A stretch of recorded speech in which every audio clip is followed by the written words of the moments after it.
Welcome to the Pratama Vinyasa Krama 108 Asana sequence of Nityananda Yoga. Before we start the yoga session, we request all the male bodies to please remove your upper cloth, for yoga is a ritual, and male bodies remove the upper cloth for any Hindu ritual.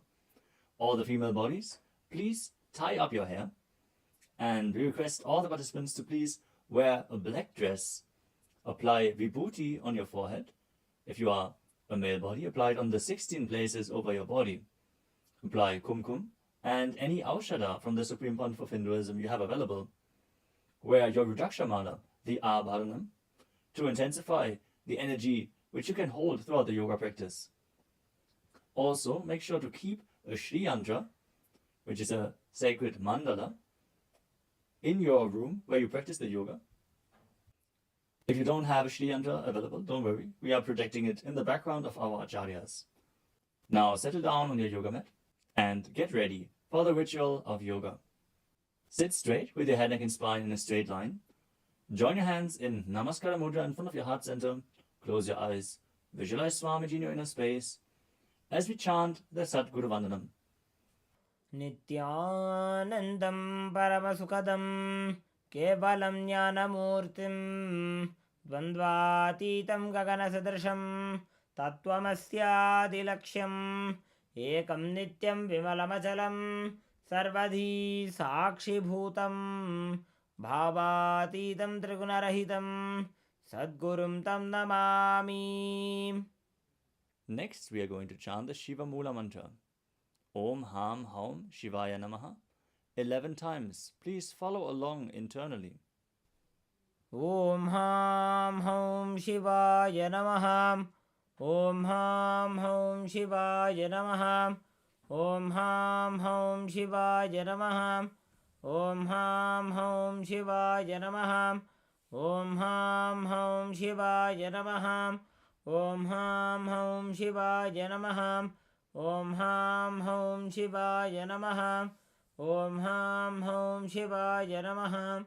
Om Ham Haum Shivaya Namaha. Om Ham Haum Shivaya Namaha. Om Ham Haum Shivaya Namaha.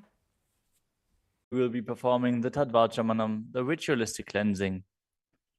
Now keep your hand, the right hand, in the shape of a cow's ear in the Gokarana Mudra, as our acharyas are demonstrating. Then take an udani of water, pour it into your right palm.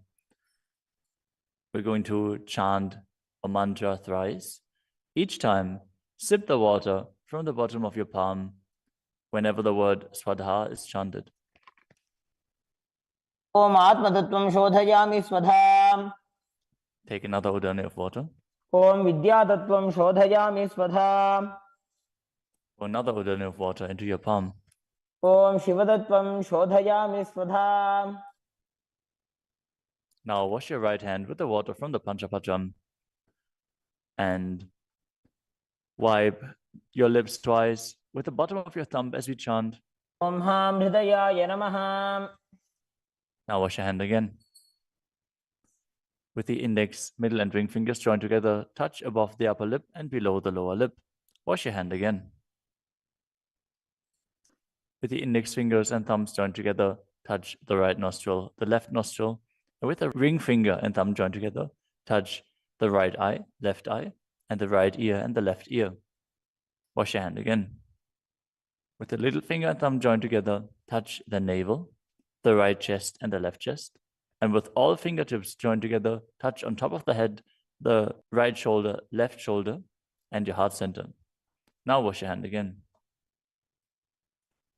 As you clasp the right hand over top of the left, place both hands on the right thigh. Set the sankalpa, the conscious resolution, what it is that you want to manifest today in today's Nityananda Yoga session as we chant the sankalpa mantra.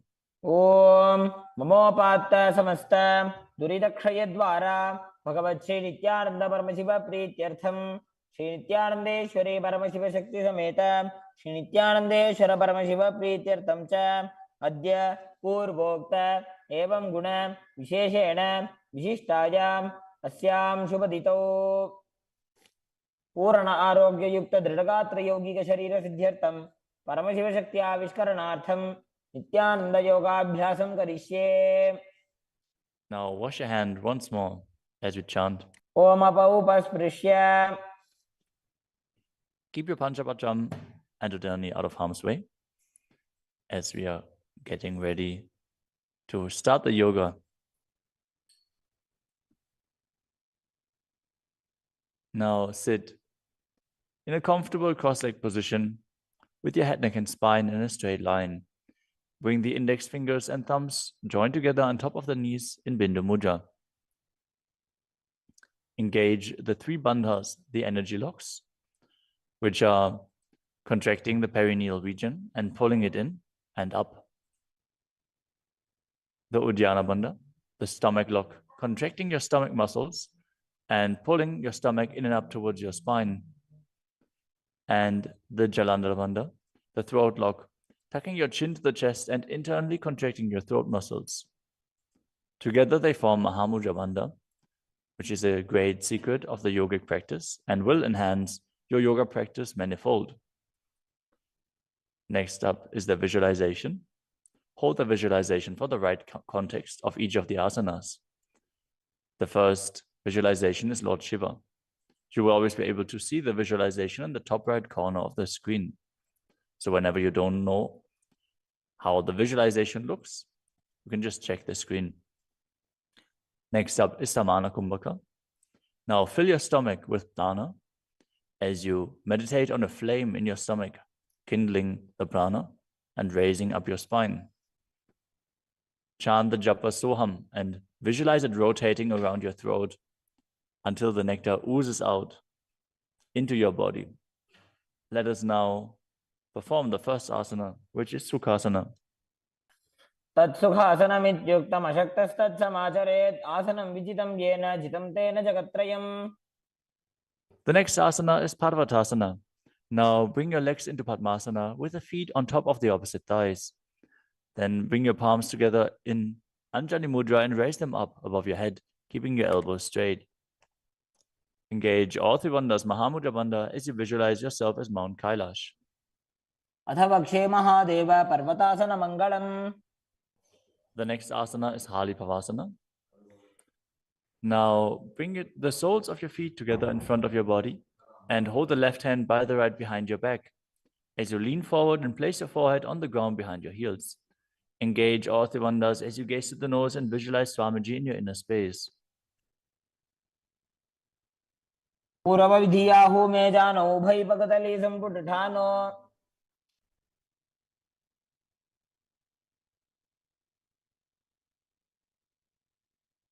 The next asana is Nagi Pavasana. Now keep the soles of your feet together and stretch your hands out in front of the feet, cupping your palms, placing them down on the ground as you place your forehead on the ground behind your heels. Engage all three bandhas and gaze to the tip of your nose, visualizing yourself as a snake. पुरवविधिपर्यागाने नीचौ वेकहुनि फनास्यो लगाई.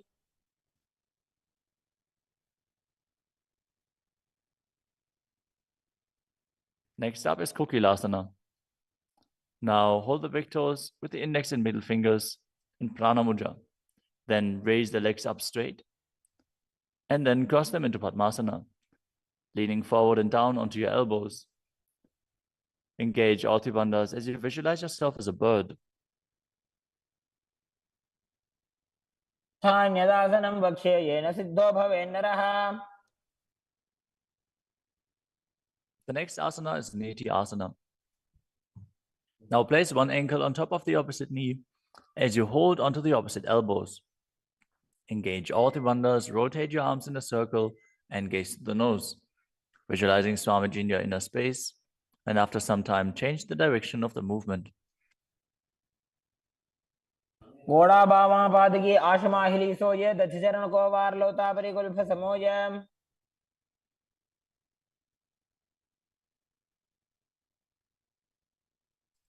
The next asana is Gajasana. Now press your hands onto the ground, lifting your hips up high. Lower your head, then your chest, scooping the body forward and down again and again as you visualize yourself as an elephant. And perform Uddiyana Bandha the stomach lock, and Mula Bandha, the root lock, as you do so. युज्यं पादाग्रे भूमौ कृत्वा लम्बी भूया मस्तकाग्रे निधाय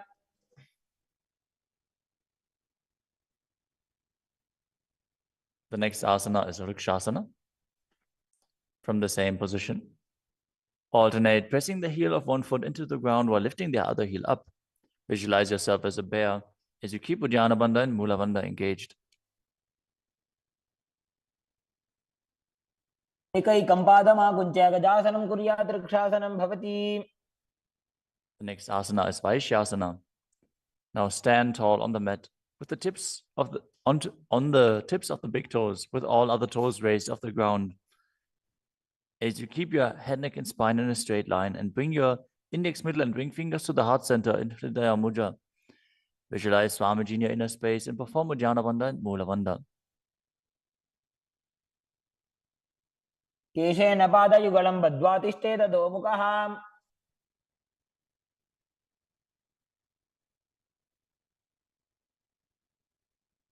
Next up is the Urdhva Janukarana.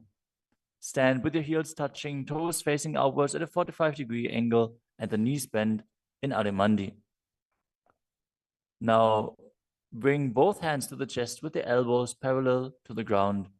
Then lift one knee up towards the center of your body, followed along with the respective hand as you make circular motions on both sides again and again.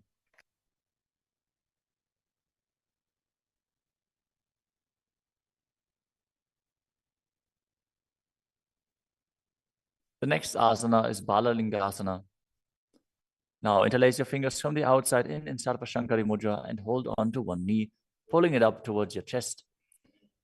Keep your head, neck, and spine in a straight line and visualize yourself holding a baby as you engage all three bandhas, Mahamudra Bandha.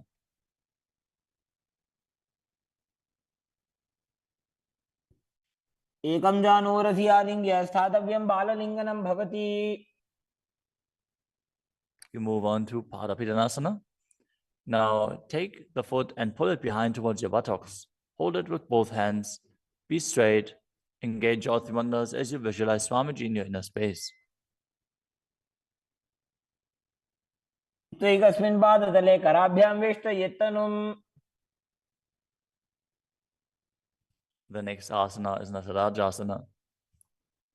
Standing on one leg, hold on to one foot and extend it backwards as you lean forward and stretch your arm out in front in Bindu Mudra with the index finger and thumb touching as you visualize yourself dancing as Lord Nataraja and perform the Mula Bandha. उत्तानपादं क्रौञ्चं च मरीचिं वीरभद्रकम्. Now stand on the other leg and repeat Balalingasana on the other side, pulling the knee up towards your chest and visualize yourself caressing a baby.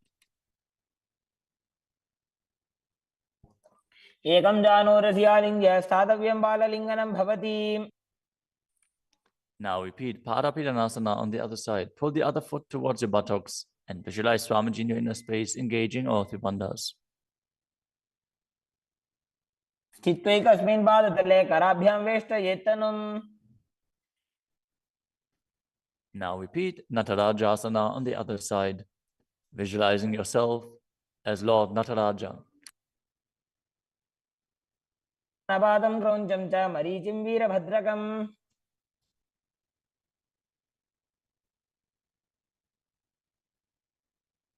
Next up is the Ardha Rechita Karana. From Adimandi position, bring the right foot behind the other with the toes down and the heel up. Keep the left hand at the chest and swing the right arm back and forth, gracefully moving the fingers one by one. Now keep the right hand over top of the nose, uncross your ankles, and repeat the movement on the other side.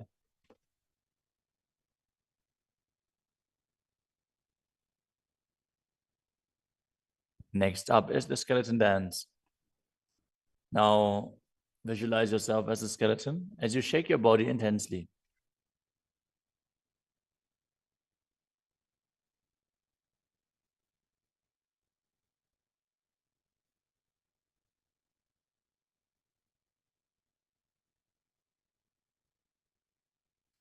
We move on to Karana. From Arimandi, with the heels together, toes pointing outwards and the knees bent, bring your hands above your head with the arms crossed, palms facing backwards. Now open your hips to one side and open the arms along above your head. Return to the center and repeat the movement on both sides again and again.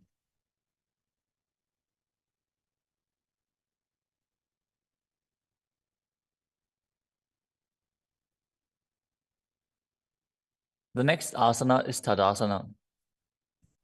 Now stand tall on the tips of the big toes as you raise your hands up above your head beside your ears.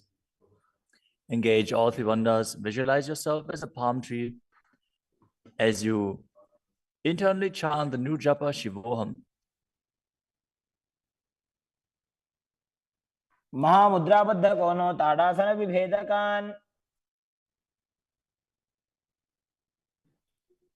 Next up is Uttanasana.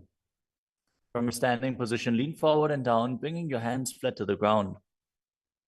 Take precaution in the case that you are a pregnant woman. For pregnant women, shouldn't perform any of the forward bends. Now engage all three bandhas and bring your forehead towards the knees as you visualize Swamiji in your inner space.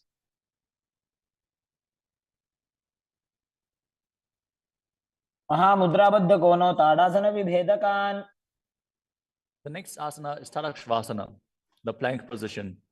Now lower your body down onto your arms and feet as you tuck your chin to the chest and rotate your head from side to side, contracting your perineal region. Visualize Swamiji in your inner space. Keep breathing in the Samana Kumbhaka, filling your stomach with prana and visualizing a flame rising up your spine. गजासनवस्थित्वा मस्तकं वारं वारं दक्षिणकुक्षिं सव्यकुक्षिं नजेत्. The next asana is Bhujangasana. Now lower your entire body down onto your stomach as you keep the toes pointing backwards and your hands next to the chest. Now raise your head up using the strength of your lower back. Don't lift your body any higher than your belly button up. And open your mouth wide as you inhale through the hollow of your throat in Bhujangani Mudra. Visualize yourself as a cobra as you perform the Mula Bandha. अंगुष्ठनाभिपर्यन्तम् अधोभूमौ विनिन्यसेत्. The next asana is Shashasana. Now push your body up back into plank position and alternate bringing one knee in towards your chest back and forth as you visualize Swamiji in your inner space and calmly breathe through your nose in Sahajra Kumbhaka. जासन संस्थितो जानुद्वयमाकुञ्च्य वारं वारं कर्तव्यं शशासनं भवति. The next asana is Rathasana. From a tall plank position, place one foot in between the two hands as you simultaneously jump one foot back and bring the other one in between the hands.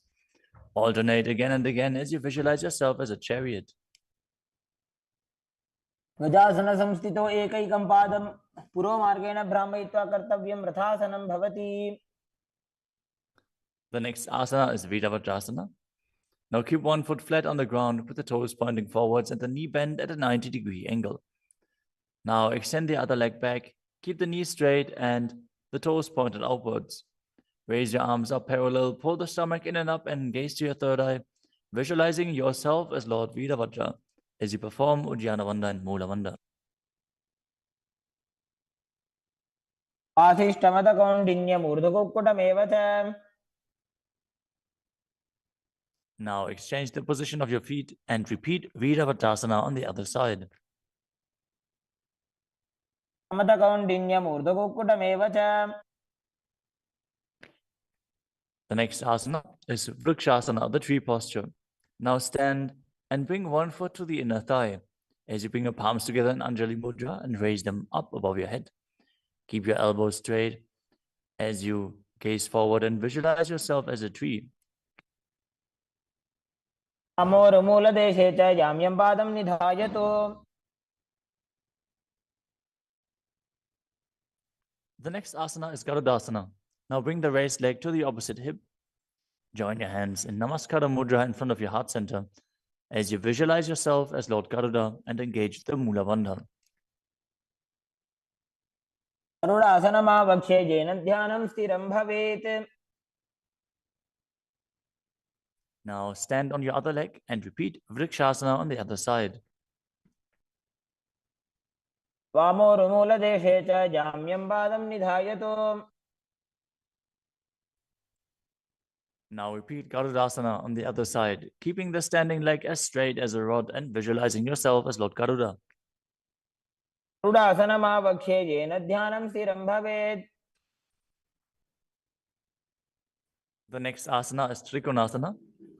Now stand and step one leg forward and the other one far back, keeping the front toes pointing forwards and the back toes facing sideways. Now bring your hands parallel to the ground and lean forward and down as you keep one hand down and the other one raised up. Gaze upwards, visualizing yourself as a triangle as you perform the Mula Bandha. उत्तानपादं क्रौञ्चं च मरीचिं वीरभद्रकम्। Exchange the position of your feet. Step the other leg forward as you repeat Trikonasana on the other side. उत्तानपादं क्रौञ्चं च मरीचिं वीरभद्रकम्। Next up is the Nikuttaka Karana. From Arimandi position, heels touching, toes pointing outwards and the knees bent, raise one heel off the ground and bring your hands in front of the heart center with the palms facing each other. Now stump the rest heel to the ground, raise the other heel up and exchange the position of your hands again and again.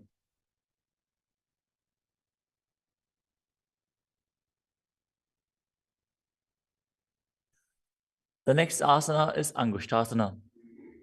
Now lower your body down onto the tips of your toes, placing the perineum on the back of your heels. Raise your knees off the ground and keep them together as you join your palms in front of your heart center in Namaskara Mudra. Visualize Swamiji in your inner space as you breathe in Brahmari Kumbhaka, buzzing like a bee on the inhalation and exhalation as you perform the Mula Bandha and internally chant the new japa Sadashivoham.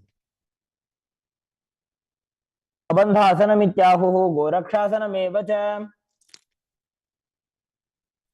The next asana is Saurasana. From the tips of the toes, extend one leg straight out with the heel down and the toes up.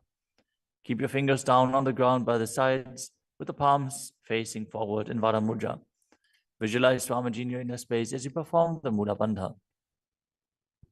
प्रसार्य एकं पादतलं संस्थाप्य त्वेकपादकम्। The next asana is Vidunanasana. Now, from Saurasana, lean forward and hold on to the big toe in Prana Mudra. As you hold the back heel with the other hand, balance. Visualize Swamiji in your inner space and perform the Mula Bandha. गुल्फस्थितो पादमेकं प्रसार्य तत्पादाग्रं संस्पृश्य तत्करेण। Now exchange the position of your feet. Stretch the other leg forward as you repeat Saurasana on the other side. प्रसार्य एकं पादतलं संस्थाप्य त्वेकपादकम्। Now again, lean forward and down, holding on to the front foot and the back heel. Repeating Vidunanasana on the other side. स्थितो पादमेकं प्रसार्य तत्पादाग्रं संस्पृश्य तत्करेण। The next asana is Brahmajarankushasana. As you keep the toes on the ground and the perineum placed on top of the heels, which are raised off the ground, keep a gap between your legs and place the back of your hands on top of the respective knees. Contract the perineal region and tuck your chin to the chest as you gaze in between the two hands in Shambhavi Mudra, with eyes opened wide, unblinking, actually gazing within.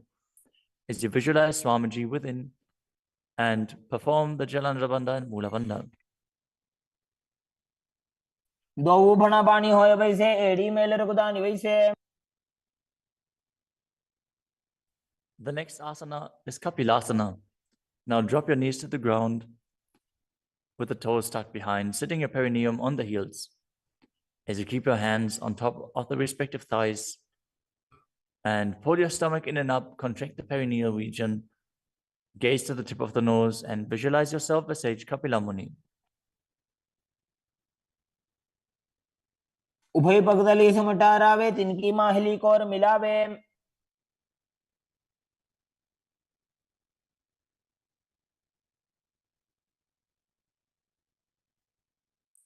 The next asana is Bhadragodakasana.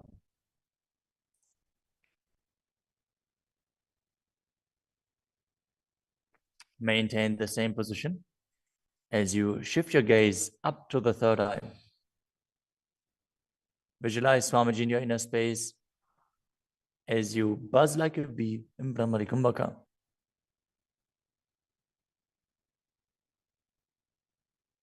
दो भूपकदली संपुट करे कौरवाली भूपरि धरे.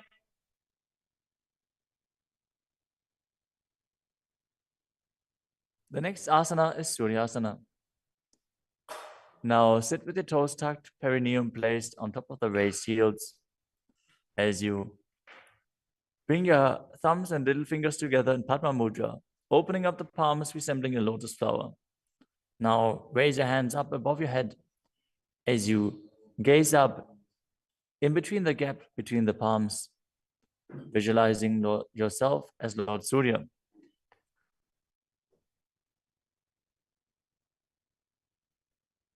AD दो गुदातरी आने फना पानी बैठक अब निठाने. The next asana is Mandukasana. Now sit with the toes flat, perineum on the heels. As you keep your hands on top of the knees, lift the tongue up against the roof of your mouth.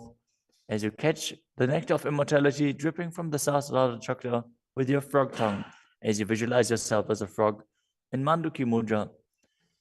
Gaze to your third eye, breathe calmly through your nose in Sahajra Kumbhaka as you perform the Mula Bandha. तलो पृष्ठदेशे अंगुष्ठे द्वे च संस्पृशेत्.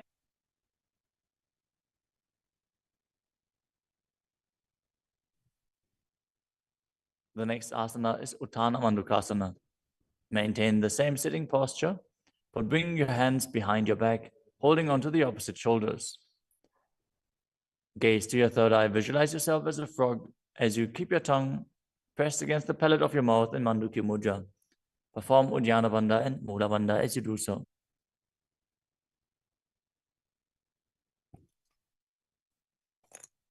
मंडूकासन मध्यस्थं कुर्पराभ्यां धृतं शिरः. The next asana is Simhasana. Now cross your ankles and sit on your feet. As you keep the knees wide, fingers spread on top of the knees, open your mouth wide, stick out your tongue and exhale forcefully as you gaze at the tip of your nose and visualize yourself as a lion.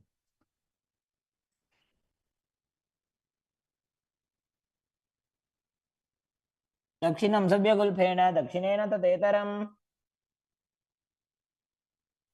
The next asana is Bhadrasana. Now sit with your heels under the perineum, the knees opened wide, then cross your hands behind your back and hold onto the big toes in Prana Mudra. As you gaze at the tip of your nose, visualize Swamiji in your inner space and return to buzzing like a bee in Brahmari Kumbhaka. गुल्फौ च वृषणस्याधो व्युत्क्रमेण समाहितः. The next asana is Kakapusandi asana. Now squat and keep the feet flat on the ground as you keep your knees opened wide and bring your arms in and around the raised knees. Interlace your fingers behind your back if you can. As you visualize yourself as a crow and gaze to the tip of your nose as you engage the Mula Bandha.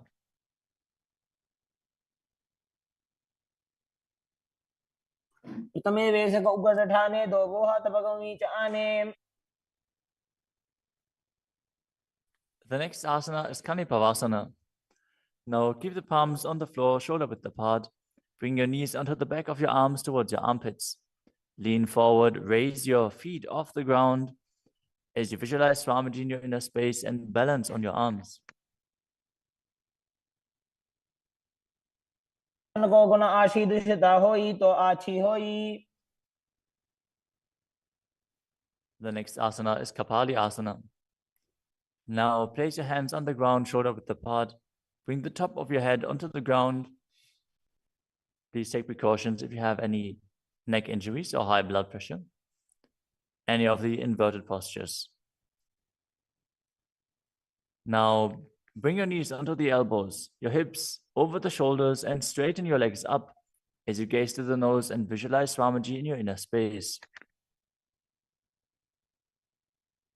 Isha धरती टेकी पग दो वो मिलीवा ऊंचा कुकरे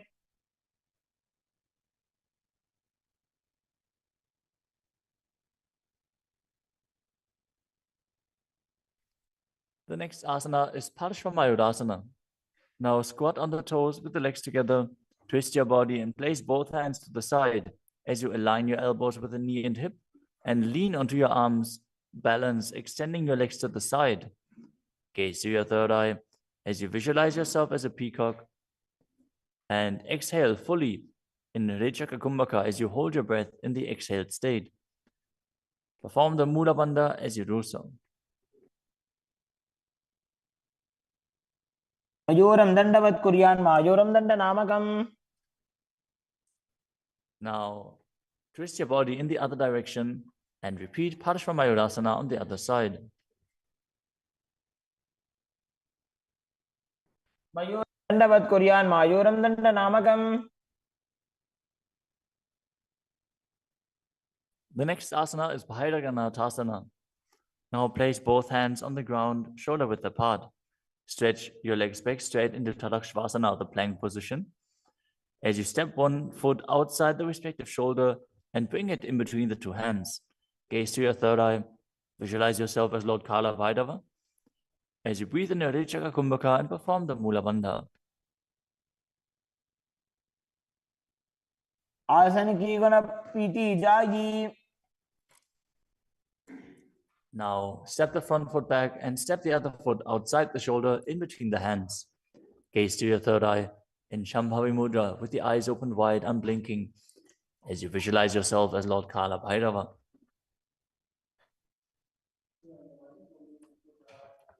आसन को गुण पीती जाई. The next asana is Unmukha Pitasana. From Tadakshvasana, the plank position, bring your forearms down on the ground as you walk your feet forward, raising your hips. Lift your chest and head up and gaze to your third eye, visualizing Swamiji in your inner space.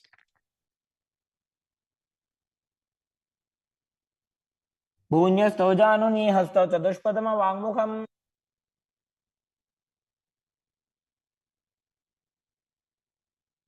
The next asana is Vashishthasana. From Tadakshvasana, rotate your body onto one hand and raise the opposite hand up. Keep the balancing hand directly beneath your shoulder as you raise your hips and gaze up towards the sky, visualizing yourself as Sage Vashishta as you perform the Mula Bandha. ऊर्ध्वकुक्कुटवासिष्ठ मरीचिहलमत्स्यकम्. Now twist your body in the other direction. Balance on the other hand as you repeat Vashishthasana.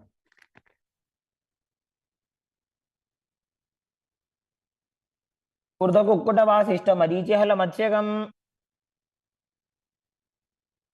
Now come to a seated position and extend your legs out in front with the heel down and the toes pointing up.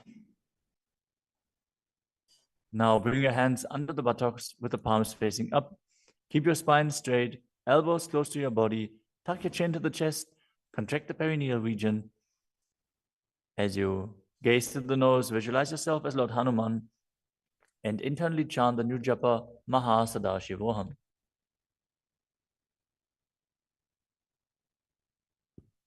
दो Booker की उभय हथेली कोरवारली मैले भेली.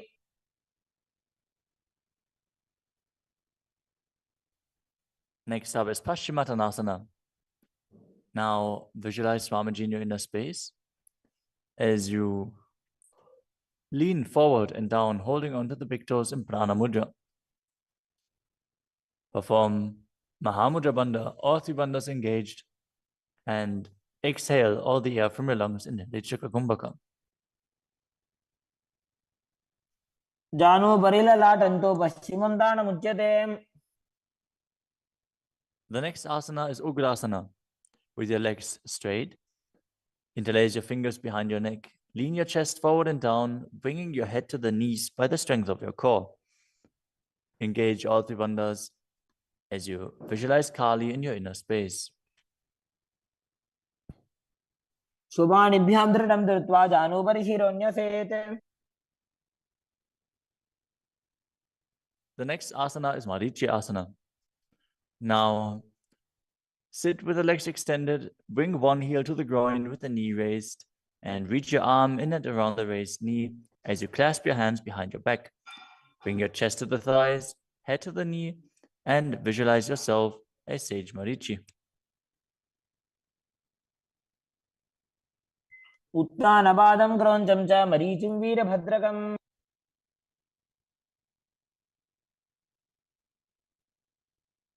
Now drop the knee down to the ground and lean forward, holding onto the front foot with both hands.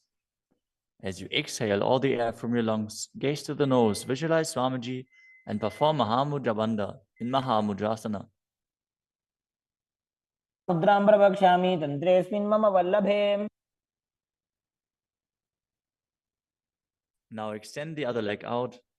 Bring the other heel towards the perineum with the knee raised. As you lean forward and interlace your fingers behind your back, in Marichi Asana on the other side. उत्तानपादं क्रौञ्चं च मरीचिं वीरभद्रकम्. Now drop the knee down, lean forward, hold onto the foot, engage all three bandhas, repeating Mahamudrasana on the other side. महामुद्रां प्रवक्ष्यामि तन्त्रेऽस्मिन् मम वल्लभे.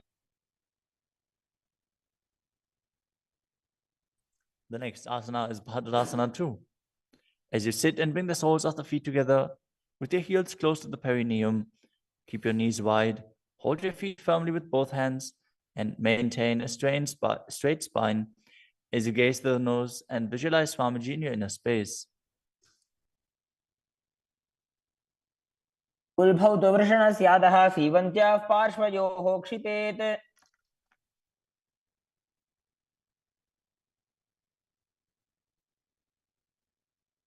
The next asana is Gvalipavasana. From Bhadrasana, extend your feet away from your body. Keep the toes together, heels apart, knees wide open. As you place your hands on the respective knees, tuck your chin to the chest and gaze to the nose. Visualize Swamiji in your inner space. Perform the Jalandhara Bandha and Mula Bandha. ध्रुवचरपट चौक कहियो सोई वाही विधियो की जे सोई. The next asana is Joni Asana. Now sit, keep the soles of the feet together and the heels close to your perineum as you visualize the Yoni Mandala, which is projected on the screen. Now hold the soles of the feet as you lean forward and down and bring the forehead to the feet as you gaze to the nose and perform the Mula Bandha. दोवो भगतली संपुट करे एड़ी मेड़ के ढिंग धरे.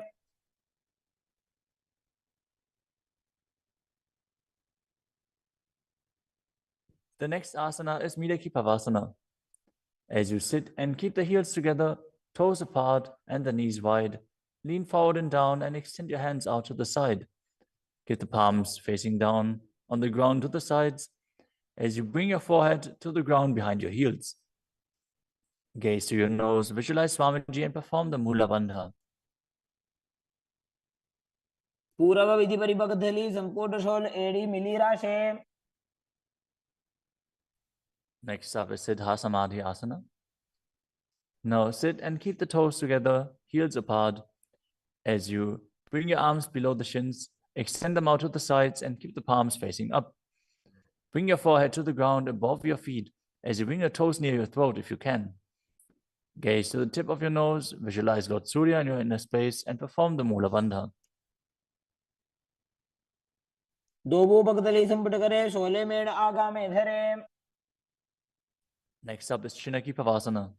Now sit and keep the heels together, toes apart, as you hold the feet and open them up like a book, bringing the backs of your hands onto the ground and the elbows pressing down on the thighs.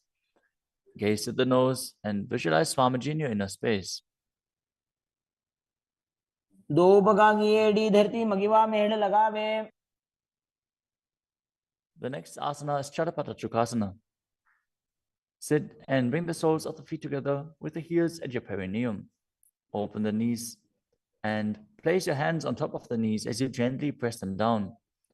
Pull your stomach in and up, gaze to your third eye as you visualize Swamiji in your inner space. द्वौपकदली संपुटधारे आगाने करजार पसारे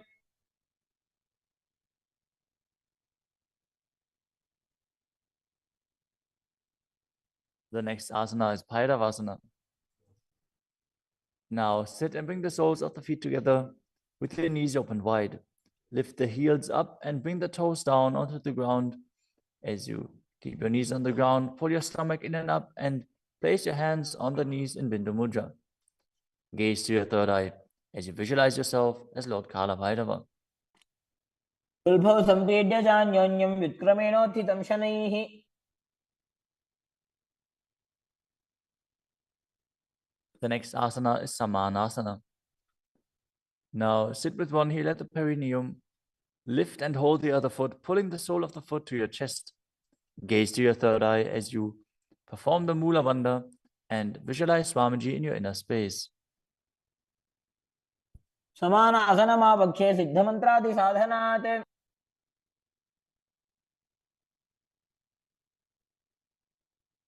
The next asana is Apanasana. As you sit, place one leg on top of the respective shoulder and raise the other foot upwards and straight. Keep the hands on the ground to the sides as you gaze to your third eye and visualize Swamiji in your inner space. परं पादमेकं च स्कन्धे चारोपि यत्नतः Now repeat Samanasana on the other side. Bring the other heel towards your perineum and pull the opposite foot towards your chest. समान आसनमावक्षे सिद्धमन्त्रादि साधनात् Now repeat Apanasana on the other side. Bring the other leg over top of the respective shoulder, extending the opposite leg forward and up.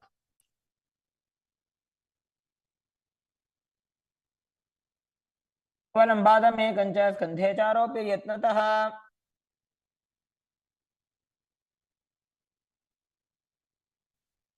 Next up is Gomukhasana. Now sit and cross one leg over the other, aligning the knees at the center of your body with the feet by the opposite hips. Place both hands on top of the stacked knees as you gaze to the nose, visualize the face of a cow, and perform the Mula Bandha. Start breathing in Siddhkari Kumbhaka, pressing your tongue against the palate of your mouth without touching the teeth and hissing through your teeth while inhaling.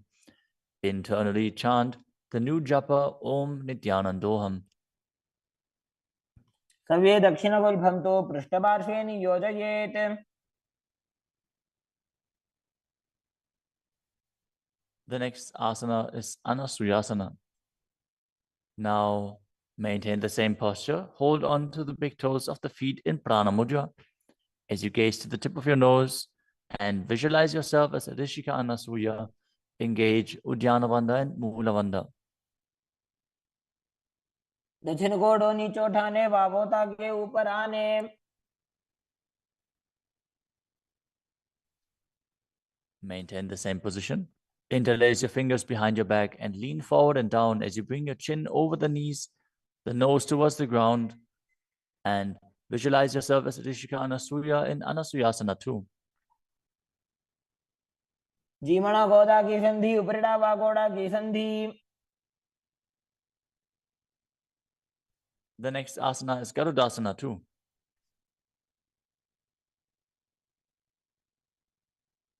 Now sit on the ground with one heel pressed against the perineum.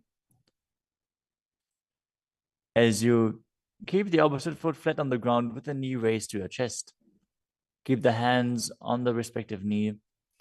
As you visualize yourself as Lord Garuda, gaze to the nose and perform the Mula Bandha. दावोपगमोडी एडी माहिलो गुल्फ मूलद्वारणी चैदे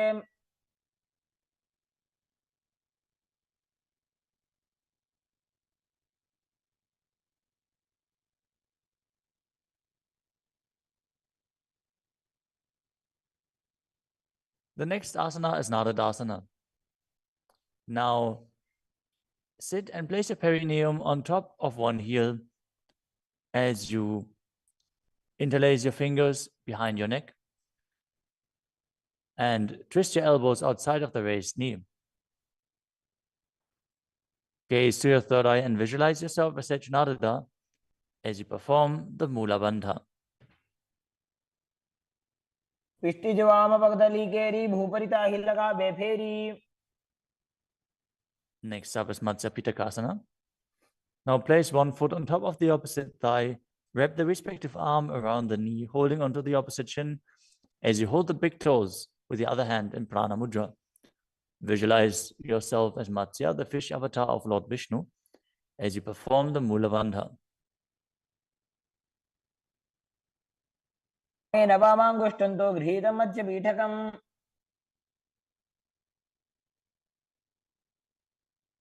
Now slide your knees over top with the other knee on top, repeating the Gomukhasana position on the other side. Gaze to the nose and visualize the face of a cow as you keep hissing through your teeth without the tongue touching your teeth. In Siddhkari Kumbhaka.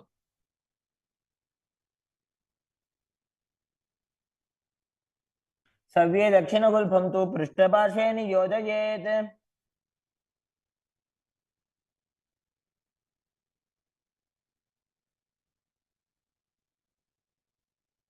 Next up is Anasuyasana on the other side. Hold onto the big toes as you visualize yourself as Rishika Anasuya.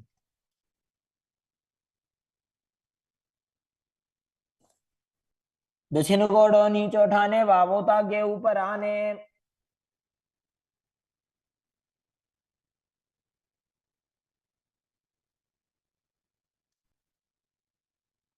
Now, from the same position, interlace your fingers behind your back and lean forward and down, chin over the knees, nose towards the ground in Anasuyasana too.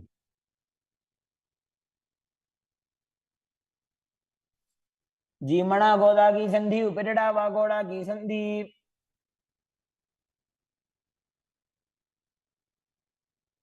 Now repeat Garudasana 2 on the other side, bringing the other heel towards the perineum, knee raised, hands on the knees, as you visualize yourself as Lord Garuda. डावो पगमोडी एडी माहिलो गुल्फ मूल द्वार नीचे दे. Next up is Narudasana on the other side. Raise the perineum onto the heel, interlace your fingers behind your neck, and twist your elbows outside of the raised knee, visualizing yourself as Sage Naruda. पिष्टिजवाम पगदली केरी भूपरिता हिलगा बेफेरी.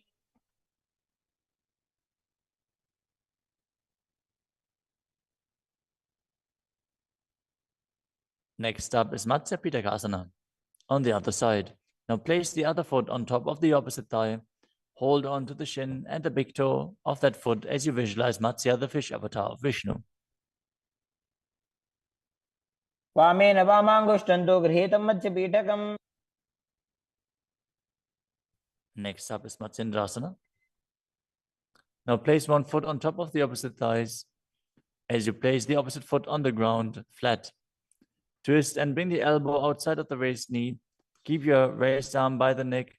Turn your head back and gaze to your third eye, visualizing Matsyendranath, the great sage and master of Hatha Yoga. उदरं पश्चिमाभासं कृत्वा तिष्ठति यत्नतः.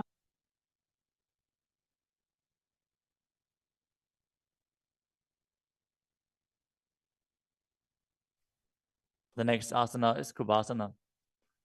From Matsyendrasana, twist and bring your elbow outside of the raised knee as you extend your hand down to the foot, keeping the opposite hand at the respective ear. Twist your body back. Gaze back and up towards your third eye, visualizing yourself as a camel. आसन को गुण झोल हो जाए. Next up is Matsyendrasana 2. Keeping the hand extended down towards the foot, place your hand behind your body onto the ground as you gaze up to your third eye and visualize Matsyendranath. मत्स्येन्द्रपीठं जठर प्रदीप्तिं Prachanda रुक्मण्डल खण्डनास्त्रम्. Now repeat Matsyendrasana on the other side. Extend the other leg out. Bring the opposite foot onto the thigh as you twist your elbow outside of the waist knee and gaze back.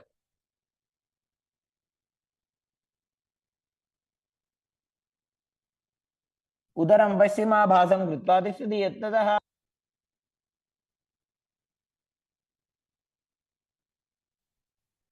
The next asana is Kubhasana on the other side. Now hold on to the front big toe in Prana Mudra as you keep the other hand towards the respective ear, gazing back and up towards your third eye and visualizing yourself as a camel. आसन को गुण झोलो जाए. The hand to the ground behind you. Twist your body even further as you visualize Matsyendranath in Matsendrasana too.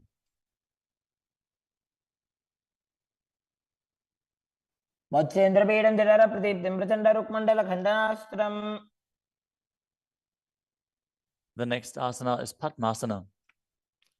Now place your feet on top of the opposite thighs as you keep your palms flat on the respective knees. Engage all three bandhas, Mahamudra Bandha, as you gaze to the tip of your nose. Visualize yourself as Lord Shiva. Breathe in Sitali Kumbhaka, now pressing your tongue against the back of the teeth, hissing while inhaling as you internally chant the new japa Om Nityananda Mahasadaशिवोहम. आसनं द्विविधं प्रोक्तं पद्मवज्रासनं तथा. The next asana is Padmasana too. As you sit in Padmasana, cross your hands in front of your body and hold onto the big toes in Prana Mudra. Gaze to the nose, visualize yourself as Goddess Parvati, the consort of Shiva, as you perform the Mula Bandha. अनुचरणं कृत्वा ऊरू संस्थो प्रयत्नतः. The next asana is Kukutasana. Now sitting in Padmasana, place your hands on the ground between the two thighs as you lift your body up off the ground. Visualize yourself as a rooster as you breathe calmly in Sahajra Kumbhaka and perform the Mula Bandha. पद्मासनं सुसंस्थाप्य नान्बोरौरन्तरे करो.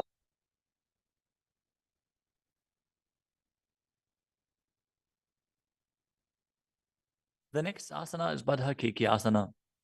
From Padmasana, raise up onto the knees as you bring your hands flat on the ground with the fingers pointing backwards. Keep the elbows together, press them against the navel, and then lean forward. Find balance and extend your knees up off the ground. Visualize Swamiji in your inner space as you perform the Mula Bandha.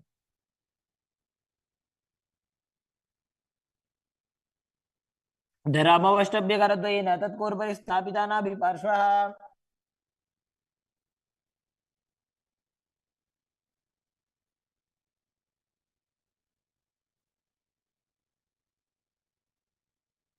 The next asana is Mayurasana. While on your knees, place your palms on the ground with the fingers pointing backwards. Keep your elbows at the navel, lean back, lean forward, find balance, and extend your legs up off the ground, visualizing yourself as a peacock as you perform the Sahajra Kumbhaka and engage the Mula Bandha.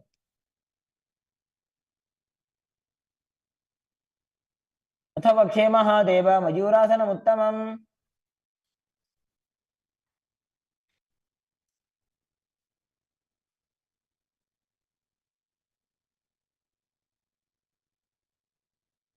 Next up is Makarasana. Lay down on your stomach with the feet pointing outwards and the forehead on the mat. Interlace your fingers behind your neck as you visualize yourself as a crocodile and perform the Mula Bandha. अध्यासशेते हृदयं निधाय भूमौ च पादौ च प्रसाद्यमानौ. As you lay on your stomach, place your hands on the ground beside your chest. Raise your legs up, bring the thighs off the ground, visualizing yourself as a locust. In Shalabhasana. अध्यासशेते करयुग्मवक्षो भूमिमवष्टभ्यकरयोः स्थलाभ्याम्.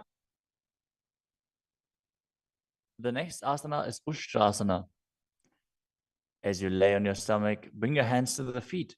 Pull the feet down towards the ground outside of your hips. As you visualize yourself as a camel and perform the Mula Bandha. अध्यासिषेते पदयुग्मव्यस्तं पृष्ठे निधाय विधृतं कराभ्याम्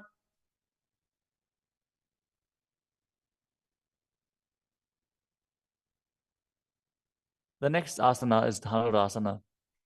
From Ushtrasana, tighten the grip on your feet and kick the legs back and up as you lean forward and lift your chest off the ground.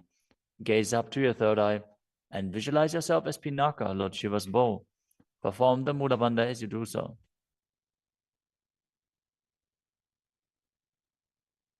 त्रिसार्यपादौ भुविदण्डरूपौ करौते पृष्ठे धृतपादयुग्मम्. The next asana is Bhagasana.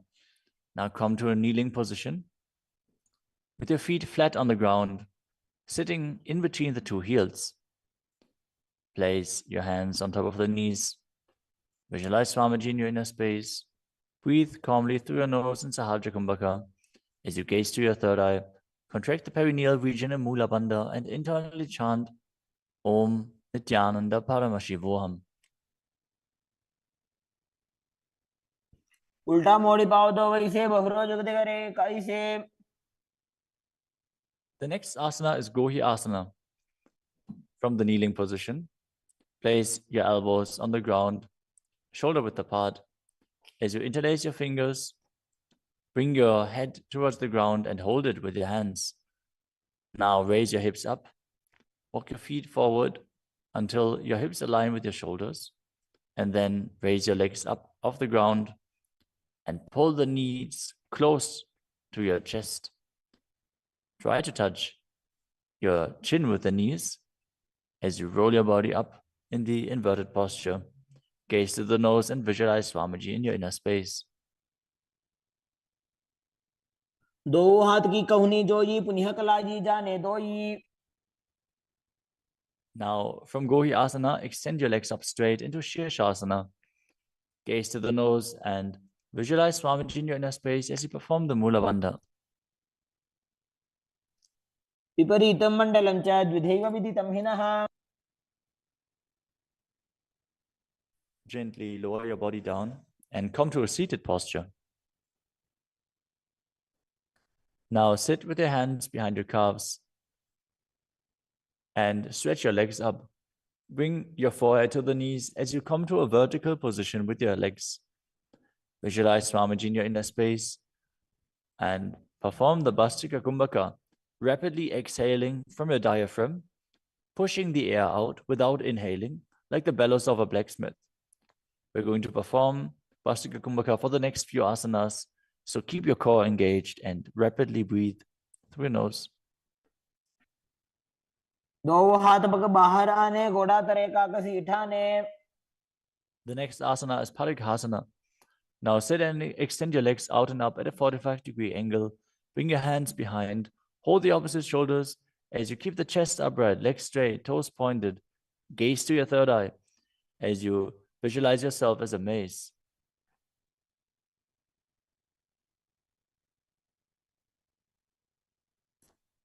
उत्तानशयनं कृत्वा पादौ मिलित्वा प्रसार्य.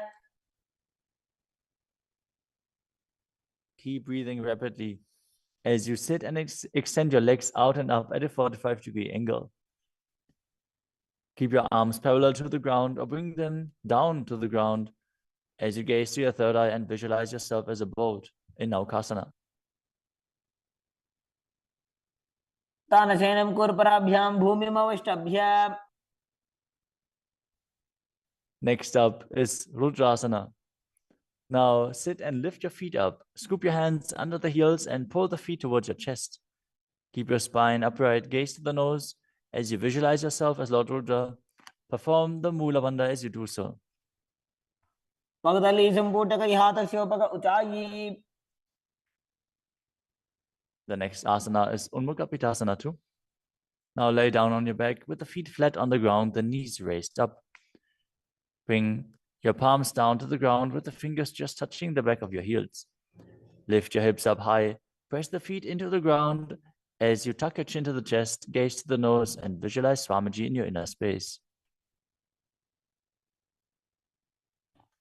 ऊर्ध्वे च जानुनी कृत्वा शवित्वोर्ध्वमुखं तथा उत्थाप्य हस्तौ तिष्ठेत्तु पीठ उन्मुखनामके. Now lower your body down flat onto the ground. Keep the palms facing up next to your hips.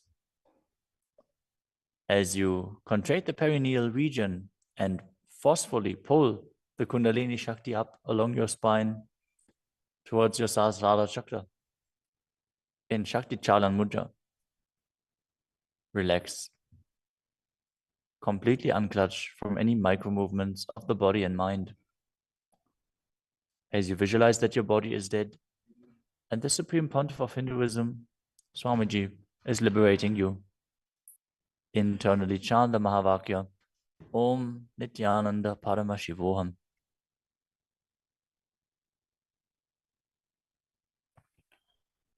उत्तानं शववद्भूमौ शयनं तोषवासनं शवासनं श्रान्तिहरं चित्तविश्रान्तिकारकम्.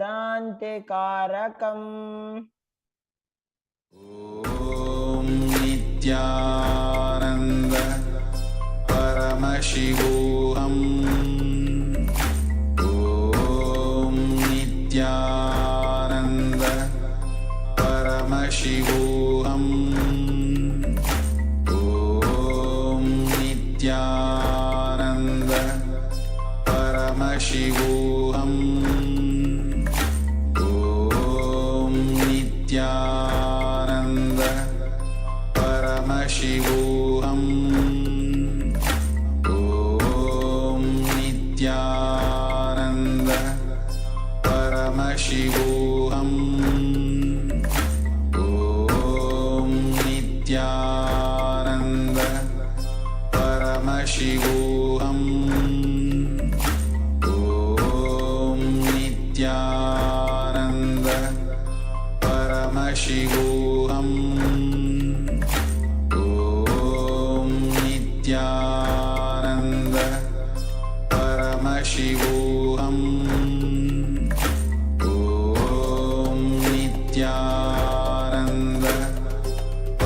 परमशिवोऽहम् ॐ नित्यानन्द परमशिवोऽहम् ॐ नित्यानन्द परमशिवोऽहम् ॐ नित्यानन्द परमशिवोऽहम् ॐ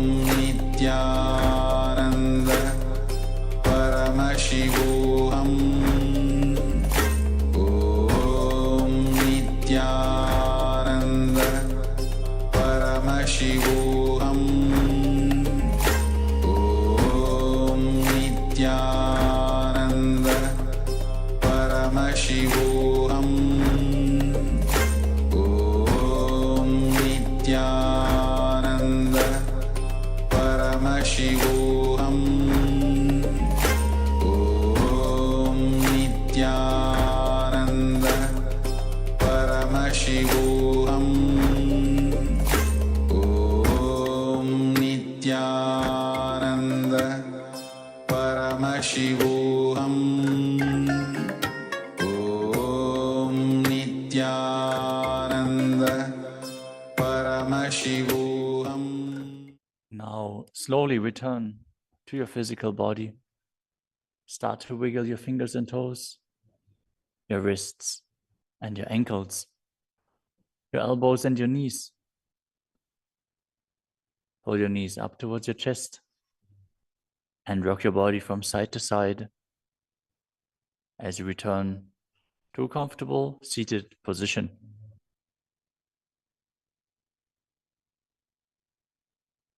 Congratulations! You completed the first 108 asanas of the sequence, which are the Pratama Vinyasa Krama. We are now going to continue the sequence with the next asana, which is Yathasana Nishthasana. Now sit in a posture that brings ease to your physical and mental space. Bring your hands on top of the knees in Bindu Mudra. Visualize Swamiji in your inner space. Breathe in Samana Kumbhaka, filling your stomach with prana and meditating on the flame kindling in your stomach as you perform the Mula Bandha and internally chant the Mahavakya, Om Nityananda Paramashivoham.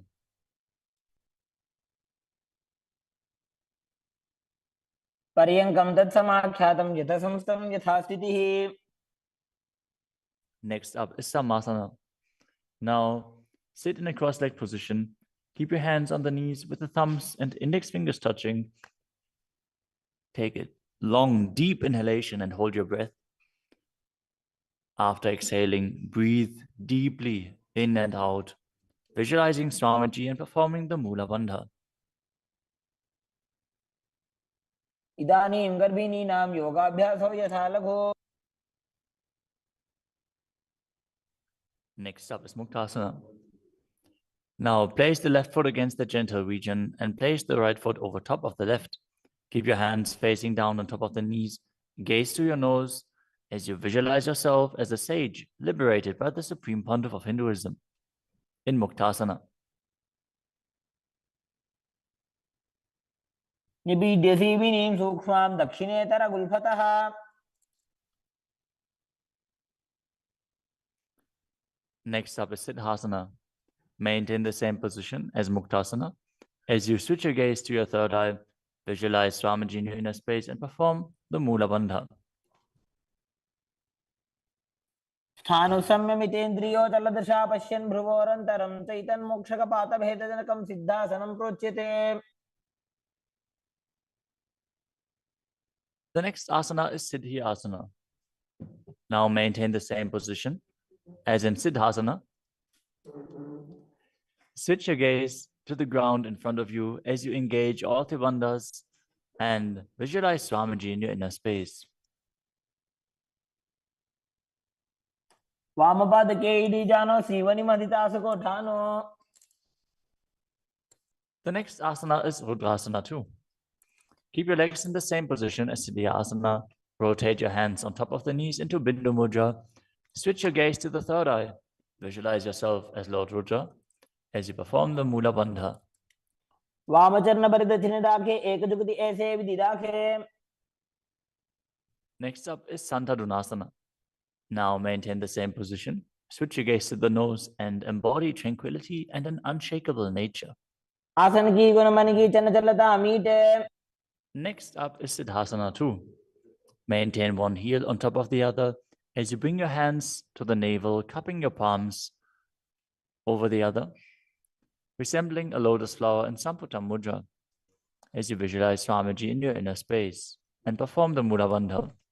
ऋजुकाय समासीन सिद्धासनमुदीरितम्. The next asana is Bandha Yoni Asana. In this asana, we are going to perform the Shanmukhi Mudra, which can increase blood pressure. So if you have blood pressure related issues, don't perform this asana. At least pay attention to your body and practice caution. Now set your sankalpa of manifesting through the womb of creation as you maintain the same sitting posture, and then exhale fully as you bring your little fingers beneath the bottom lip, ring fingers above the upper lip, middle fingers closing the nostrils, ring fingers over the eyes, and the thumbs closing the ears. मध्ये महादेव बन्धयोन्यासने शृणु. The next asana is Virasana. Place one foot on the thigh and the other foot under the opposite thigh. Touch your thumb and index fingers together in Bindu Mudra. Place them on top of the knees as you embody the space and state of bravery. Vida. एकं पादमथैकस्मिन् विन्यस्योरुणि संस्थितः. The next asana is Valmikasana. Now keep the left heel on the right side of the regenerative organs and the toes under the thigh, with the right foot on top of the left, with the toes by the knee. Keep your hands on the knees, thumbs and index fingers touching. Gaze to your third eye and visualize Sage Valmiki, the great poet, sage, and author of Ramayana. दावा bug की बगदली पुनी AD है Zoya. The next asana is Joni Mudrasana. Now keep your legs in the same position. Switch your gaze to the nose as you visualize the Yoni Mandala, which is representing Devi Parashakti and is a representation of the creative energy of the universe. वामपादगी बगदली जाहि माहिली एक और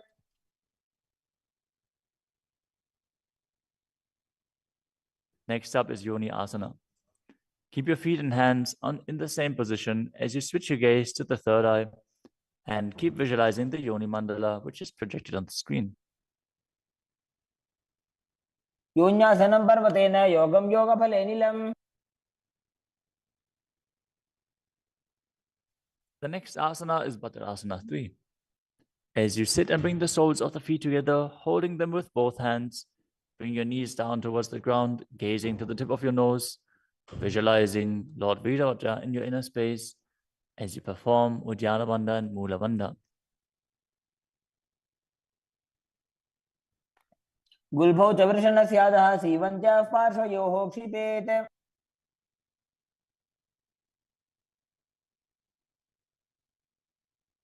The next asana is Aghodasana. Now keep the soles of the feet together, heels at the perineum. Press your tongue up against the roof of your mouth or even higher, if you can, into the nasal tract in Kechari Mudra. Gaze to your third eye. As you cover your mouth with the right hand, close the left nostril with the index finger. Inhale through the right nostril, close both nostrils, and then hold your breath. After you exhale through the left nostril, repeat on the other side in Abhyantara Kumbhaka. As you gaze to your third eye, visualize yourself as a Naghori. पूर्वकहो विश्रिका Choi वाही विधिजोगी जे सोयी. Next up is Kanadi Pavasana. Bring the feet together in front, with the toes together and the heels apart. Place your elbows onto the heels. As you rest your chin on the palms, gaze to the tip of your nose and engage Uddiyana Bandha and Mula Bandha. As you perform Rechaka Kumbhaka, fully exhale and hold your breath in the exhaled state as you visualize yourself as a female elephant drinking water.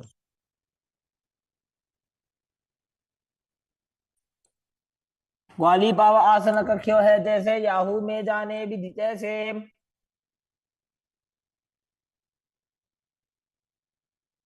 Next up is Padasana. Now sit with the knees raised, arms between the thighs and calves, and interlace your fingers as you lift your feet off the mat. Gaze to the nose and visualize Swamiji in your inner space as you perform the Mula Bandha. ततो ढुम्रे तजेत वायुं मृदुनिश्वास संयुतम्. The next asana is Gopi Chandasana. Now interlace your fingers around the feet with the soles together and place the toes at the groove of your throat, the heels on your chest. Tuck your chin onto the hands and gaze to the nose, embodying the state and space of a king as you perform the Mula Bandha. पूरव विधि बगा का अंगूठा कंठकूप राशे. The next asana is Uddarasana. Now sit with the soles of the feet together. Insert your hands underneath the legs as you hold the feet with interlocked fingers.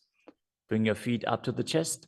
Bring your head down and touch the chin to the soles as you gaze to the tip of the nose and visualize your body free from any defects.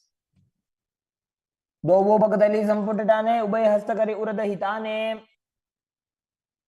Next asana is Vishishtasana. From the same position, raise your feet up even higher. Bring your feet in front of your face with the interlocked fingers in front of your forehead. Visualize yourself excelling in everything as you perform the Mula Bandha. दोवो बगदली जोड़ी संपुट करे. The next asana is Bhujasana. From a seated position, lift both legs over top of the respective shoulders as you bring your arms underneath the legs and up, interlacing your fingers around the back of your neck. Visualize yourself as a cobra as you perform the Mula Bandha. शिरासनं तविज्ञेयं कक्षासनं तत्परम्. The next asana is Kalyanasana. Now maintain a seated posture, raise your legs up and bring your elbows under the knees as you wrap your arms around your back with the palms clasped behind. Gaze to the tip of your nose and visualize yourself as a beautiful, auspicious goddess. दोवो हाथ बगों बीच आने तिनको कोड़ा नीचे ठाने. The next asana is Sankatasana. With the left knee on the mat, place the left foot flat on the ground and sit down on the left heel. As you bring the right leg over top of the left, heel close to the hip. Visualize yourself as a swan as you perform the Ujjayi Pranayama, making an ocean-like sound with your mouth as you perform the Mula Bandha. वामपादं चितेर्मूलं संन्यस्य धरणीतले. The next asana is Dhenukasana. Now slide the heel outside of the hip. Visualize a cow in your inner space as you keep your hands on top of the knees.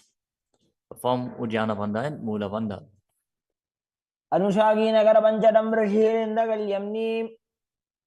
The next asana is Machandrasana.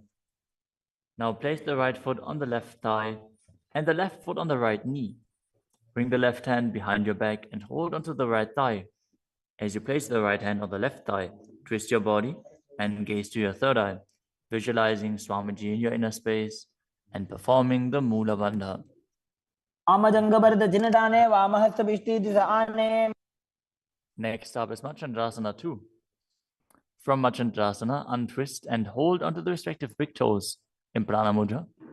As you lean your forehead down so it touches the ground, as you place your chest down on the heels, visualize Swamiji in your inner space and perform the Mula Bandha. प्रथमजी मनो चरणजुजोयि वामजङ्गपरिराखे सोयि. Now interlace your fingers and place them on the top knee. Engage all three bandhas, Mahamudra Bandha, as you visualize Swamiji, your Guru, in your inner space in Guru Asana. ऊर्मूलेतरपादस्य निष्ठिकापटेशगुल्भं संस्थाप्य. Now again, sit down on the heel, this time on the right foot. As you keep the top of the foot on the ground and interlace your fingers on top of the other knees, visualizing yourself as a swan. वामपादं चितेर्मूलं संन्यस्य धरणीतले. Now slide the heel outside the hip. Place both hands on top of the up knee as you visualize a cow in your inner space and Dhenukasana on the other side. अनुषागीनगरपञ्चडं ऋषिरिन्दगल्यम्नि. Next up is Machandrasana on the other side. Bring the left foot on the right thigh and the right foot on the left knee. Twist your body. Keep one arm behind your back and hold on to the opposite thighs as you gaze to the third eye and visualize Swamiji in your inner space. आमजङ्गभरतचिनटाने वामहस्तभिष्टिदिशाने. Next up is Machandrasana 2. Now hold on to the feet as you lean forward and down, bringing your chest towards the heels and your forehead onto the ground. Visualize Swamiji in your inner space.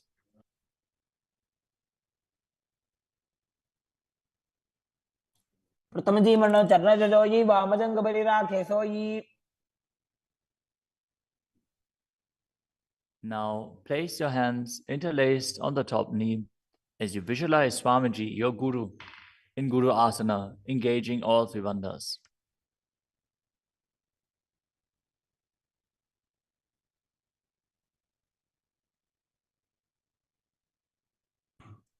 प्रथमजी मनो चरणजुजोयि वामजङ्गपरिराखे सोयि. The next asana is Pashasana. Now sit with the feet flat on the ground, knees against your chest, with the hands holding onto the opposite knees. Keep your thighs together, spine straight, the tongue pressed against the roof of your mouth in Kechari Mudra, as you gaze to your third eye and visualize Swamiji in your inner space. पादतले भूमो निधाय जानुनिवृषि निधाय. The next asana is Bodha Shukasana. As you keep the feet flat on the mat, wrap your arms around the legs and hold onto the opposite wrists. Place your chin onto the knees as you gaze to the nose and visualize yourself being in an abode of bliss.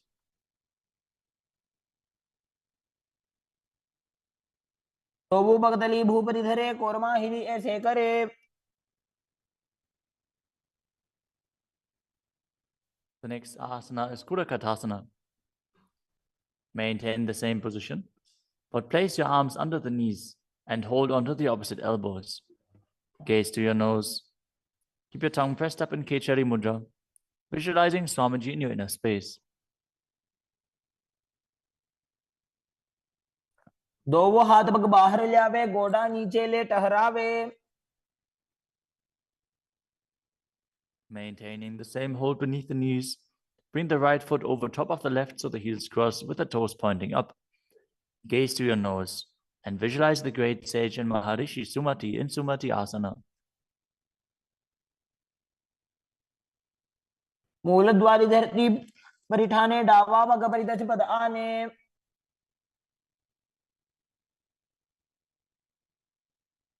The next asana is Dandasana. Now extend your feet out straight with the arms raised straight above your head. Interlace the fingers with the wrists pointed outwards. As you engage all three bandhas, gaze to the nose. Visualize Swamiji in your inner space. Perform Mahamudra Bandha. इदानीं गर्भिणीनां योगाभ्यासो यथा लघु.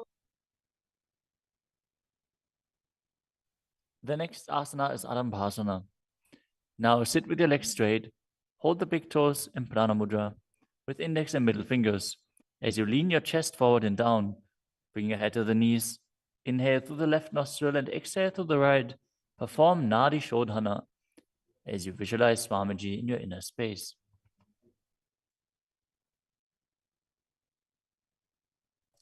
दोवों पग मिलिवा पसारी, पगा का अंगूठा पकड़ी लीलाट गोड़ा लगावे. The next asana is Bhidokasana. Now sit with the legs straight. Extend the knees slightly up. Bring one hand distance between the heels. As you bring your shoulders down, wrap your hands in and around the legs. Hold the soles of the feet as you gaze to your third eye and visualize Swamiji in your inner space. प्रथम बैसी दोवों पाव पसारी, कछुक ऊर्धको गुरडो डारे. The next asana is Jalandhari Pavasana. Now extend both legs out with the heels together. Place your chin on the heels as you insert your hands below the legs. Keep the elbows together on the ground along with your fingers, palms facing up. Gaze to the nose, visualizing Swamiji in your inner space.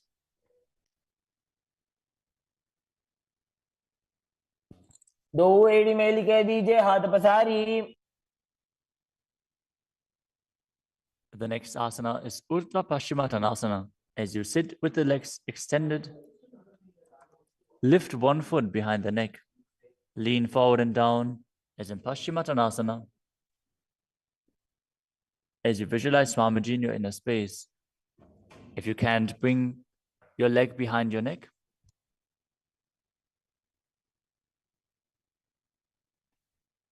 Focus on the prana flowing up from the Muladhara to the Brahmarandha, through the 9 various points within the body, which are the soles of the feet, the regenerative organs, the navel, the heart, the throat, the uvula, the middle of the eyebrows, the forehead, and the Brahmarandha, the crown of the head. Now engage the Mula Bandha as you perform Urdhva Paschimottanasana. पश्चिमतानवत् संस्थितिं कृत्वा एकं पादं ग्रीवायां धृत्वा तिष्ठेत्. The next asana is Anantasana. Now lie on your back, lift the right leg behind the neck. The left hand holds the foot from the top. As you straighten your body, concentrate on the prana moving from Muladhara to Brahmarandha. Gaze to the nose as you visualize yourself as infinite, endless, or eternal, Ananta. उत्तानशयनि एकैकं पायी ग्रीवायां विन्यस्य. The next asana is Ankushasana.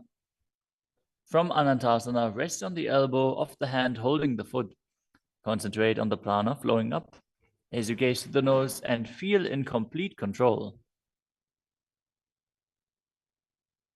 उत्तानशयित एकैकं पादं ग्रीवायां विन्यस्य. The next asana is Drushasana. Lie down on the back as you bring your knees to the chest. Encircle your thighs and calves with your arms as you rock your body from side to side, visualizing Swamiji in your inner space.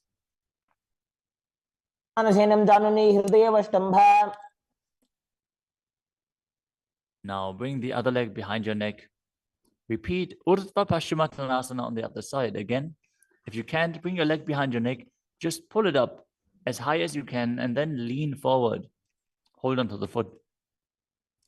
पश्चिमतानवत्संसिद्धिं कृत्वा एकं पादं ग्रीवायां धृत्वा तिष्ठेत्. Now with the leg still behind your back, straighten your body, lay on your back, hold onto the foot with the opposite hand as you gaze through the nose and visualize yourself as being endless. तानशयनि एकैकं पादी ग्रीवायां विन्यस्य. Now roll onto your elbow and feel in complete control in Ankushasana. उत्तानशयित एकैकं पादं ग्रीवायां कुर्वन्. The next asana is Yoga Nidrasana. As you lie on your back, lift your legs one by one up behind your head. Hold your hands behind your back as you gaze to the nose. Visualize Swamiji in your inner space and focus on the upward flowing prana. पादाभ्यां वेष्टयेत् कण्ठं हस्ताभ्यां पृष्ठबन्धनम्. The next asana is Atmadhammasana. While laying on your back, raise your legs towards your head, wrap your hands around the legs and interlace your fingers behind your neck. Gaze to the nose as you visualize Lord Vishnu blessing you from within.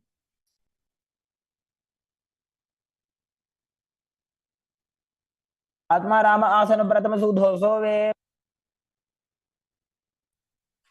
The next asana is Kochikasana.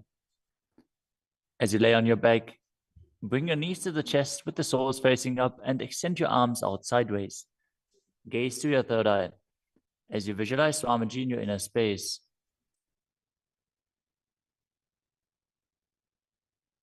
हाथ सीधा सा करे 300 उभय सभा करे.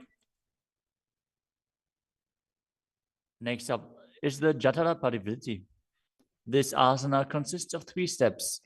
We are going to perform all 3 steps and then repeat them on the other side. Let us first enter a neutral position, which is laying on your back with the knees to your chest and the arms reaching out to the sides at shoulder level. Now visualize Swamiji in your inner space, perform the Mula Bandha and focus on the upward flowing prana in Pratyahara Kumbhaka. As you perform the first step, which is bringing one knee to the side onto the ground while extending the other leg down. Now bring both knees bent to the side. Straighten both knees to the side, hold onto the feet and gaze in the opposite direction. परिवृत्ति कोक्षिभागे त्रिदाहि परिकीर्तितः. Now come back to the neutral position, arms extended out to the sides and the knees pulled to your chest. As you drop the other knee towards the ground, extending the other leg down. Now bring both knees to the side and extend both knees to the side, gazing in the opposite direction. परिवृत्ति कोक्षिभागे त्रिदाहि परिकीर्तितः. Next up is the Dvipadapitam. As you lay on your back, bend your knees and place your feet flat on the ground.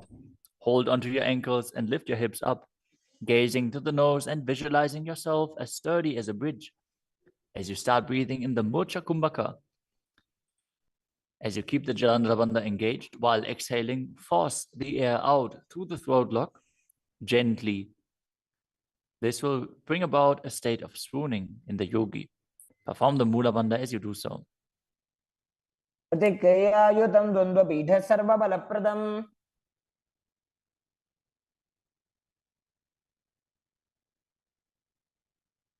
Next up is Paryankasana.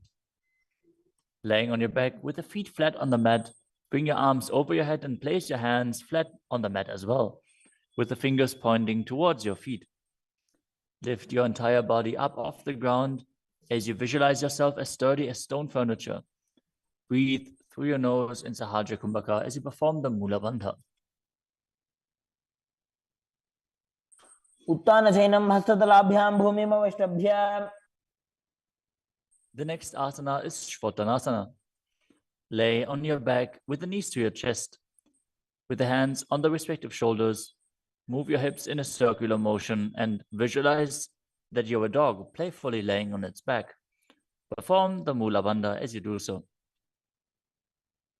शरीरं संस्थाप्य जानुनी सम्मील्य नाभो वाणीय. Next up is the Viparita Karani. Lie supine, raise your hips and legs up as you extend your hands down on the mat below, helping you balance your body as your legs are raised up. Move your legs in a circular motion as you visualize Swamiji in your inner space and keep Jalandhara Bandha and Mula Bandha engaged. भूतले सशिरो दत्त्वा खेनये चरणद्वयम्. Next up is the Viparita Karani too. Now stop the movement of your legs. Keep them pointing up straight as you visualize Swamiji in your inner space. विपरीताख्या सर्वाधिव्याधिनाशिनी. Next up is Langalasana. As you lay on your back, lift your hips and take your feet over the head with the toes on the floor. Stretch your hands out on the ground behind your back. Clasp your palms, rest on your neck and shoulders. As you visualize yourself as a plow, breathe in Mocha Kumbhaka with Jalandhara Bandha and Mula Bandha engaged. दिवाकण्ठेन भूमिं विष्टम्भा पादाग्रद्वयम् ऊर्ध्वमुन्नयेत्. The next asana is Sajita Paschimottanasana. As you lie on your back in the same position, bring your hands to the feet. Pull your thighs to the chest and hold on to the toes as you keep your arms and legs straight. This is one of the 84 different asanas revealed directly by Lord Paramashiva himself. Visualize Paramashiva as you perform Jalandhara Bandha and Mula Bandha. तानं शयित्वात् कुर्वीत शयितपश्चिमतानकम्. Next up is Supta Konasana. Maintaining the same position, bring your hip over top of the shoulder level and open your legs wide apart. Visualize Swamiji in your inner space. Perform Jalandhara Bandha and Mula Bandha. परिवृत्ति कोक्षे भागे त्रिदाहि परिकीर्तितः. The next asana is Chakrasana. Now bring your legs over top of your head, toes on the ground, hold onto the ankles of the feet and roll onto your back, keeping your legs straight. Visualize yourself as a chakra, a wheel, as you perform Jalandhara Bandha and Mula Bandha. पाशनस्तद्वौ पादौ कुर्यान्मस्तकतः परो. Next up is Supta Prasarita Parangushtasana. As you lay on your back with the legs vertical, hold on to the big toes in Prana Mudra and then open your legs wide to the side. Visualize Swamiji in your inner space as you return to breathing in Ujjayi Pranayama, making an ocean-like sound with your mouth. उत्तानपादं क्रौञ्चं च मरीचिं वीरभद्रकम्. The next asana is Supta Parangushtasana. Now, hold onto the big toes and join your feet together above your body, keeping your legs straight and your arms straight as well. Visualize Swamiji in your inner space and perform the Mula Bandha. उत्तानपादं क्रौञ्चं च मरीचिं वीरभद्रकम्. The next asana is Matsyasana. From Supta Parangushtasana, move your legs into Padmasana and lay on your back, holding onto the opposite elbows over your head. Gaze to the nose and visualize Matsya, the fish avatar of Vishnu. Matsyasana. मुक्तपद्मासनं कृत्वा उत्तानशैलं चरेत्. The next asana is Padasharamasana. Laying on your back with the legs in Padmasana, place the backside of the right hand onto the left palm.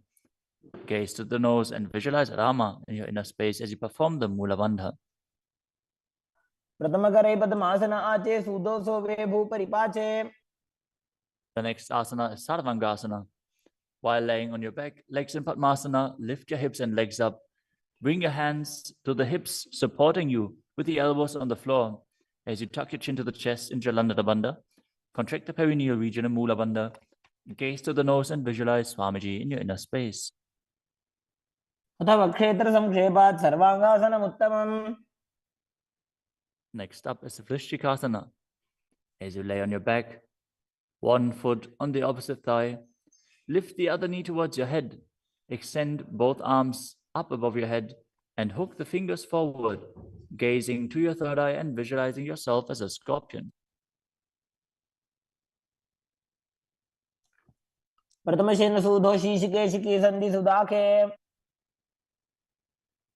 Now exchange the position of your feet. Repeat Vrishchikasana on the other side. प्रथमशेन सूधो शीशिकेशिकी संधि सुदाखे. The next asana is Vrishabhadakshipasana. Now lay on your back and interlace your fingers around the neck as you lift both feet off the ground, extending one leg straight and the other knee pulled to the chest. Alternate extending and raising the knee again and again, visualizing Swamiji in your inner space and breathing calmly through your nose in Sahaja Kumbhaka. उत्तानशयनं कृत्वा अङ्गुलिभिः कन्द्रां बद्ध्वा. The next asana is Marottanasana. Lay on your back and lift your legs one by one up, touching the knees to your ears as you visualize Swamiji in your inner space. शोत्तानवत् संस्थितिः कृत्वा जानुद्वयं पर्यायेन कर्णयोः संस्पृशेत्. Next up is Vrikasana. While laying on your back, place the sole of the feet flat on the ground. Stand up and then sit back down, visualizing yourself as a wolf. अथ उत्तानशयनं कृत्वा पादतलाभ्यां भूमिं धृत्वा. The next asana is Luddhasana. Lay on your back and quickly throw your legs up above your head. Completely roll over. Repeat this again and again, visualizing Swamiji in your inner space. Finish in a prone position. उत्तानशयनं पादौ शिर उल्लङ्घ्य. As you lay flat on your belly with the toes extended and the hands on the ground by your shoulders, contract your lips and make the sound of a flute, whistling while inhaling in Saladhasana Pranayama. Visualize yourself as a chariot, carrying warriors into a battle for Dharma on your chariot back. युज्यशयनं कृत्वा नाभिं भूमौ निधाय. The next asana is Dehalyulanganasana. Now push your body up into Tadakshvasana, the plank position, as you jump your legs forward and back between the arms again and again. Visualize yourself go beyond the body and mind.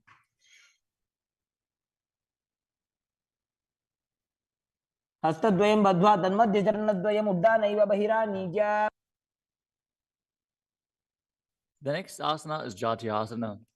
From a standing position, bend forward and place your hands on the mat, walking back and forth as you visualize yourself as a wise 60-year-old elephant.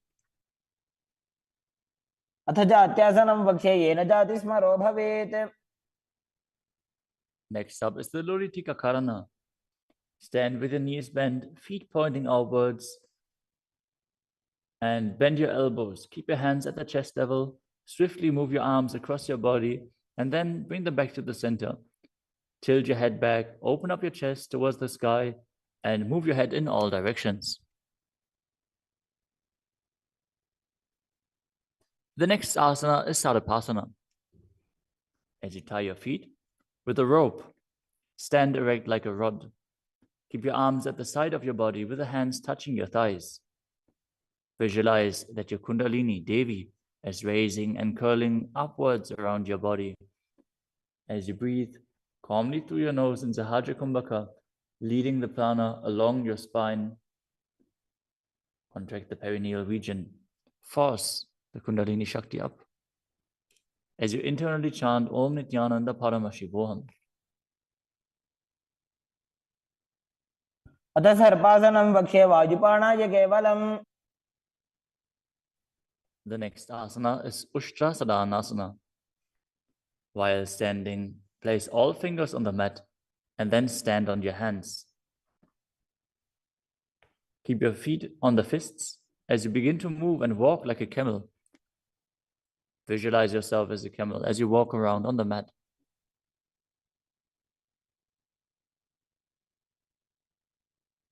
मुष्टिकनिष्ठिका प्रदेशेन भूमौ निधाय उपरि पादतले संस्थाप्य. The next asana is Ashvasana. Maintain the same position. Walk around on the hands as you visualize yourself as a horse.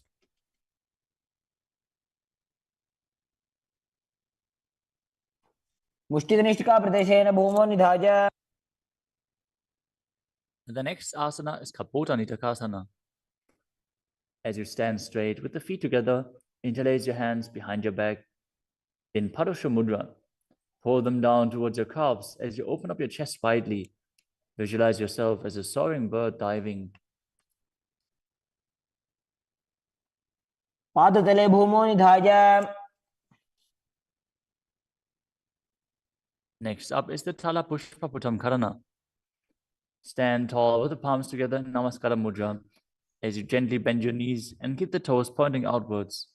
Simultaneously open up the palms and raise one heel off the ground as you slightly lower the waist and shoulder of the respective heel, bowing to both sides. As you visualize you're holding a bouquet of flowers and offering it to Paramashiva. Next asana is Khadgasana. As you lay down on your stomach, jump your feet up towards your hands and stand. As you bring the palms together, forming the horn of the rhinoceros in Namaskara Mudra, visualizing yourself as a rhinoceros and gaze to the nose. लुजसरतमासनं कृत्वा पादतलाभ्यां भूमिम् अवष्टभ्य. Next up is the Uttanottanam. Hold onto weights if you want to intensify this asana. Now sit down all the way or as low as you can to the ground and stand back up. Do this again and again as you visualize Swamiji in your inner space. पुनः उत्थातव्यम् असितव्यम् इति उत्थानोत्थानं भवति. The next asana is Musalasana. Now stand up straight, raise your arms up over your head and jump repeatedly as you visualize yourself as a mace. सरलं स्थित्वा ऊर्ध्वं बाहु नयेत्. The next asana is Utshesakasana. From a standing position, pull the sole of the foot towards your chest, while with the other leg sit down and stand back up. Alternate on both sides. As you gaze to the nose and visualize Swamiji in your inner space. एकैकं पादतलं कुक्षौ निधाय. Next up is the Parshvajanu Karana. Now stand and keep one leg slightly bent with the toes pointing to the side. Bend and lift the opposite knee towards your chest, pointing the toes downwards. Keep your arms holding the knee with the hand in a fist as you place the other hand on top of the respective thigh with the fingers pointing inwards. The next asana is Tandavasana. You can hold weights to intensify this asana. Visualize yourself fiercely dancing as Lord Shiva as you stand on one leg with the opposite leg extended forward. Lower your body down to the mat and then stand back up straight. एकेन पादेन स्थातव्यं ताण्डवासनं भवति. The next asana is Brahmanasana. Now place one foot onto the opposite thigh as you stand erect on the mat like a rod. Keep your hands by the sides, visualizing yourself being blessed by Lord Brahma. ब्राह्मणासनमावक्ष्ये यत्कृत्वा ब्राह्मणो भवेत्. The next asana is Garudasana 3. Stand tall and wrap the left leg over and around the right knee as you tuck the left toes on the other side of the right calf. Simultaneously cross the left arm below the right and bring the palms together in Namaskara Mudra in front of your heart as you visualize yourself as Lord Garuda. उत्तानकूर्मपीठं च संहिमस्गारुडमेव च. The next asana is Ekapadasana. Now bring the leg to the other thigh as you keep the hands hanging down by the sides towards the knees. Visualize Swamiji in your inner space. दक्षाङ्घ्रिं जङ्घोपरि निधाय च. The next asana is Dhruvasana. Stand on the right leg and hold onto the big toes of the left foot as you straighten the left leg out to the side and visualize yourself as the North Pole Star as you rotate on the standing leg. एकेन हस्तेन दण्डरूपस्य एकस्य पादस्य अग्रं धृत्वा The next asana is Trivikramasana. Stand on the right leg and lift the left foot behind your neck if you can. Then stand tall. Otherwise, you can pull the leg towards your chest. Then alternate standing and sitting. Perform the 3 steps of Vishnu as you visualize Lord Vishnu in your inner space. एकेन पादेन स्थातव्यम् उत्थातव्यम्. Now repeat the Parshvajanukarana on the other side.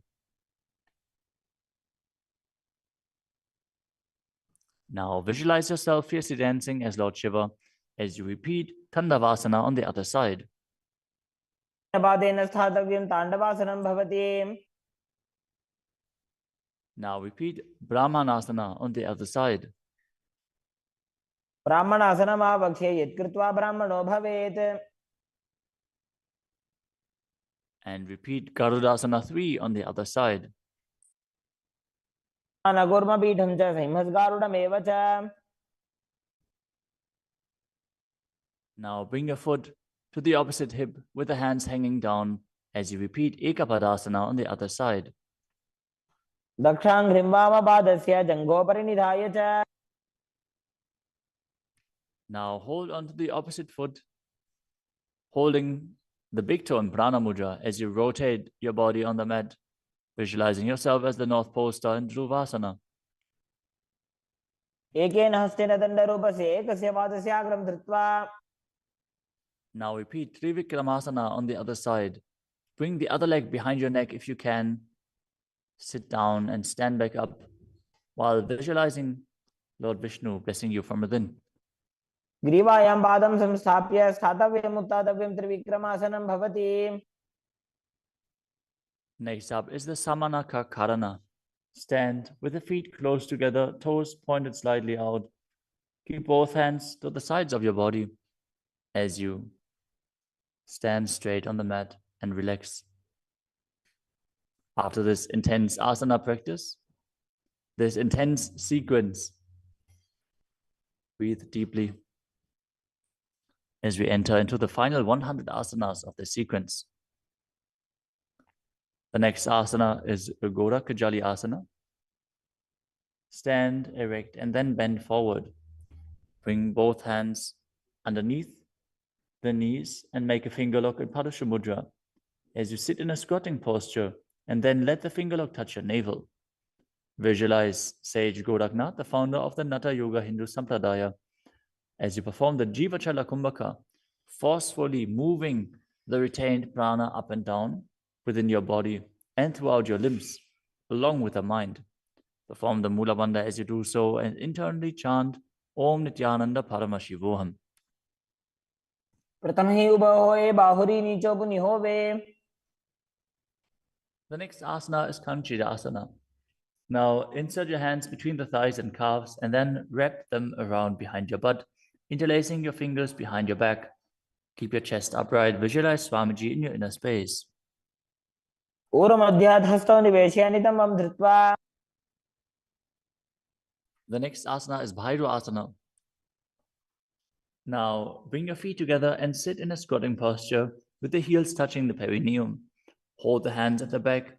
In Parusha Mudra, sit upright and gaze to your navel, visualizing Bhagavan Kala Bhairava, the Lord of Time. दो ऊपक की थलिया की माहिली को और मिलाई. Next up is Varahasana. Now squat all the way down to the ground. Keep your feet together, toes apart. Bring your elbows up close to your head and join your palms behind your back with fingers pointing down. Gaze to the nose and visualize a boar, which is one of the 10 incarnations of Mahavishnu. पागदली की माहिली को और मिलाई फना पानी उकड़बई से.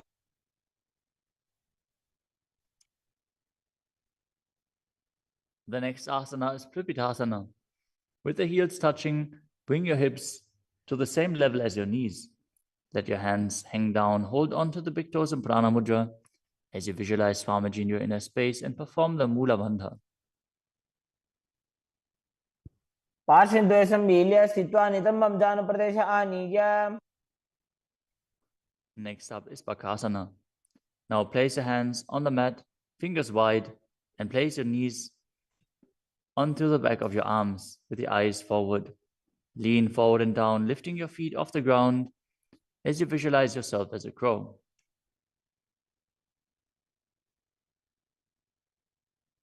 हस्ताभ्याम अवनिमवष्टभ्याम.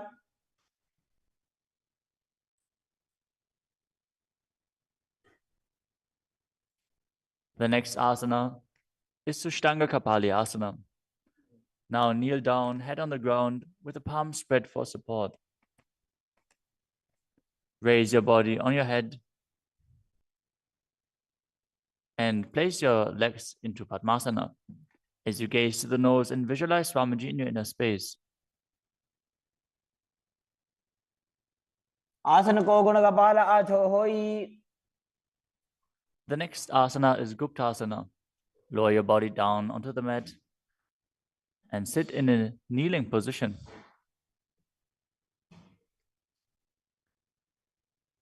Keep your toes touching behind and sit in between the heels. As you place your hands on the knees, sit straight and gaze to the nose as you visualize you are sitting in the secret seat with Paramashiva and Guru. ध्यानोर्वोरन्तरे पादौ कृत्वा पादौ च गोपयेत्. The next asana is Vrikshasana too.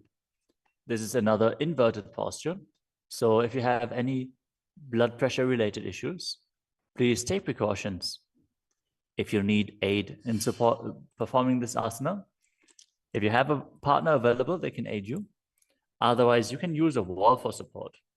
You can walk the wall up and down. This is a progression where you can increase your arm strength and finally be able to perform this asana yourself.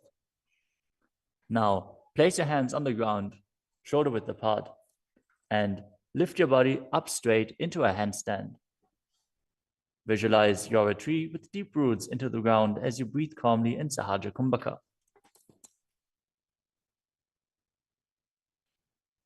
सप्तचक्रक्षालनाद्य vrikshasana विशेषकान्. Next up is Shibo Asana. Move your hands closer together and again enter the handstand posture. Visualize Tejas energy is flowing to your third eye. As you gaze up to your third eye, the Tejas energy will rejuvenate your body. दो पग जोड़ी माही Gulf मिलाए. The next asana is Matsyasana too. Now visualize yourself as a fish as you enter a plank position. Lower your body down to the mat and push it back up again and again as you engage the Mula Bandha. दिव्यं शयनं कूर्परो पार्श्वभागायाम् ऊर्ध्वकृत्य. Next up is Sarpasana too. Lie prone on your belly with the hands on the hips and lift your chest to the left and right, visualizing and moving your body like a snake. शयनं कृत्वा हस्तौ नितम्बं संस्थाप्य. Next up is Nidalambanasana. Lay prone on your belly with the hands in Padma Mudra, the lotus mudra, holding onto the chin. Keep the toes pointing backwards, feet together, as you feel self-supported and completely independent. कराभ्यां पंकजं कृत्वा तिष्ठेत् कुर्परया सुधीः. The next asana is Chaturasana. As you lay on your stomach, place your hands flat on the mat in front. Straighten your arms and bend your knees. Bring the feet towards the upper back and lift your head and chest up, visualizing yourself as an umbrella protecting your guru from the sun rays. अर्ध्यासनवस्थित्वा हस्ततलाभ्यां भूमिं वष्टभ्य. The next asana is Vajrasana. Now sit on the knees with the tops of the feet flat on the mat. Bring your butt onto the heels. Stretch your arms out in front and place the palms facing down as you bring your forehead to the mat. Gaze to the nose. Visualize yourself as Vajra, the weapon of Indra, symbolizing your indestructibility. इदानीं गर्भिणीनां योगाभ्यासो यथा लघु. Next asana is Meshasana. Now place your hands flat on the ground, shoulder width apart, and raise your hips up high into Gajasana. Then alternate striking the ground with your hands as you experience yourself as powerful as a ram.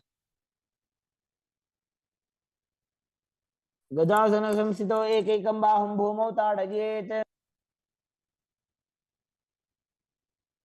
The next asana is Ajasana. From Gajasana position, lift your legs up into the air and slowly bring your forehead to the ground. Visualize yourself as unborn, existing for all eternity. गजासन संस्थितो पादद्वयमन्तराले कृत्य. The next asana is Dhanantarasana. As you sit on your heels with the legs together, interlace your fingers around the toes, pull the feet towards your perineum, and then place your hands on the respective knees.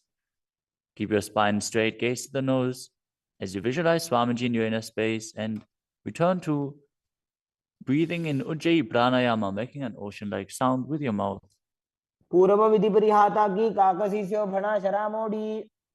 Next up is the Angamotanam. Interlace your fingers in front of your body and then behind you, stretching your arms forward to the sides and backwards as you give massage to various different joints and muscles within your body. Visualize Swamiji as you do so. हस्तयोः अङ्गुले बद्ध्वा हस्तयोर्मध्यात् सर्वमङ्गं निष्कासयित्वा. Next up is Garudasana form. Now sit on your heels in Vajrasana as you turn your feet out to the sides. Keep your thighs and knees resting on the ground. Keep your spine straight, hands on the knees. Visualize yourself as Lord Garuda, flying Lord Vishnu and Lakshmi on his back. जङ्घोरुभ्यां धरां पीड्य स्थिरकायो द्विजानुनाम्. Next up is Ananda Mandirasana. Now sit with your legs folded back, the toes pointing backwards, the knees wide, with the hands below the ankles. Keep the front of your buttocks on the ground as you gaze to your third eye and visualize yourself residing in the blissful space of a temple. अथ पक्षे वीरनाथ आनन्दमन्दिरासनम्. Next up is Mandukasana 2. Now sit with the knees wide, the feet overlapping on top of your ankles. Keep your hands underneath the knees, gaze to the nose, and visualize yourself as a frog as you perform Uddiyana Bandha and Mula Bandha. पृष्ठं सम्पीड्य गुल्फाभ्यां जान्वङ्गे सवलयाकृतिः. The next asana is Narasimhasana. As you keep your toes on the mat with the heels up and together, place your perineum on top of the heels. Keep your palms on the ground with the fingers spread wide apart, thumbs touching the base of the hand, touching the toes.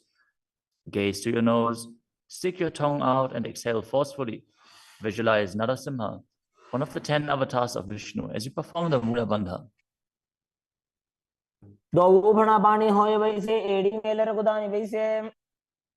The next asana is Vishrakasana. Sit on the toes and place your perineum on the heels as you separate your knees and place them on the ground. Make a hollow of your palms and place it on your mouth. Keep your thumbs under the teeth and close your lips. Gaze to your nose. Inhale through the right nostril and exhale through your mouth as per your capacity in Vishraka Pranayama. Visualize yourself as Devi, presiding over any and all minuscule fears you might have.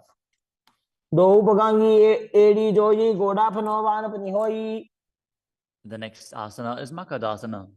Now bring the soles together, the top of the feet on the ground. As you sit on the heels, bend your elbows, bring your fingers to the armpits, and imitate as if you were a monkey stretching itself. Visualize yourself as a playful monkey as you gaze to your third eye and perform the Mula Bandha.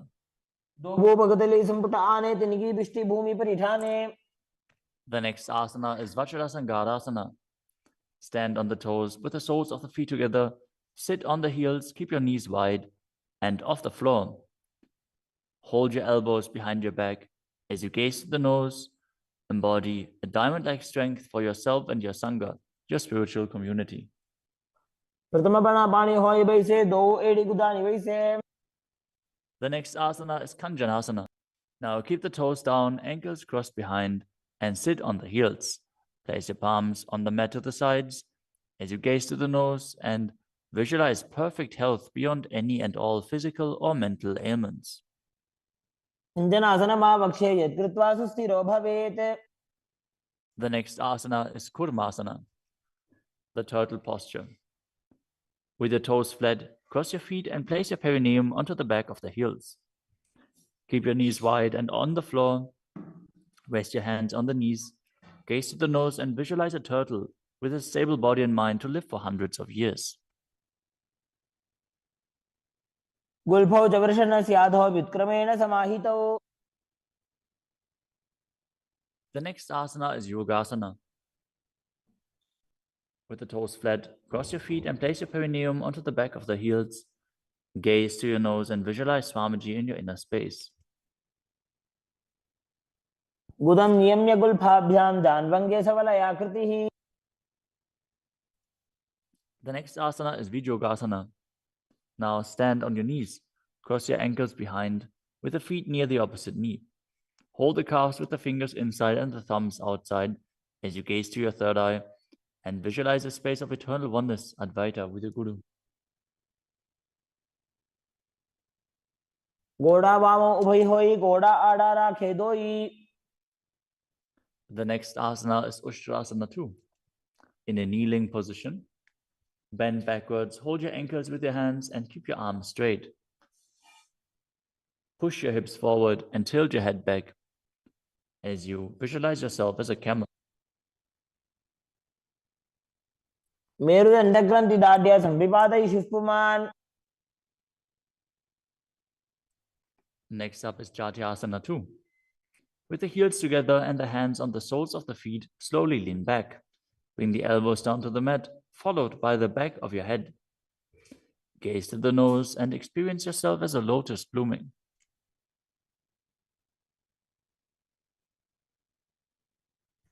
दो एड़ी संपुट करे सोले मूल द्वारी तो हृदय. Next up is Virattasana. Sit on the knees with the thighs and calves together. Lean back and touch your back to the ground. Then rise back up. Do this again and again as you visualize the healing and liberation of all causal subtle forms of your body. Gaze to the nose and perform the Mula Bandha. जंगा पृष्ठभूमो निधाय जंगोदरयोः ऊरुनि संस्थाप्य. Next asana is Kapotasana. From Virattasana, raise your hips higher. Bring your forearms to the mat and hold the back of the heels. As you bring your head in between the feet, visualize yourself as a beautiful dove and perform the Mula Bandha. मेरुदंडग्रंथि दाढ्य संविपादय शिष्पुमान. The next asana is Vadasana. Now stand upright on the knees with the toes tucked. Hold your arms with opposite hands and gaze to the nose.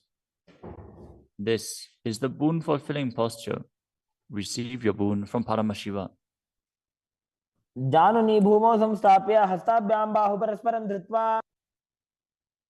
Next up is Vadahasana 2. Keep your knees together, toes tucked behind. Lean forward as you bring the elbows to the mat. With your hands holding the head, rest your buttocks on the heels and visualize yourself as Varaha, the boar incarnation of Mahavishnu. सूर्यं चन्द्रं भेदनानि आसनानि निकथ्यते.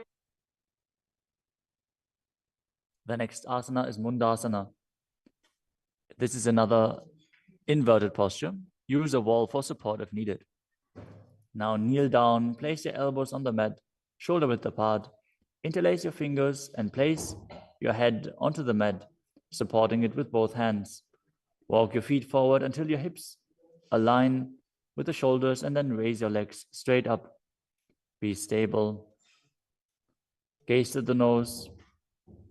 Visualize yourself as a lopped tree as you breathe calmly through your nose in Sahadra Kumbhaka in Mundasana. अधो मुंडासनं वक्षे सर्वेषां प्राणिनां सुखम्. Next asana is Andhasana. In a kneeling position, place your head in between the knees and the elbows outside of the knees. Hold your head with both hands, gaze to the nose and visualize Swamiji in your inner space as you breathe through your mouth. and perform the Mula Bandha. प्रथम पगदली समठहरावे कोरमा हिली उभे मिलावे. The next asana is Viparita Shalabhasana. You can hold weights to intensify this asana. As you lie on your belly with the arms extended straight out, lift your thighs, arms, and chest off the ground. Visualize yourself as a locust and perform the Mula Bandha. शलभासन भेदाश्च नटभेरुंड नामके. The next asana is Kapalasana. Lie on your belly with the arms at the side, palms facing down. Keep your forehead on the ground and keep your chest on the mat as you lift your legs up together. Visualize yourself as a skull, representing the mind with purified thoughts and a strong will to attain enlightenment. कपालं भूमो निधाय ऊर्ध्वं पादौ नयेत्. The next asana is Akasha Kapotasana. As you lay on your stomach, keep your hands by the sides and lift your legs up over your head. As you slowly place your feet on the mat in front of your head, keep the palms flat on the mat behind, visualizing yourself as a free and open dove. As you breathe in Sahadra Kumbhaka and perform the Mula Bandha. उष्ट्रासने स्थित्वा चरणौ भूमेरुत्थाप्य. The next asana is Chatakasana. As you sit on your knees, bring the chest down so the navel touches the knees and keep your hands and elbows flat on the ground. Be sturdy. Visualize yourself as a sparrow as you perform the Mula Bandha. पूर्वपर्यन्तौ हस्तौ धरामवष्टभ्य. The next asana is a Vrishchikasana too. Now kneel down, keep your hands and elbows on the mat as you raise your legs, bend your back to touch the feet onto your head. Lift your chin and hold as you visualize yourself as a scorpion. विच्छेव पुच्छ प्रतिमाङ्घ्रिपार्ष्णे धृत्वा स्वशीर्षे चिबुकं विधार्य कौ. Now place the perineum down on the right heel as you keep the left foot outside of the hip with the toes pointing outwards. Now visualize yourself as a bull as you start breathing in the Antarangaka Kumbhaka, forcefully inhaling through your nose, holding the breath for a short while and then exhaling slowly. याम्यगुल्फे पादमूले वामभागे पदेतरम्. The next asana is Lulasana. From the kneeling position, place your hands flat on the mat in front. Lift your knees off the ground and cross the toes over the left. The left toes over the right as you balance above the mat and visualize Swamiji in your inner space. लोलासनं सदा कुर्यात् वायुलोलापघातनात्. Now directly place your perineum down on the other heel as you repeat Vrishasana on the other side. याम्यगुल्फे पादमूले वामभागे पदेतरम्. Next up is Balagunasana. Now place the left toes on the ground and sit on the heel of the left foot. Place the right foot flat on the ground with the knee raised against the chest. Keep your palms on the respective knees as you maintain an upright position. Visualize Balagunahai, one of the 84 siddhas in your inner space. आसन को गुण जल विकार जाई. Next up is Grahasana. Squat with the feet flat on the mat. As you bring your elbows under the thighs, wrap your hands around the shins, and hold onto your ankles from the outside. Visualize yourself as the entire planet. पादतले भूमौ संस्थाप्य जानुमध्ये हस्तगुर्परौ स्थाप्य.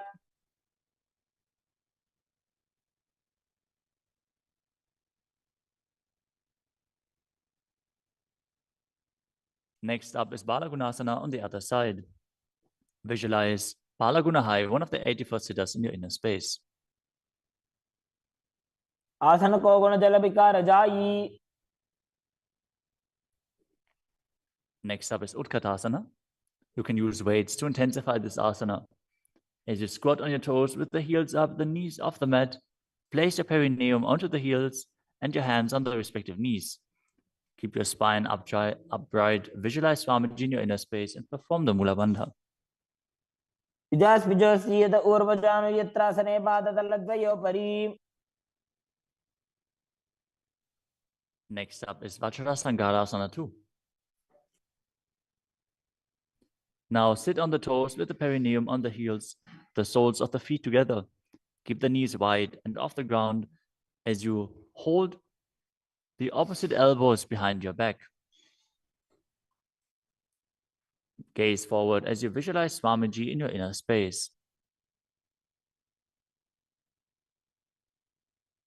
प्रथम पाणी होए जैसे दो एडिगदानि वैसे. The next asana is Anilasana. Now squat or sit with the feet hip-width apart, with the hands under the soles of the feet from the inside, palms facing down. Keep your arms straight, elbows at the navel, and gaze to the nose as you visualize you are able to consume and live off of air alone. दो हाथ भूमि पर ठाने कहनी जाड़ी ना भी लगाने.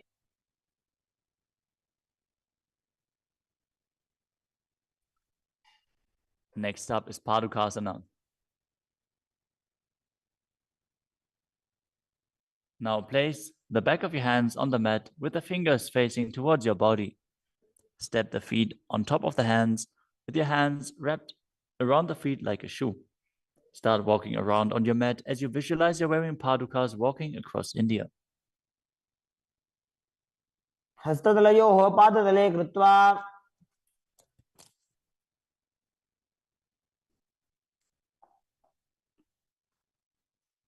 Next up is Kukkuttanasana. Now place your palms on the mat, raise both feet upwards into the air, and let them fall back down. Do this again and again as you visualize yourself as a rooster. हस्ततले भूमौ कृत्वा पादतले च ऊर्ध्वमुड्डानं कृत्वा. Next up is Viparita Nrityasana. Now place your hands on the mat and raise your legs upwards into a handstand. As you move around on two hands dancing, feel yourself become free of all inhibitions. हस्ततलाभ्यां भूमिं वष्टभ्य. Next up is Kunjarasana. Now separate your feet and place one palm down on the mat with the arm straight. Bring the opposite arm towards your head. Be stable. Visualize Swamiji in your inner space. Breathe calmly in Sahadra Kumbhaka and perform the Mula Bandha. अथ वक्षे Mahadev कुञ्जरासनमुत्तमम्. Now exchange the position of your hands. Repeat Kunjarasana on the other side. वक्षे Mahadev कुञ्जरासनमुत्तमम्. Next asana is Kadambasana. Sit on the ground with your feet flat and the heels close to your body. Hold the respective ankles with your hands as you lift your feet off the ground and visualize yourself as a Kadamba tree, a pious tree that promotes a long life. पार्श्वभ्यां भूमिं वष्टभ्य हस्तद्वयेन गुल्फौ धृत्वा. Next up is Bhavana Muktasana. Now sit with the heels at the perineum, hold the knees with your hands and press them towards your chest. Visualize any excess water being released or balanced within your system as you perform the Mula Bandha. स्तुपादयोः पाणिं लात्वा स्वस्वनितम्बके. The next asana is Chakrasana.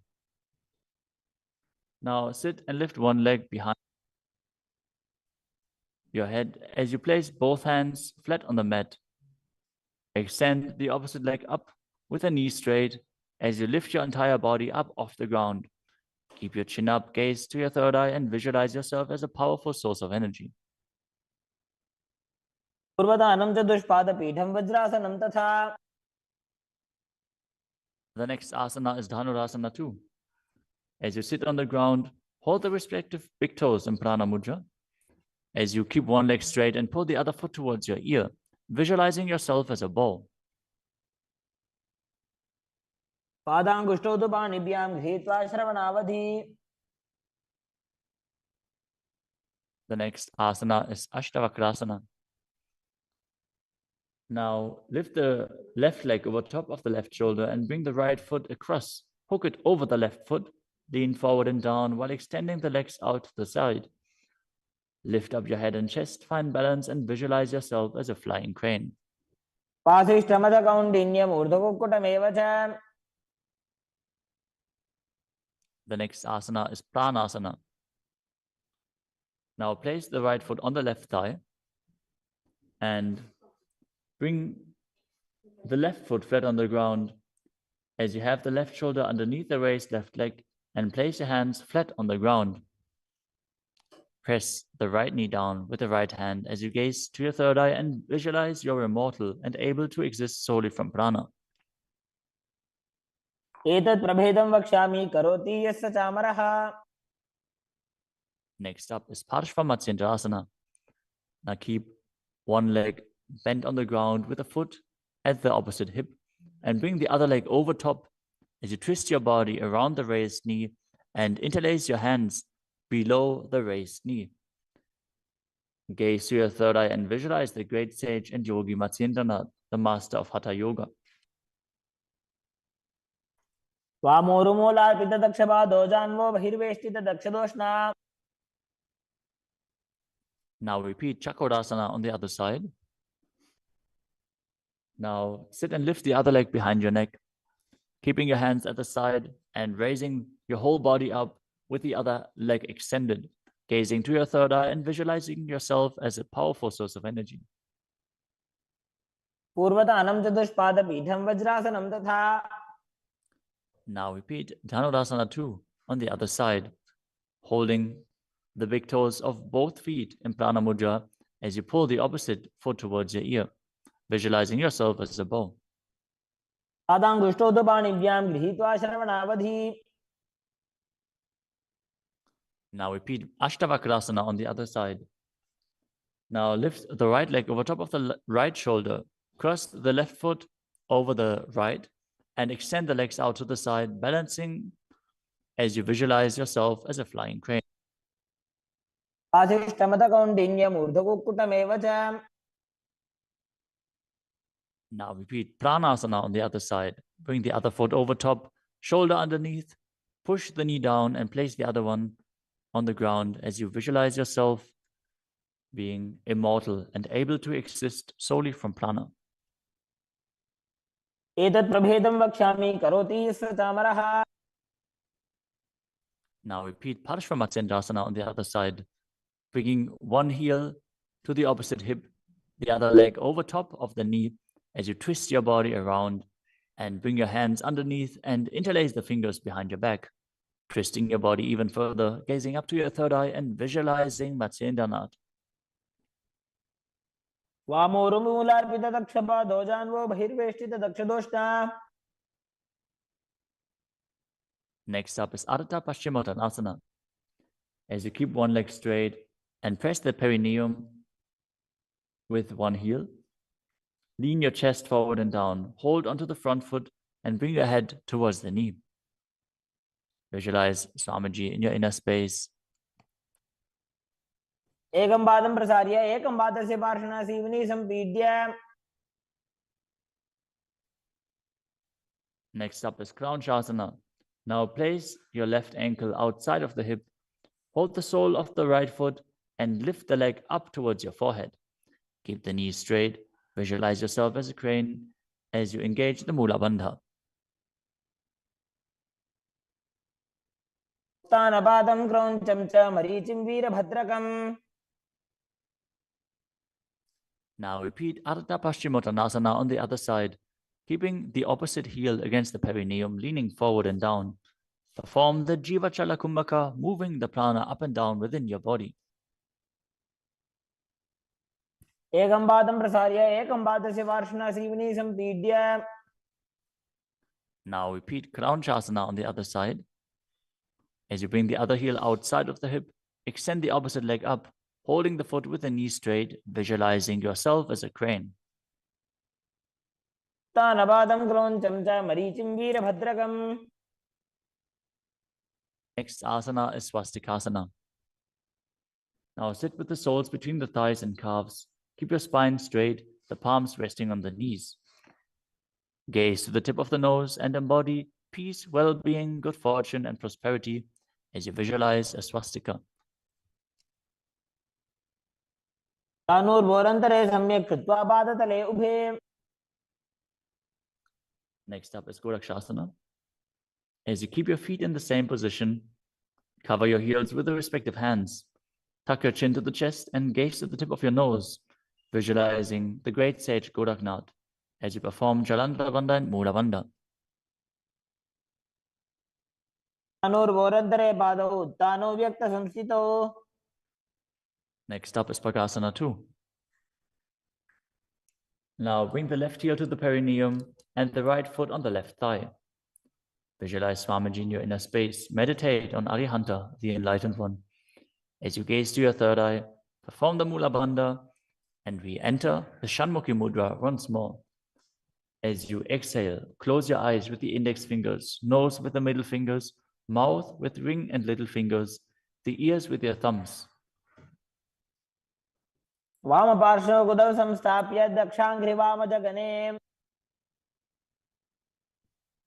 Next up is Yogasana 2. As you keep your feet on top of the opposite knees, place your hands on the ground beside your body, with the palms facing up. Keep your spine straight, gaze to your nose as you visualize Swamiji in your inner space. Start breathing in Kakachantra Kumbhaka, rolling up the tongue and keeping your mouth in the shape of the beak of a crow. As you inhale through the rolled up tongue, cooling down your body. उत्तानौ चरणौ कृत्वा संस्थाप्योपरि जानुनोः. Next up is Urdhva Kukutasana.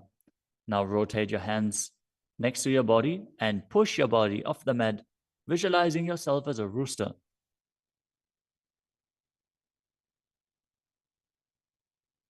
वासिष्ठमदकौण्डिन्यम् ऊर्ध्वकुक्कुटमेव च.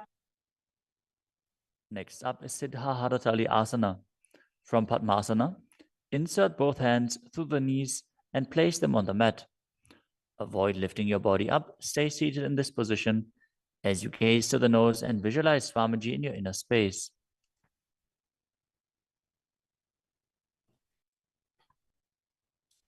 प्रथम पद्मासन को करे हस्तदो वो गोडासन दिधरे. Next up is Hamsasana. From Padmasana, lift your body off the ground as you gaze to your third eye and visualize yourself as an elegant swan. कुक्कुटासने स्थित्वा स्कन्धपर्यन्तं ऊरोनि नीत्वा. Next up is Karmukasana. From Padmasana, place your hands between the thighs and calves. Lean forward and while sitting, reach your hands behind your body in Parasha Mudra.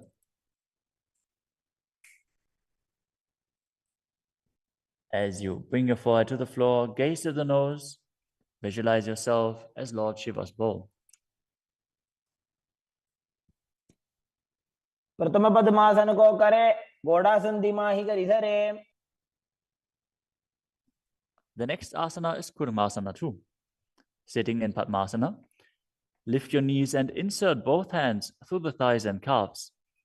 As you bend your elbows and hold onto the respective shoulders with your hands, visualize yourself as a turtle, having a stable body and mind to live for hundreds of years. बाईजंग पर दक्षिण बावा दाईजंग पर बाईं ल्यावा.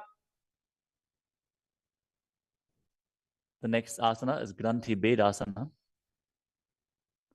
From Padmasana, insert both hands through the thighs and calves.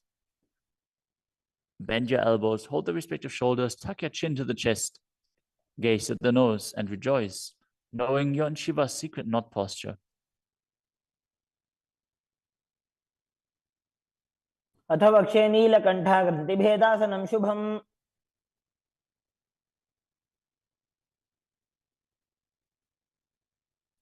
The next asana is Uttana Kurmasana.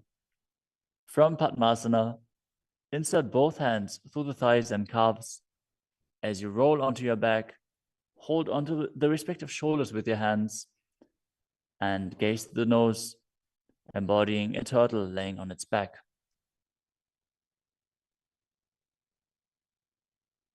कुक्कुटासनबन्धस्थं कराभ्यां धृतकन्धरम्.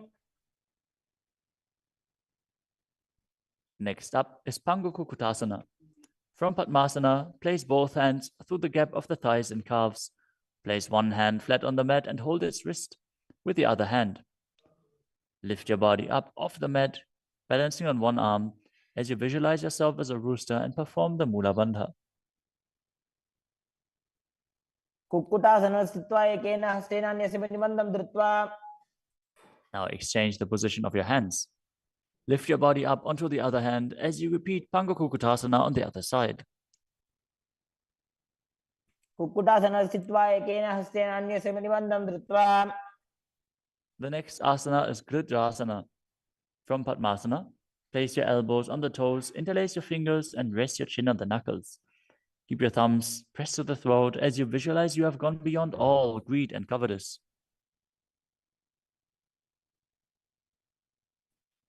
जानुर्भोरन्तरे पादौ उत्तानौ व्यक्तसंस्थितौ. Next up is Padmasana 3. From Padmasana, hold one hand over the other with the palms facing upwards.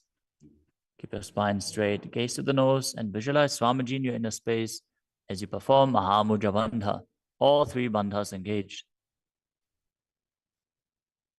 उत्तानौ चरणौ विधाय विधिवत् शक्तिस्थितौ योगिरात्. Next up is Padmasana 4. From Padmasana, place your palms on top of the knees. Keep your spine straight, gaze to the nose, engage the Mula Bandha, and visualize Paramashiva in your inner space. एतत् पद्मासनं कुर्यात् प्राणवायु प्रसिद्धये.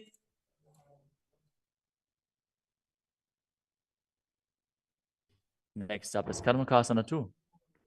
From Padmasana, keep the left hand on the left knee and hook the right hand around the big toes in Prana Mudra with index and middle fingers.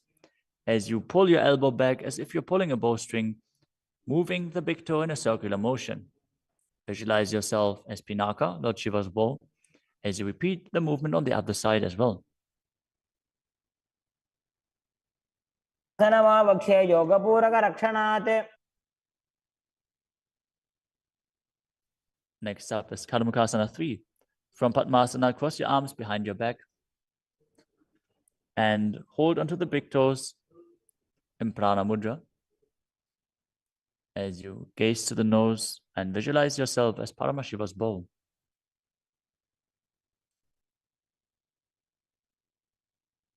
आसनमाक्षित्य उदरे पूरयेत् सुखम्. Next up is Dridhasana. Now maintain Karmakasana 3. Lift your chest up and gaze to your third eye, visualizing that you are the action of Paramashiva's third eye, destroying anything you come across. ऊरुभ्यामुपरि स्थाप्य पादयुग्मं प्रयत्नतः. Next up is Nagadasana. From Karmakasana 3, with your arms behind your back, roll onto your back. Hold on to the big toes if you can. Otherwise, lay on your arms in Padmasana as you gaze to the nose and visualize yourself as a snake. प्रथम पद्मासन को टाने दो हाथ पाछाने आने. Next up is Kandukasana. As you lie on your back, bend your knees with the feet off the ground. Embrace your knees to the chest with the head touching the knees. Roll your body up into a ball as you breathe in Sahadra Kumbhaka. पित्रासने स्थित्वा हस्तपादानि निष्कुष्य. Next up is Urdhva Pavanasana. Lay on your back with the knees raised together, feet flat on the ground. Interlace your fingers behind your neck as you gaze to the nose and visualize Swamiji in your inner space. प्रथमे सूधो सैनग्राभे घोड़ा उभा राशि मिलावे.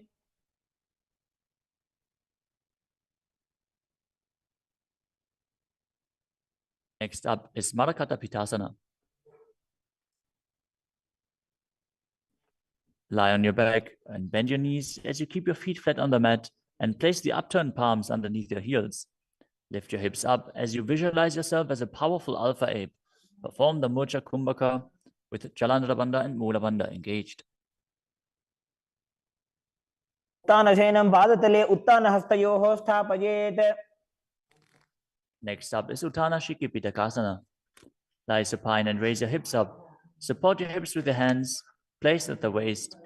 As your elbows bear the weight of your body, press your chin to through the throat, gaze to the nose, and visualize Swamiji in your inner space.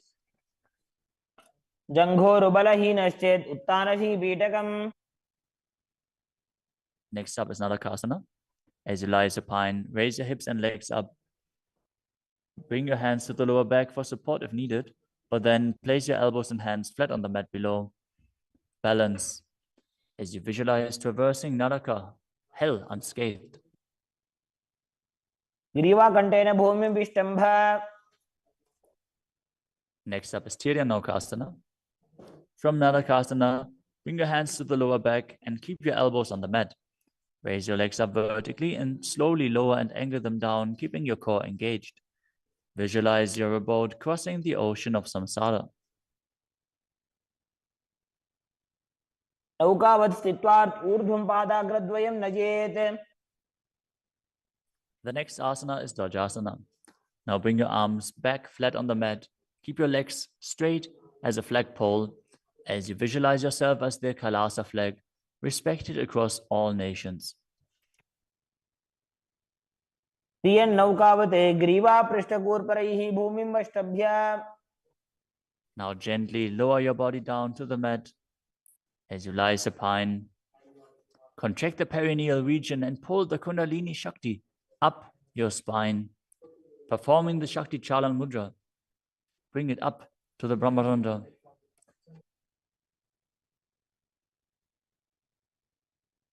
As you completely relax, unclutch from any micro movements of your body and mind, visualize your body as dead and the Supreme Pontiff of Hinduism, Swamiji, is liberating you as you internally chant the japa Om Nityananda Paramashivoham.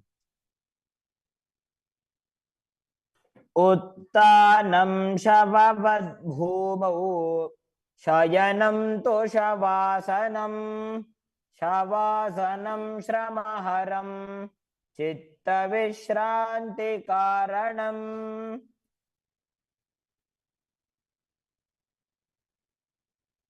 ॐ नित्यानन्द परमशिवोऽहम्. ॐ नित्यानन्द परमशिवोऽहम्. ॐ नित्यानन्द परमशिवोऽहम्. ॐ नित्यानन्द परमशिवोऽहम्. ॐ नित्यानन्द परमशिवोऽहम्. ॐ नित्यानन्द परमशिवोऽहम्. ॐ नित्यानन्द परमशिवोऽहम्. ॐ नित्यानन्द परमशिवोऽहम्. ॐ नित्यानन्द परमशिवोऽहम्. ॐ नित्यानन्द परमशिवोऽहम्.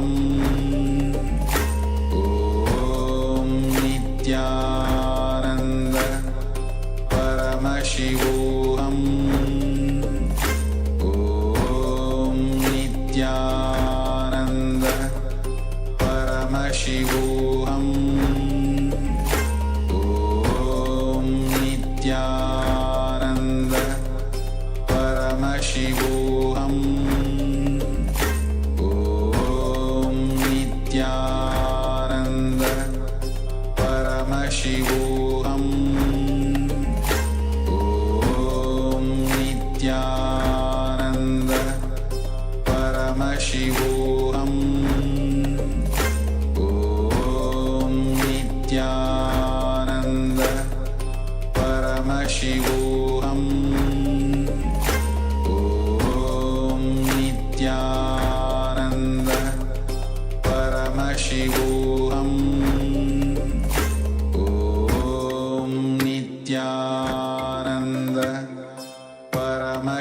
ॐ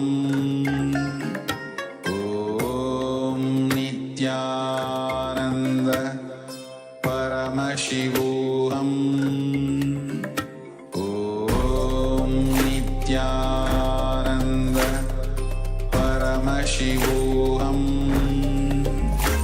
ॐ नित्यानन्द परमशिवोऽहम् ॐ नित्यानन्द परमशिवोऽहम् ॐ नित्यानन्द परमशिवोऽहम् ॐ नित्यानन्द परमशिवोऽहम् ॐ नित्यानन्द परमशिवोऽहम् ॐ नित्यानन्द परमशिवोऽहम् ॐ नित्यानन्द परमशिवोऽहम् ॐ नित्यानन्द परमशिवोऽहम् ॐ नित्यानन्द परमशिवोऽहम् ॐ नित्यानन्द परमशिवोऽहम् ॐ नित्यानन्द परमशिवोऽहम् ॐ नित्यानन्द परमशिवोऽहम् ॐ नित्यानन्द परमशिवोऽहम् ॐ नित्यानन्द परमशिवोऽहम् ॐ Nityanand. Now slowly return to your physical body. Start wiggling your fingers and toes, your wrists and your ankles, your elbows and your knees. Raise your knees up towards your chest and circle them with your hands, rocking your body from side to side. As you slowly return to a comfortable seated position.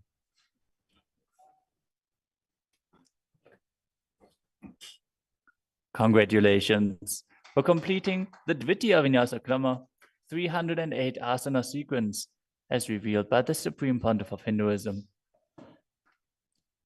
With this, let us conclude the Nityananda Yoga session. As you sit straight with your head, neck, and spine in a straight line, place your hands in Anjali Mudra in front of your heart center. Close your eyes, take a deep breath, visualize Swamiji, and chant the Purna Mantra. Om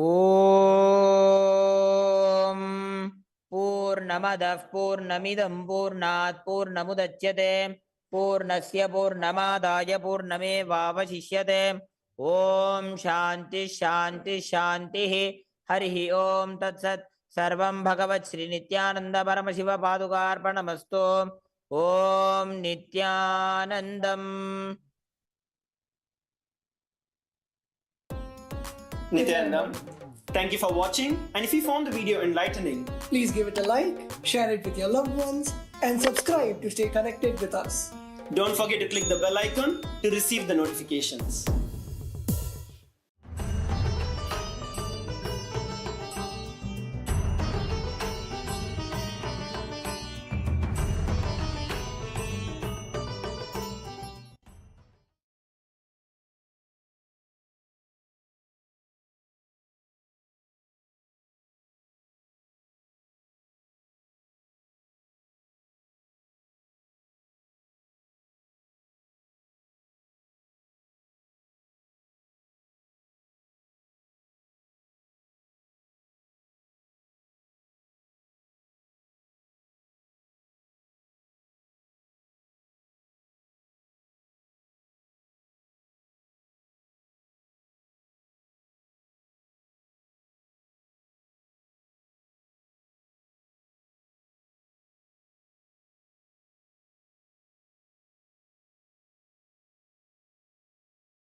Now, this technique is a two-part.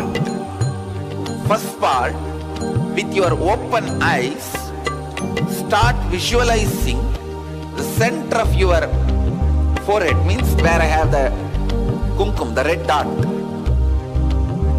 Center of that spot in you, means your third eye is open. Your third eye is open. You are looking through the third eye. First few minutes it will be a little difficult, but you will catch it within 4-5 minutes. Let your eyes be open, but look through your third eye. Second step, close your eyes, visualize the intense golden light is entering into your being and functioning on your third eye, actively getting centered on your third eye.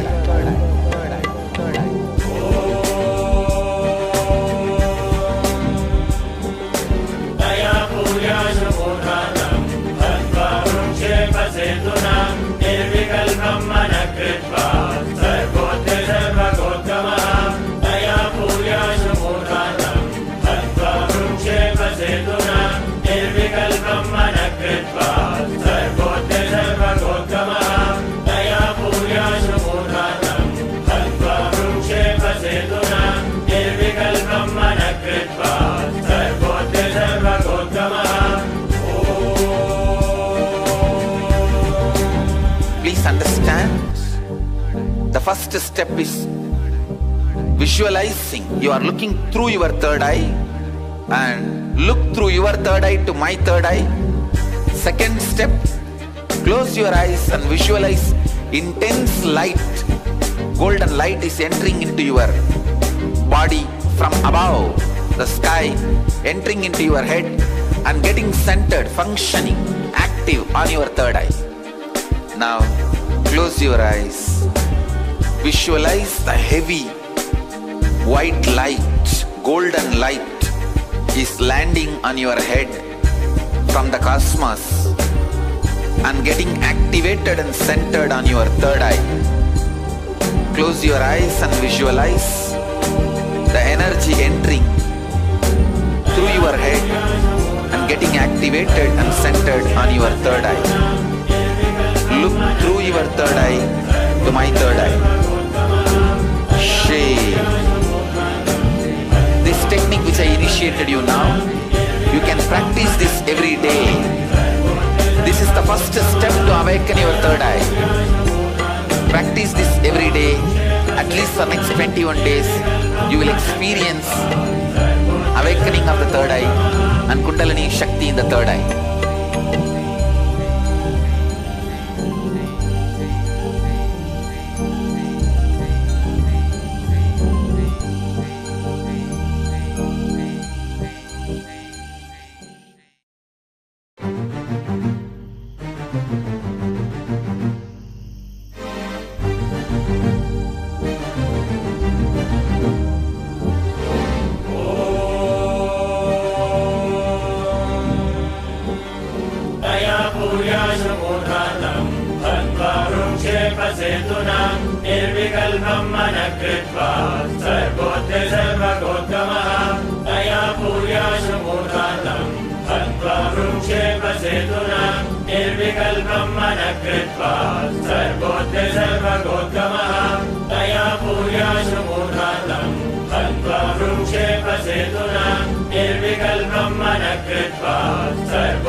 Third eye.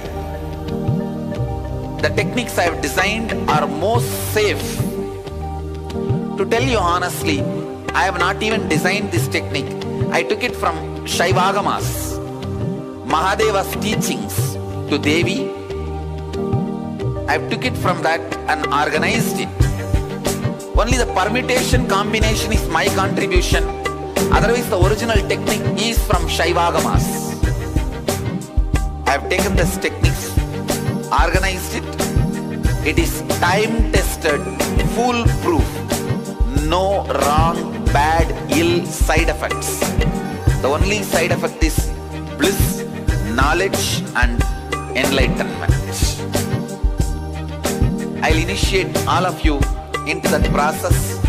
Listen to the technique properly.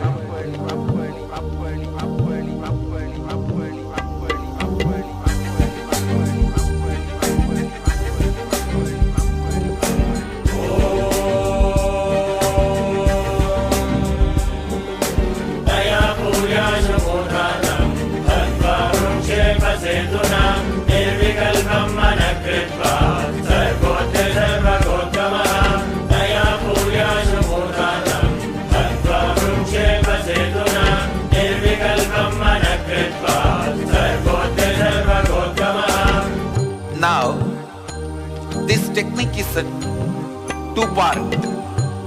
First part, with your open eyes, start visualizing the center of your forehead, means where I have the kumkum, the red dot. Center of that spot in you, means your third eye is open. Your third eye is open. You are looking through that third eye. First few minutes it will be a little difficult, but you will catch it within 4-5 minutes. Let your eyes be open, but look through your third eye. Second step, close your eyes. Visualize the intense golden light is entering into your being and functioning on your third eye. Actively getting centered on your third eye.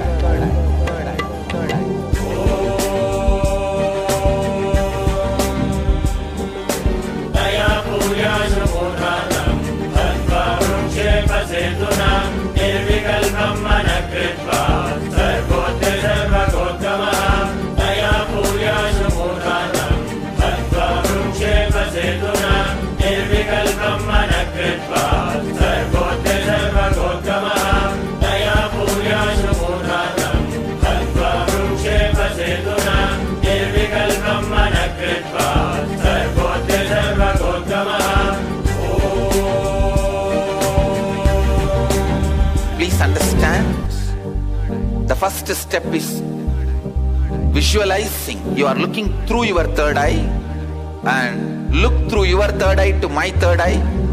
Second step, close your eyes and visualize intense light. Golden light is entering into your body from above, the sky, entering into your head and getting centered, functioning, active on your third eye. Now, close your eyes. Visualize the heavy white light, golden light is landing on your head from the cosmos and getting activated and centered on your third eye.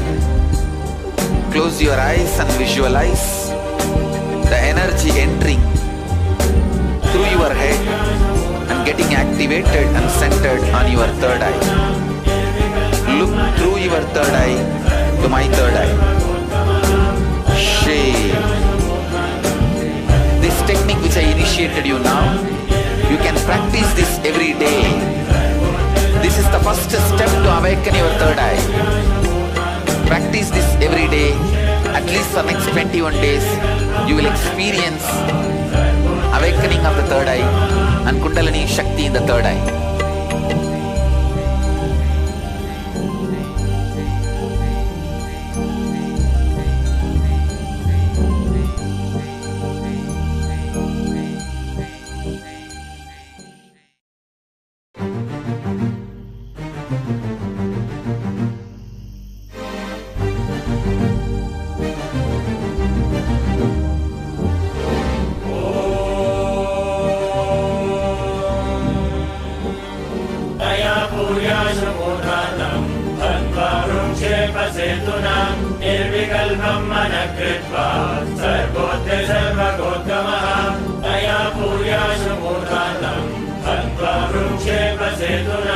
निर्विकल्पं मनः कृत्वा सर्वोत्तरं सर्वगोत्तमः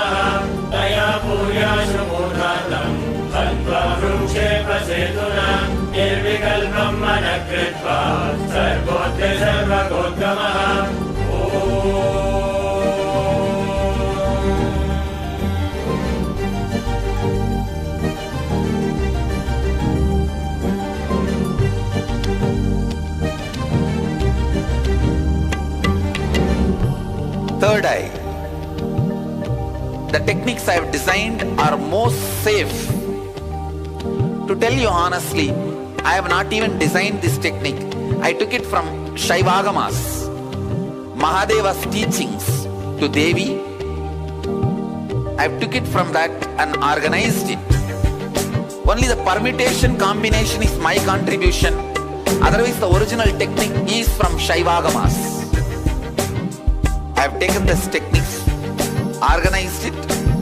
It is time-tested, foolproof. No wrong, bad, ill side effects. The only side effect is bliss, knowledge and enlightenment.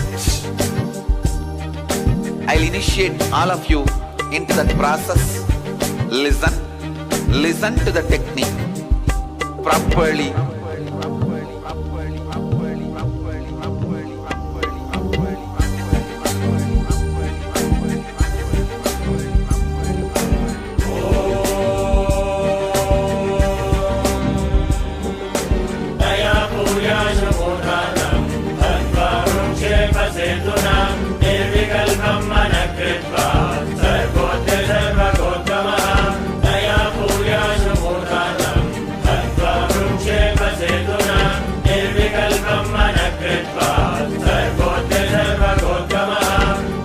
Now, this technique is a two-part.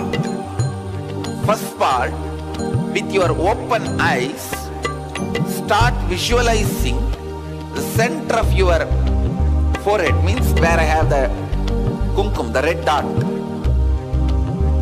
Center of that spot in you, means your third eye is open. Your third eye is open. You are looking through the third eye. First few minutes it will be a little difficult, but you will catch it within 4-5 minutes. Let your eyes be open, but look through your third eye. Second step, close your eyes. Visualize the intense golden light is entering into your being and functioning on your third eye. Actively getting centered on your third eye.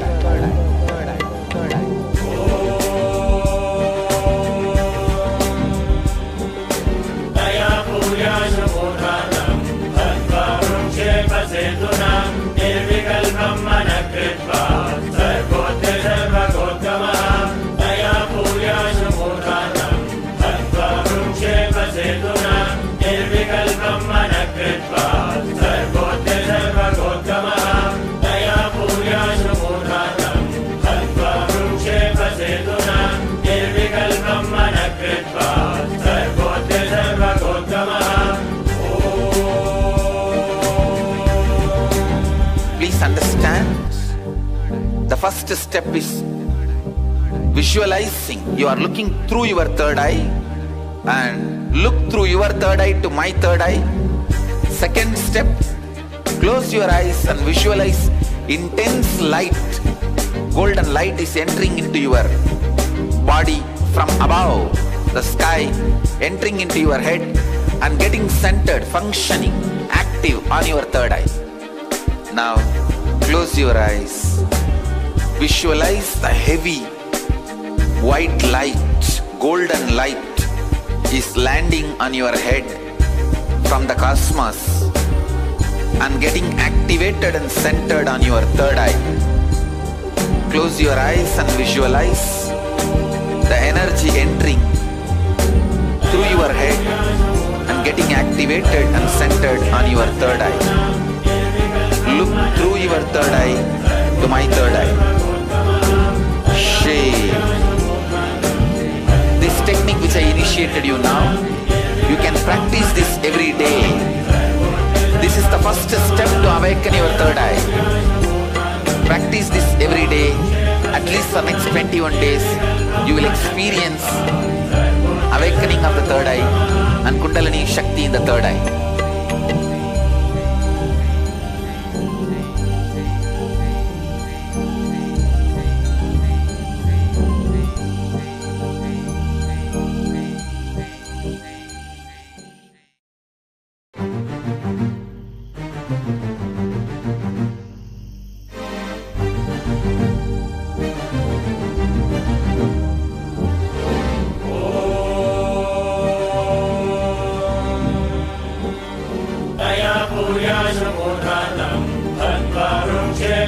सेतुना निर्विकल्पं मनः कृत्वा सर्वोत्य सर्वगोत्तमः तया पूर्याशु मूर्धान्तं हत्वा वृक्षेप सेतुना निर्विकल्पं मनः कृत्वा सर्वोत्य सर्वगोत्तमः तया पूर्याशु मूर्धान्तं हत्वा वृक्षेप सेतुना निर्विकल्पं मनः कृत्वा सर्वोत्य सर्वगोत्तमः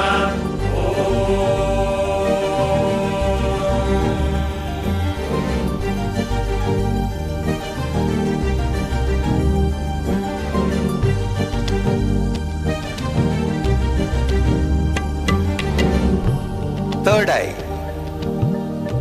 The techniques I have designed are most safe. To tell you honestly, I have not even designed this technique. I took it from Shaivagamas, Mahadeva's teachings to Devi. I took it from that and organized it. Only the permutation combination is my contribution. Otherwise, the original technique is from Shaivagamas. I have taken this techniques, organized it. It is time-tested, foolproof. No wrong, bad, ill side effects. The only side effect is bliss, knowledge and enlightenment. I'll initiate all of you into that process. Listen to the technique properly.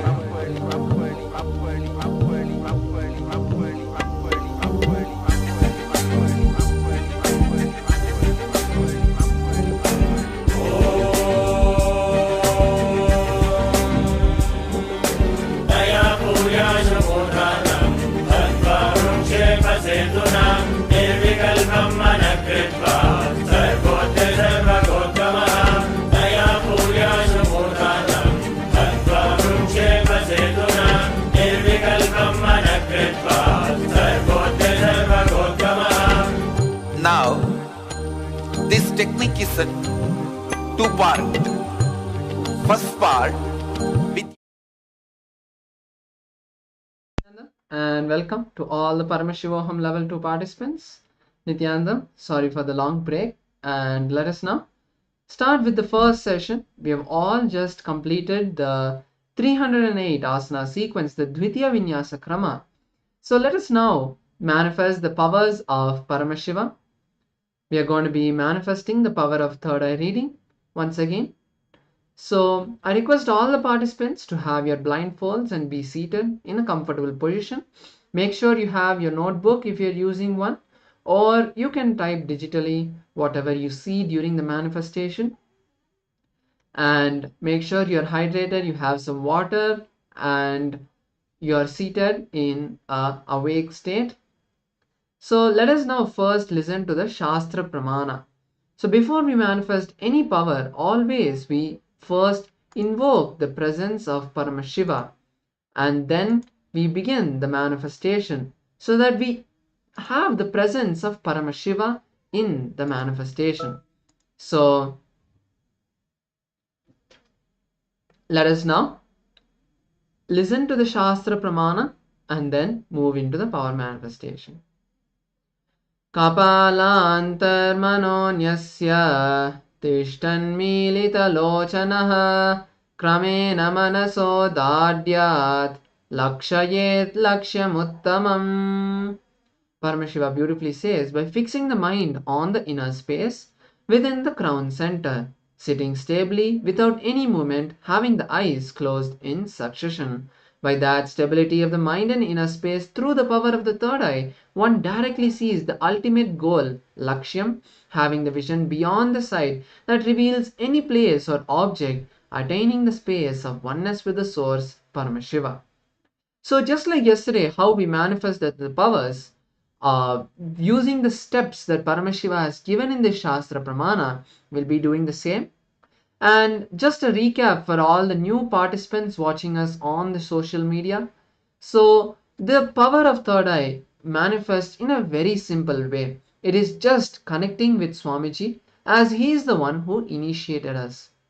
So the steps are very simple, where we start with first visualizing Swamiji in our inner space. Swamiji says that, the Shastra Pramana says that we have to bring the awareness to the crown center, and the crown center is the seat of the Guru. So we will be visualizing Swamiji in our inner space.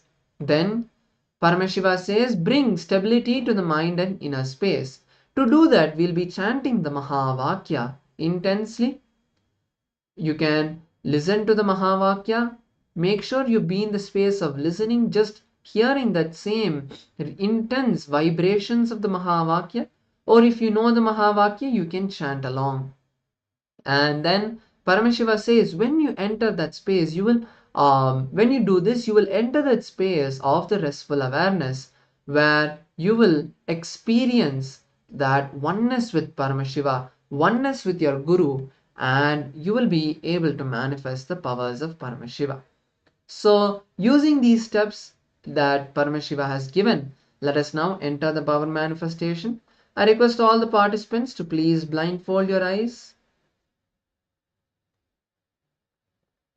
Make sure you blindfold your eyes with a cloth and not just close your eyes with your hands, because when you close your eyes with an eye band, you will be able to bring more awareness to the third eye.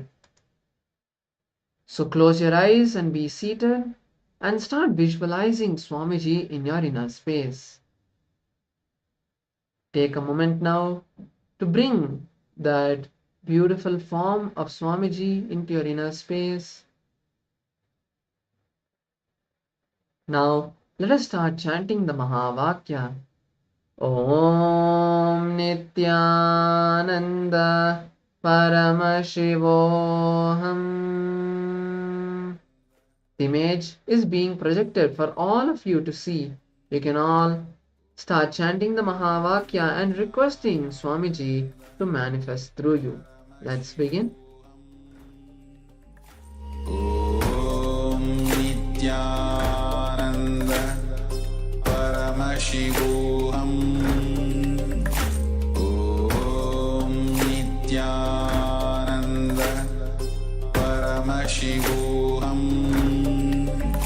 Om Nityananda Paramashivoham. Nityananda Paramashivoham. Om Nityananda Paramashivoham. Om Nityananda Paramashivoham. Om Nityananda Paramashivoham. Om Nityananda Paramashivoham. Om Nityananda Paramashivoham. Om Nityananda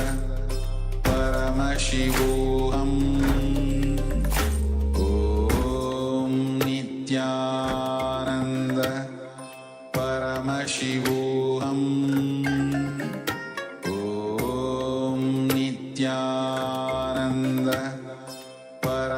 Paramashivoham. Om Nityananda Paramashivoham. Om Nityananda Paramashivoham. Om Nityananda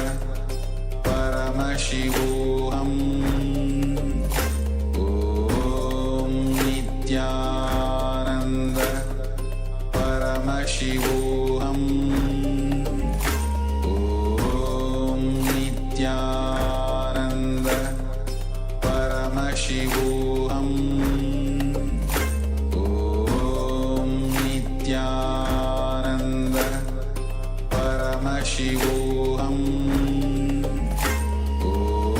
Om Nityananda Paramashivoham. Om Nityananda Paramashivoham. Om Nityananda Paramashivoham. Om Nityananda Paramashivoham. Om Nityananda Paramashivoham Om Nityananda Paramashivoham Om Nityananda Paramashivoham Om Nityananda Paramashivoham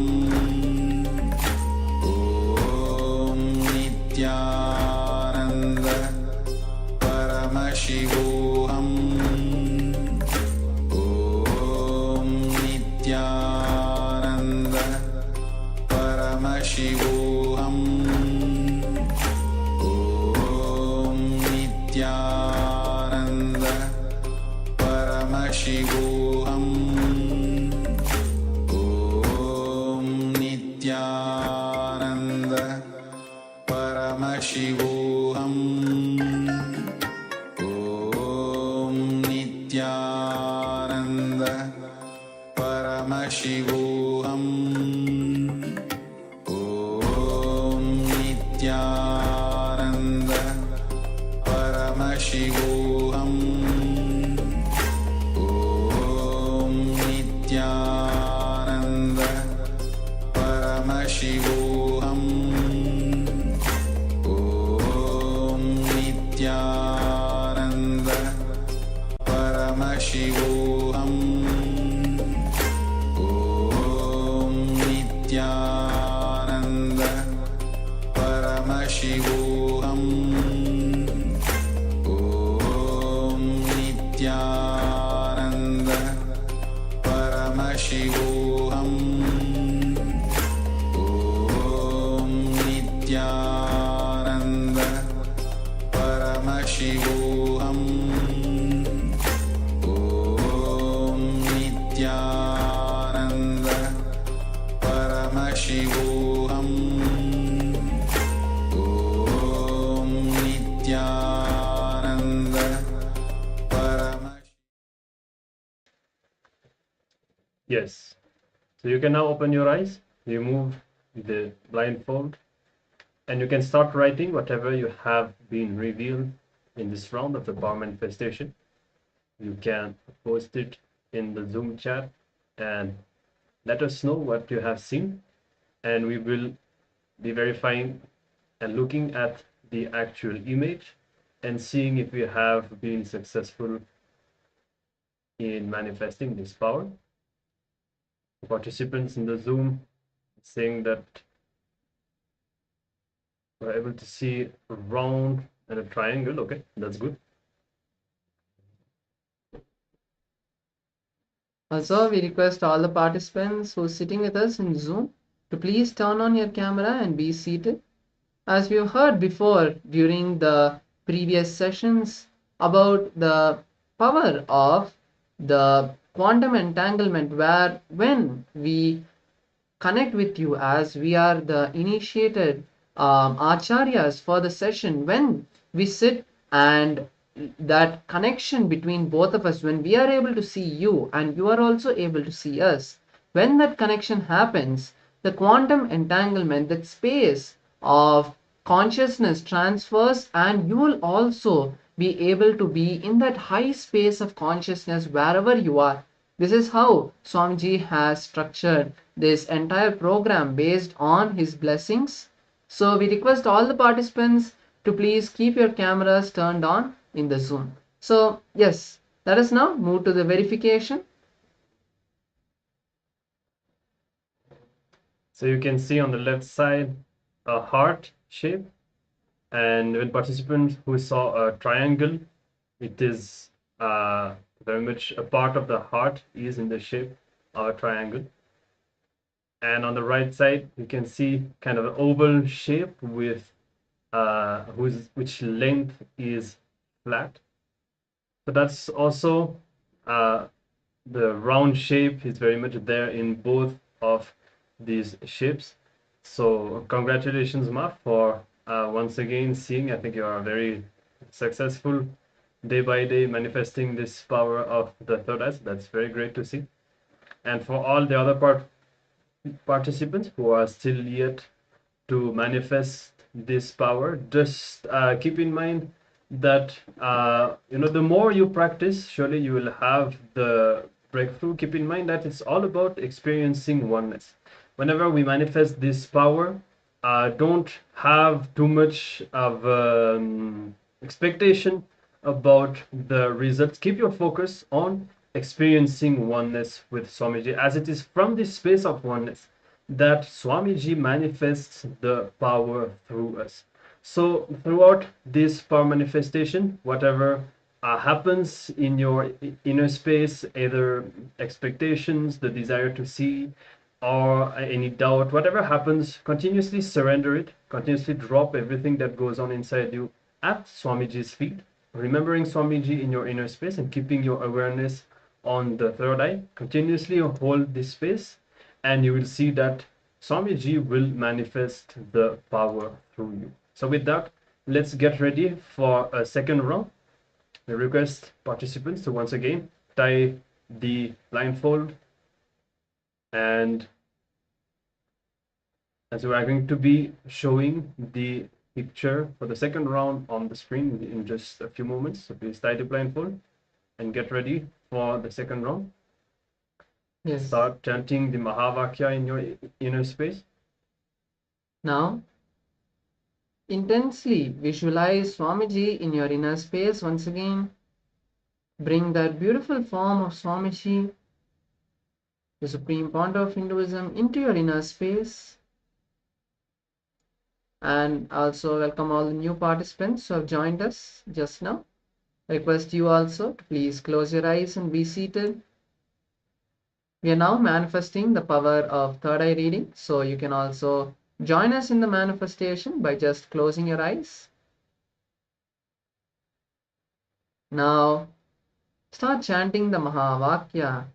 Om Nityananda Paramashivoham. Now, we are projecting the next set of two pictures, shapes you can all start seeing, and requesting Swamiji to intensely manifest through you. Let's begin. Paramashivoham Om Nityananda Paramashivoham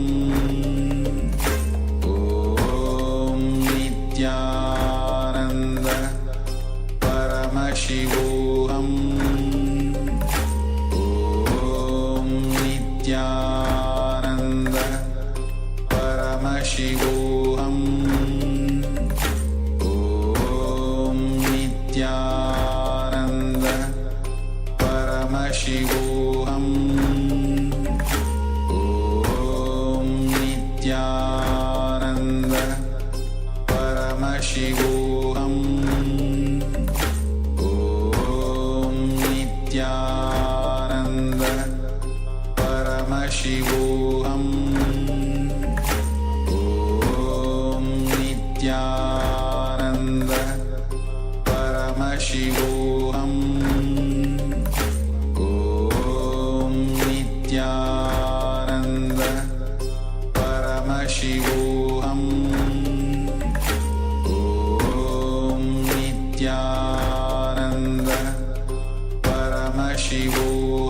Paramashivoham Om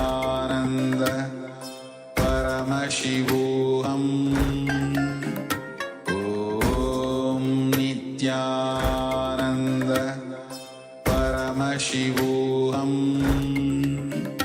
Om Nityananda Paramashivoham Om Nityananda Paramashivoham Om Nityananda Paramashivoham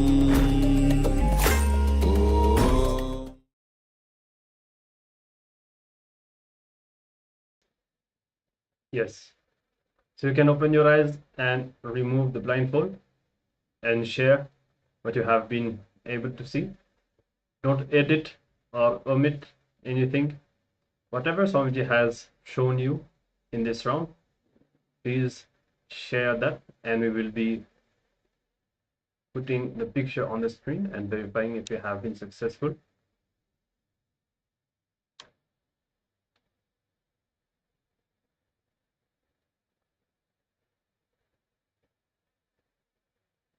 In the Zoom, participants saying have been able to see long shape, oval shape.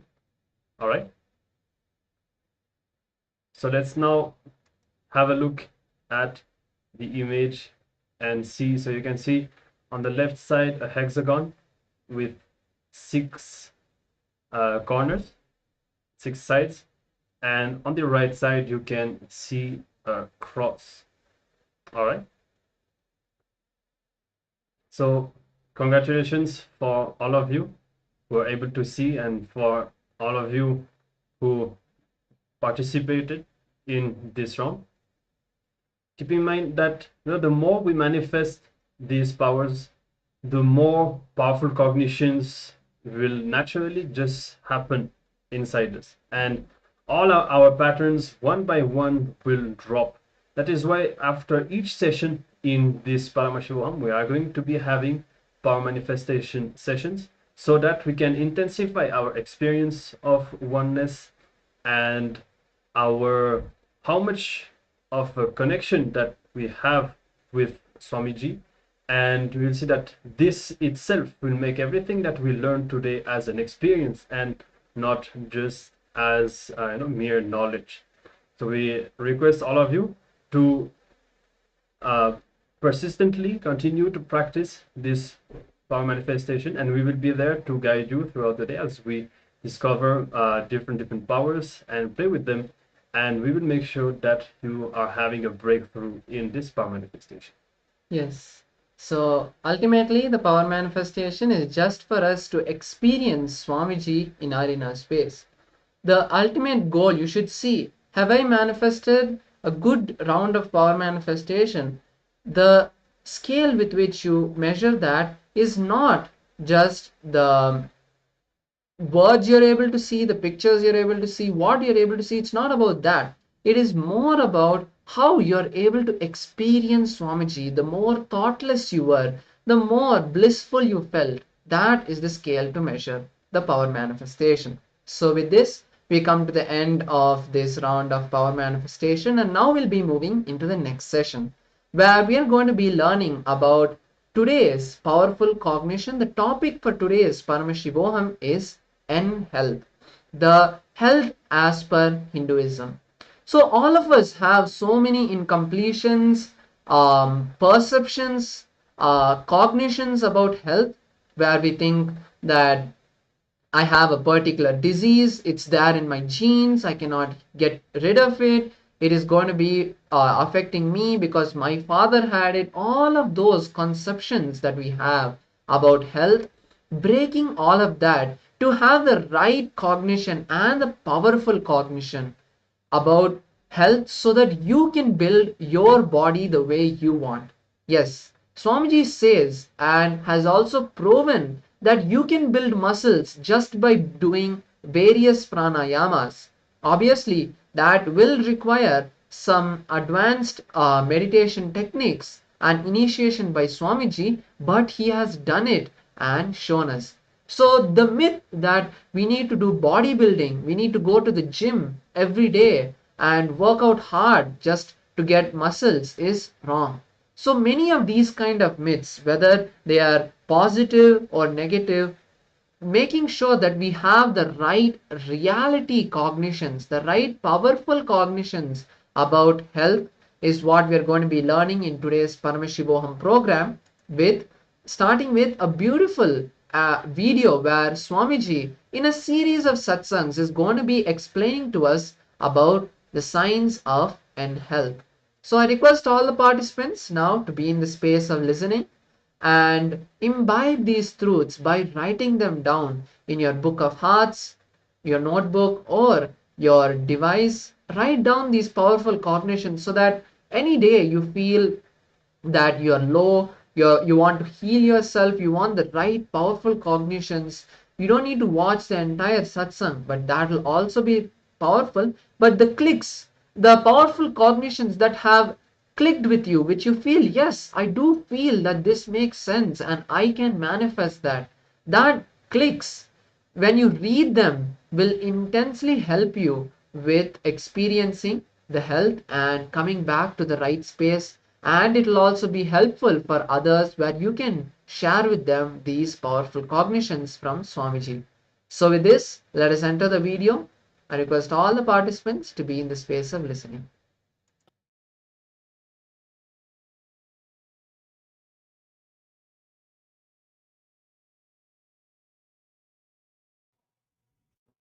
So Rishis say, declare any disease is nothing but a cloud in your body, in your mind. Just like clouds, this also will pass, this also will move. We work intensely to cure once we fall sick. But somehow we don't try to prevent. Because when you are healthy, you take your body for granted. You take your health for granted. When you are healthy, you don't even remember your body. The definition of health is, if you are able to forget your boundary, you are healthy. If you are able to forget your body, you are healthy. That's a beautiful saying in Taoism. When the shoe fits, leg is forgotten. When the belt fits, belly is forgotten. When the chain fits, neck is forgotten. You forget. If you are healthy, you forget your whole body. You don't remember your body. You don't remember your boundary. You don't think that I should do something to maintain my health. One more thing. We always think no diseaseness as a health. If you are not going to any hospital, if you are not taking any medicine, if you are able to manage your day-to-day routine without any medication, you think you are healthy.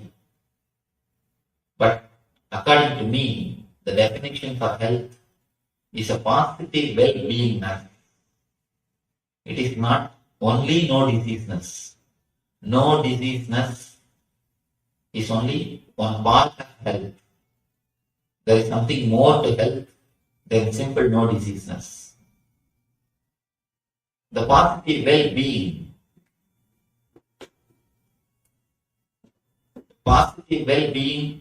more than no diseaseness is what I call health. Life. If you look at the life from the point of view of the master, ancient masters, the rishis, they say it is just to be lived in a blissful way.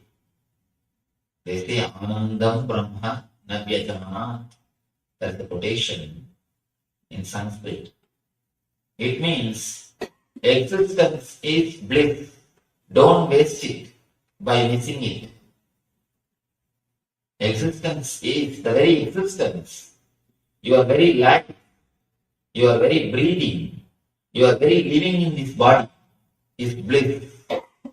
They say the body is filled with nectar, with bliss. The very life is bliss. And then they advise, please don't waste it by not enjoying it, by not experiencing it. Once you start feeling I am the body, you start feeling the boundary. Feeling the boundary is nothing but sickness. When you forget the boundary, you are in health. When you are totally healthy, you don't walk, you just feel like flying. In Zen Buddhism, they say if somebody walks, he cannot be Buddha. Buddha floats. Means don't think you'll be flying, literally. It more means not a physical flying.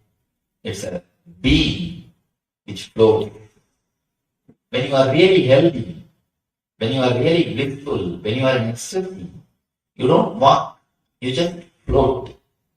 Because your being is so light, so beautiful, just like a flower, you float on the planet Earth.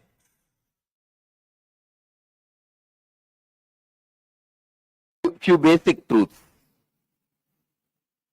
basic understandings.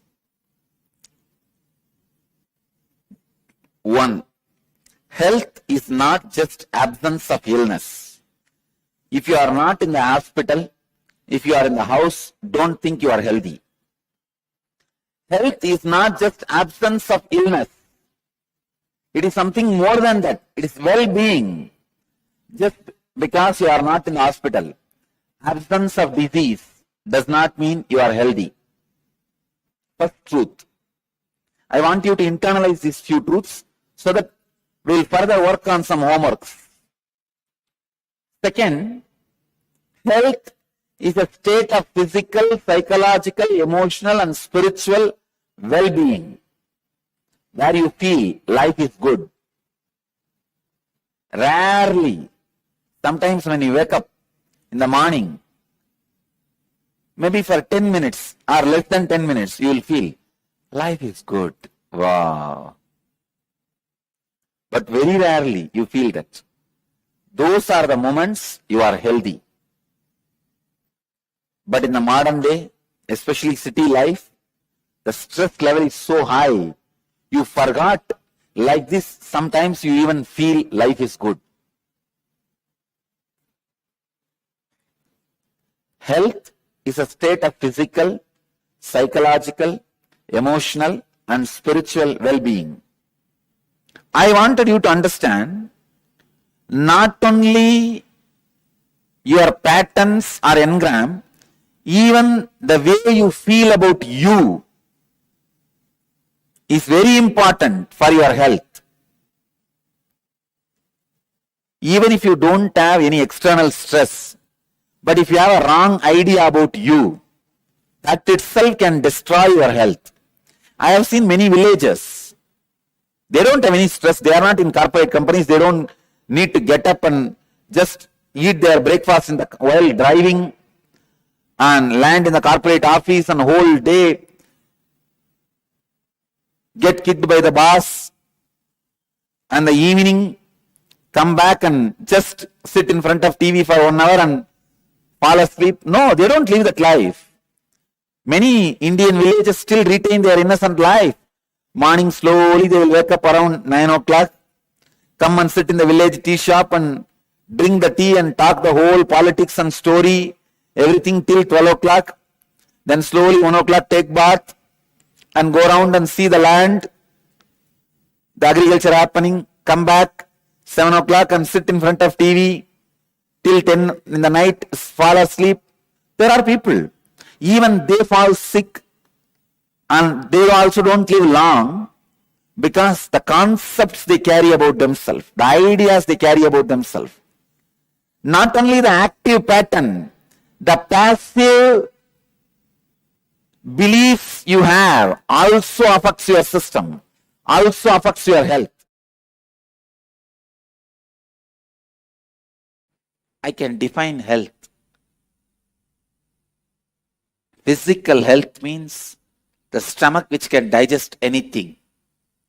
Mental health means the mind which can digest any concept. The mind which can digest any concept is mental health. Stomach which can digest anything is physical health.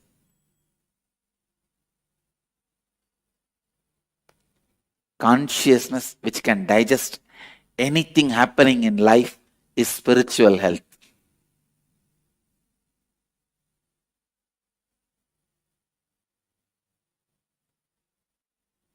I tell you, with these 4 tattvas, integrity, authenticity, responsibility and enriching, first thing will happen, you will have physical health. You will have physical health. If your intestine muscle memory can taste the healing, pleasant feeling which comes when you practice these four tattvas, I tell you, you are successful in the life. You will be successful in the life. Because only when your root thought patterns are complete, your intestine can taste the power of these four tattvas. Till then, your brain may taste, but not your intestine.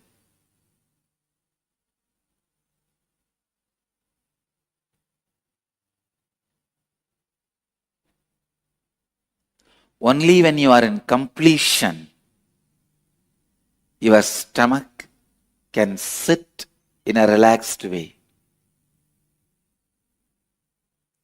Sitting without restlessness can happen only if your navel is cool and healed. Only if your navel is complete and healed. Spiritual activism starts when your muscle memory experiences, cognizes integrity, authenticity, responsibility, and enriching.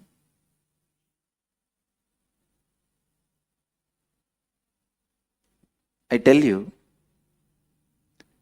if you start living integrity, authenticity, responsibility, and enriching, first thing, the hundreds of questions you have, you will discover answers. So first thing, physics of conscious sovereignty. Conscious sovereignty is the ultimate of life. Physics of conscious sovereignty is building a body with a spiritual stamina. Listen intensely. Listen carefully, deeply. Every word now I utter can become your realization, your experience. So listen. Building a body with a conscious stamina. Actually, building a body with a spiritual stamina, conscious stamina, is very easy job. Too easy. I can give you just some 10-15 simple tips.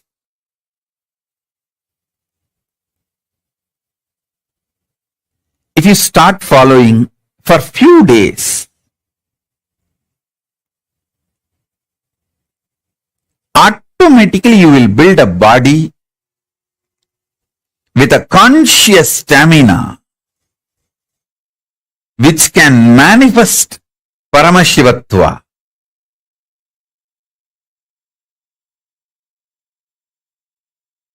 Because my gurus have done it for me.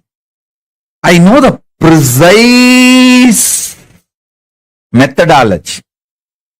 Without wasting much time, I can teach you. Many instructions, tips I would have given you. Please add castor oil in your food every day, at least 1 teaspoon. See, don't add too much castor oil, then you may feel dehydrated, tired, at least 1 or 2 teaspoons per day or per meal. See, if you are taking only 1 meal a day, then go for just 1 teaspoon, not more than that. So based on the food intake, choose. These are 2 simple instructions. It's not something very difficult, complicated, very simple. I tell you, I can give you 1 or 2 examples. When you start having spiritual stamina, conscious stamina, you will carry such an amazing space. Anyone can ask anything.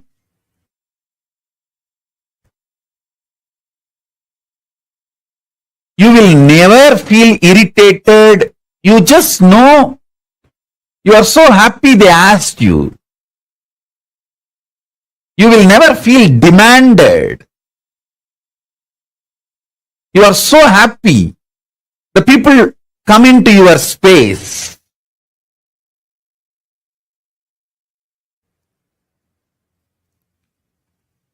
More and more people you enjoy in your space, more and more you are a successful being. Because you know your pure space never gets trampled by even millions of people entering into your space.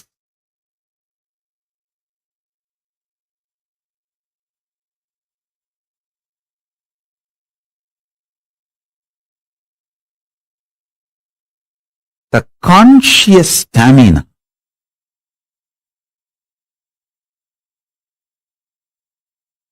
triggers, snowballs, initiates thousands of good things in your life. I tell you, 1 teaspoon castor oil can keep you in a pleasant mood 24 hours. Don't take my words casually. I am very serious. If you start doing it, you will understand. If you start doing it, you will understand. Within 6 months, you will understand. If you are a person constantly irritated, easily triggered, just use castor oil. You may think, what, castor oil? To remove the irritation? Yes, I am telling you. Castor oil will remove the parasites sitting inside your stomach, which triggers irritation continuously. The castor oil and parasites are anti. They don't like it. Listen carefully. Your pitta is responsible for making you doubt about yourself and about your future. See, many times you feel insecure. Oh, if I take sannyas, will I be happy in Kailasa? If I take up this commitment, will I be happy in my life? Not being sure about yourself, you destroy your life so much.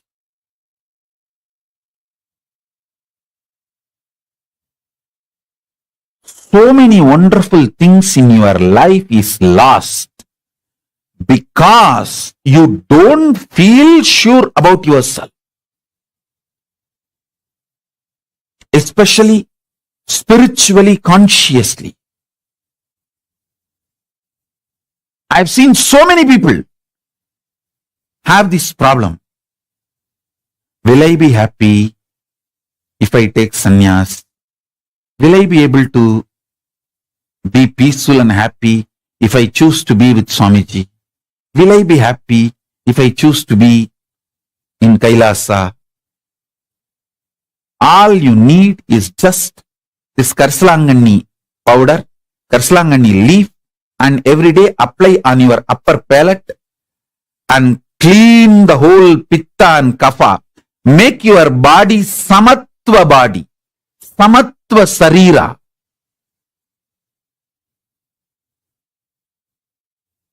I tell you,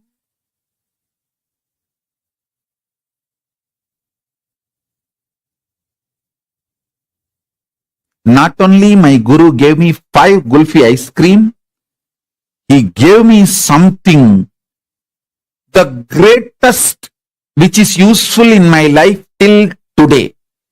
That is using Karsalangani and taking out all the pitta and kapha and making me balanced. Listen, whenever your internal organs are strong, your breathing becomes strong. Strong breathing builds a strong internal organs, strong body. Very easily you will build strong muscles.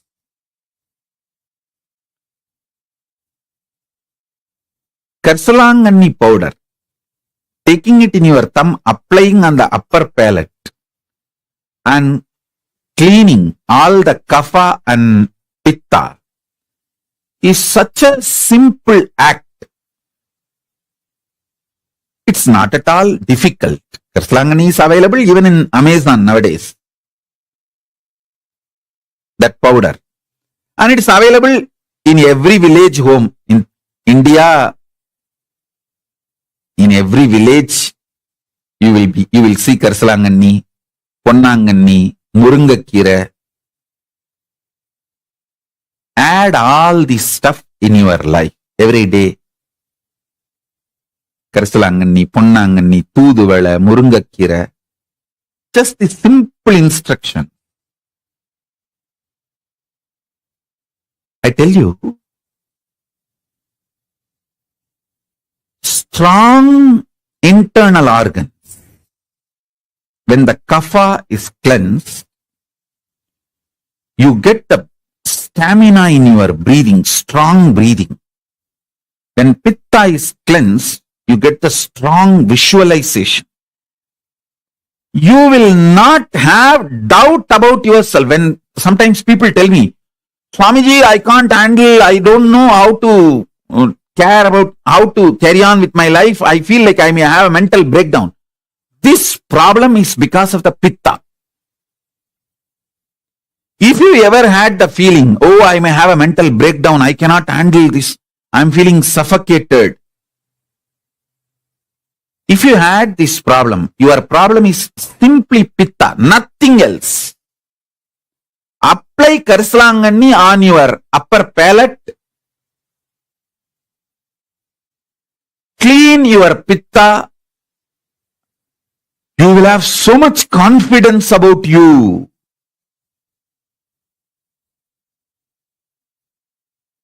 You will have so much confidence about you. I tell you, you may never imagine such a simple acts can solve such huge problems in your life.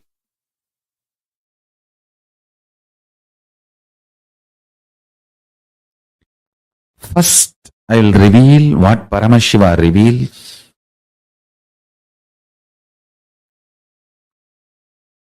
The sacred secrets to have successful relationship with yourself. Listen intensely.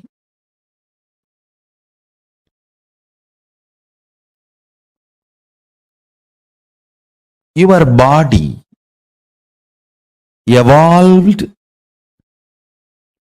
various levels from amoeba to fish, fish to monkey, monkey to man, and still it is evolving. This process is called mutation and natural selection. For example, based on the situation, for your survival need, your body goes through a process called natural selection, and your DNA gets better and better with this natural selection process. Unfortunately, still human beings are not realizing the truth. You are totality of the evolved body and descended consciousness. Please listen. You are totality of evolved body and descended consciousness. You are not just evolved from monkey, just an evolved body. Evolution theory is not wrong, but not complete. Listen to the truth. How the body evolves with the process called mutation and natural selection. That's the words scientists are describing as a reason for our body, our system evolving, and DNA having breakthroughs. Just like evolved body, the descended consciousness have its own process. Descended consciousness has its own process.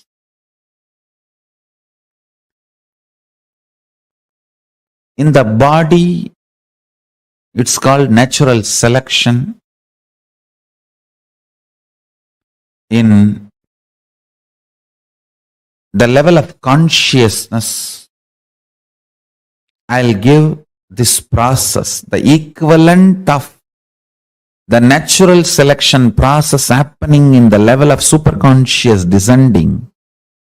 I'll give the title of, listen carefully, conscious decision. In natural selection, you have to select from available options.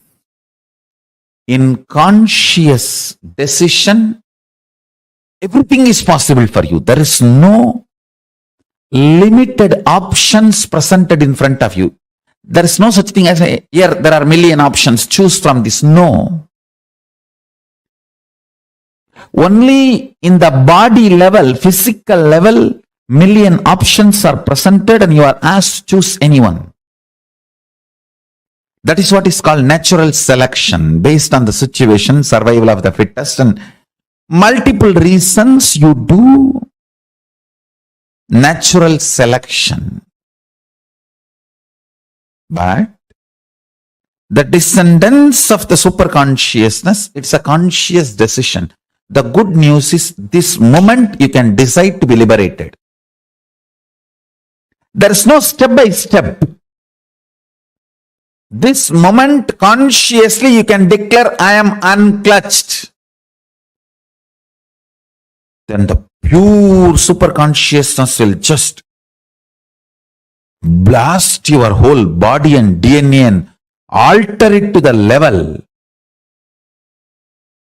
for the superconsciousness, Paramashiva, to manifest his glory, the state of Paramashiva, space of Paramashiva, powers of Paramashiva and being of Paramashiva. Listen.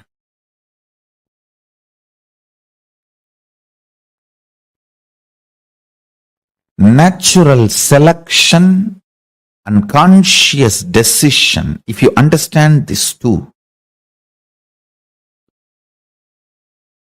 you know how to create a right communication and relationship with you. If you cognize yourself only as a descended consciousness, you are not complete. If you cognize yourself only as a evolved DNA, means evolved body, primate species, you are not complete. You are neither just an evolved body nor descended consciousness. You are both. If you understand you are a descended consciousness, you will blast yourself within the system you are carrying. You will explode yourself within the system you are carrying. You will alter the whole system from natural selection to conscious decision. Understand? If you are too much cognizing yourself as a body, you will push even superconsciousness to the natural selection process. If you cognize yourself too much as descended consciousness, you will liberate even your body with a conscious decision process. Understand these two: natural selection and conscious decision.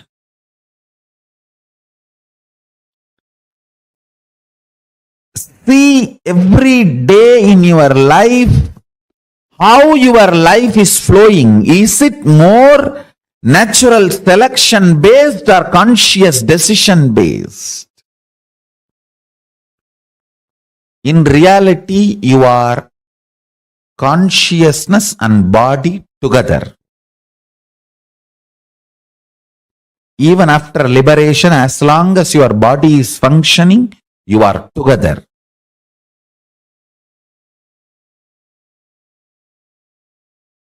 The good news is you can open the floodgates of consciousness and blast your whole system with that super consciousness. Then even your body will start acting in the level of conscious decision instead of natural selection.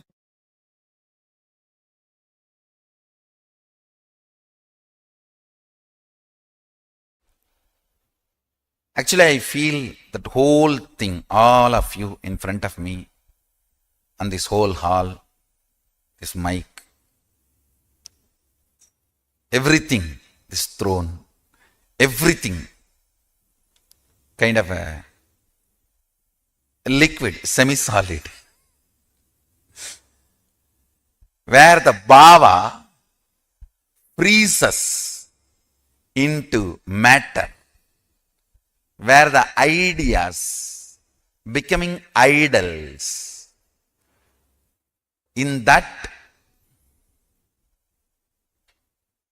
space, I can see the whole operation happening. From this space, I want to give you one advice. Please understand. Whatever you believe, your body makes that into reality.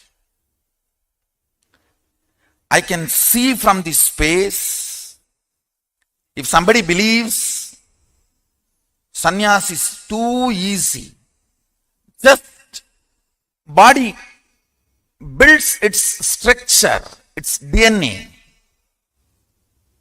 to make sannyas simple and easy. If somebody believes it is very difficult, complicated, structure starts making that same thing, and you have a fear, it is very difficult, but you want to believe willfully it is easy, then that will persistence just swallowing that fear, like a saraba swallowing the simha, like a dinosaur swallowing sharks. I can see the will persistence swallowing the fear.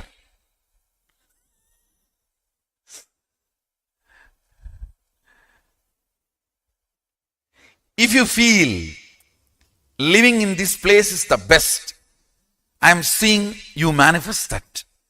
If you feel there is problems here, I may not be in tune with this now, then I see that same thing getting manifested. If you feel the fear is there, I may not be successful, I may not fit in, but with will persistence you want to feel, no, I will fit in, this is the best place. Then I see the will persistence behaving like a sharaba. Listen, I am not 4D theater, Universal Studio to shake you and give you the experience of earthquake, accident. No, I don't need to do any of that. My words are enough. I tell you, really I tell you, today I'll make you experience how liquid you are.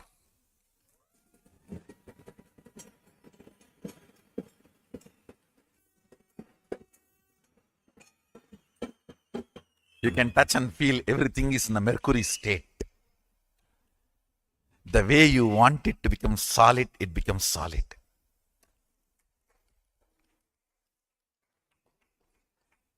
Your cognition solidifies it. That is what is consolidation. Your cognition solidifies it, consolidates it. Sit as pure consciousness. If you don't know how to visualize it, you can decide to visualize Mahasadashiva. The form here carved with thousands of heads means all the heads here are your heads. The head of the Indra, head of the Chandra, head of the Surya, head of the Shani, head of the Guru, head of the person who is sitting in Batala, everything is part of your head, your neck. All those identities are your identities. Sit with that cognition. You may not know how to come to the conclusion about consciousness. So, come to this decision, conclusion. Everyone here, everyone everywhere, every animal, everything exists. Big sharks inside the ocean. Huge living and non-living entities. No, I should not use the word non-living, sorry. Animate and inanimate. They may be inanimate, but they have life. They are alive. Stavaram jangamam vyaptam. Whether it is stavara or jangama, you penetrate everything. You pervade everything. Sit with that decision. Sit with that conclusion. I'll show you how liquid this whole universe is. It is your bhava does the spanda. It's your bhava does the spurana. Understand? I'm really seeing this whole semi-solid existence. I'm actually sitting on the threshold.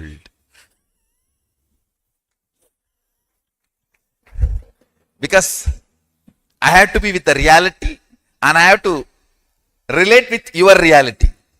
I have to be with my reality and relate to your reality. Powers are nothing but your brain deciding to believe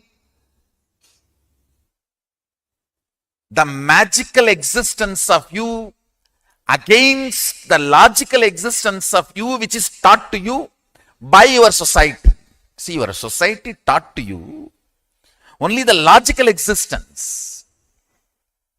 Your brain deciding to come to the conclusion, cognition of magical existence, magical way of existing is what is power manifestation. That's all. I tell you, you are not the body, you are not the mind, you are consciousness. Sit with this one truth. Trusting just because I said, you will not perish. Name bhakta pranashyati. My devotees do not perish.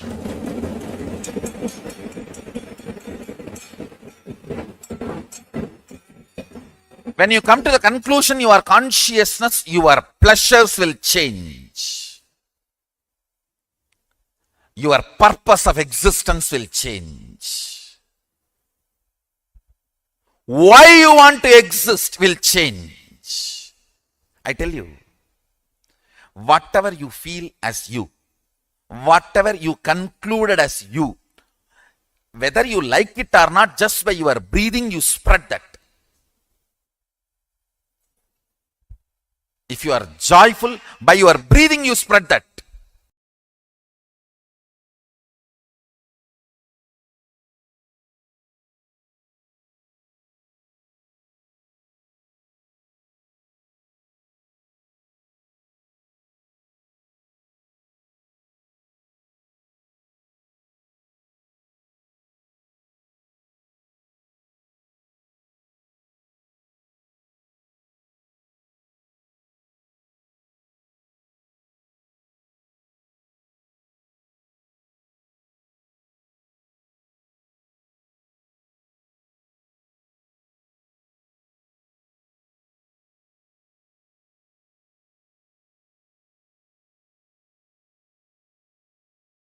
Om Nityananda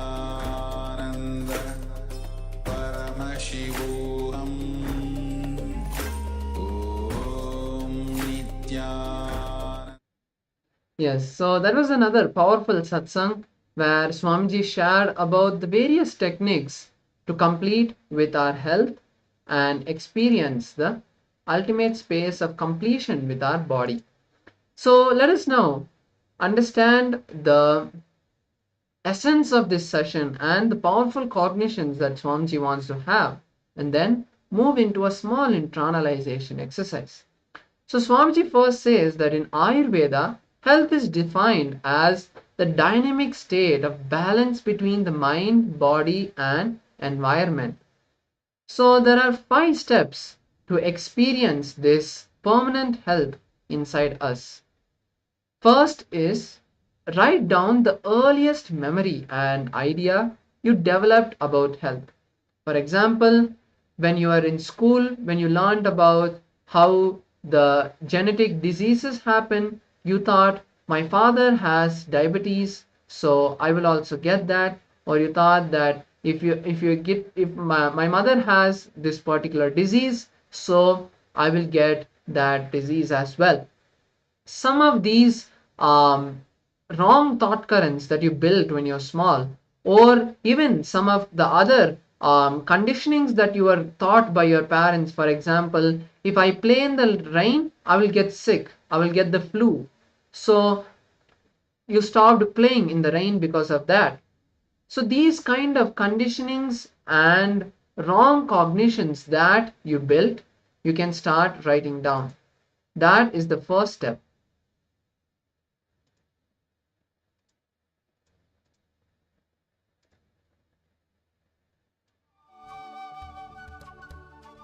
So let us now take a few minutes to write down what were the first impressions that we built about ourselves. The first wrong thought currents that we built about our health, like the examples that we gave. If you have any other questions, please feel free to ask so in the Zoom chat.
Yes, let us now move to the next step of the process.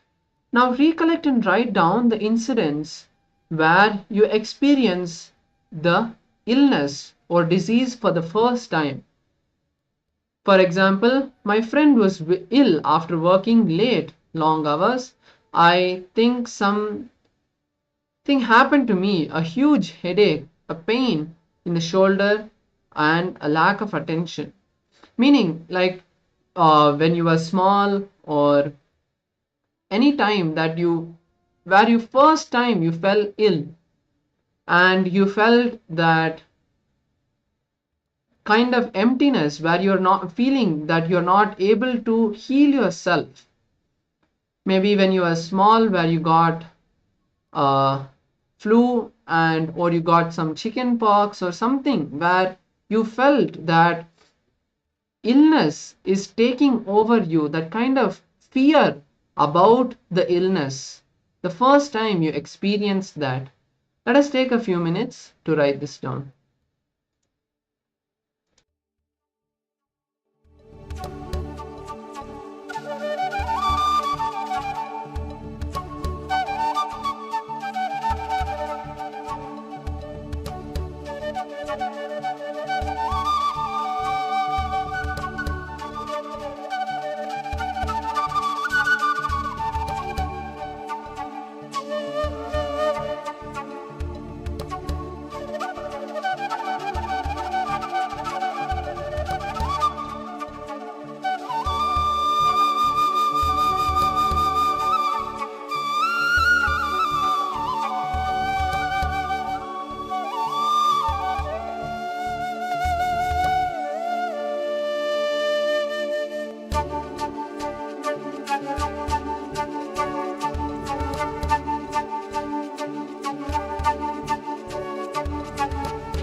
Yes.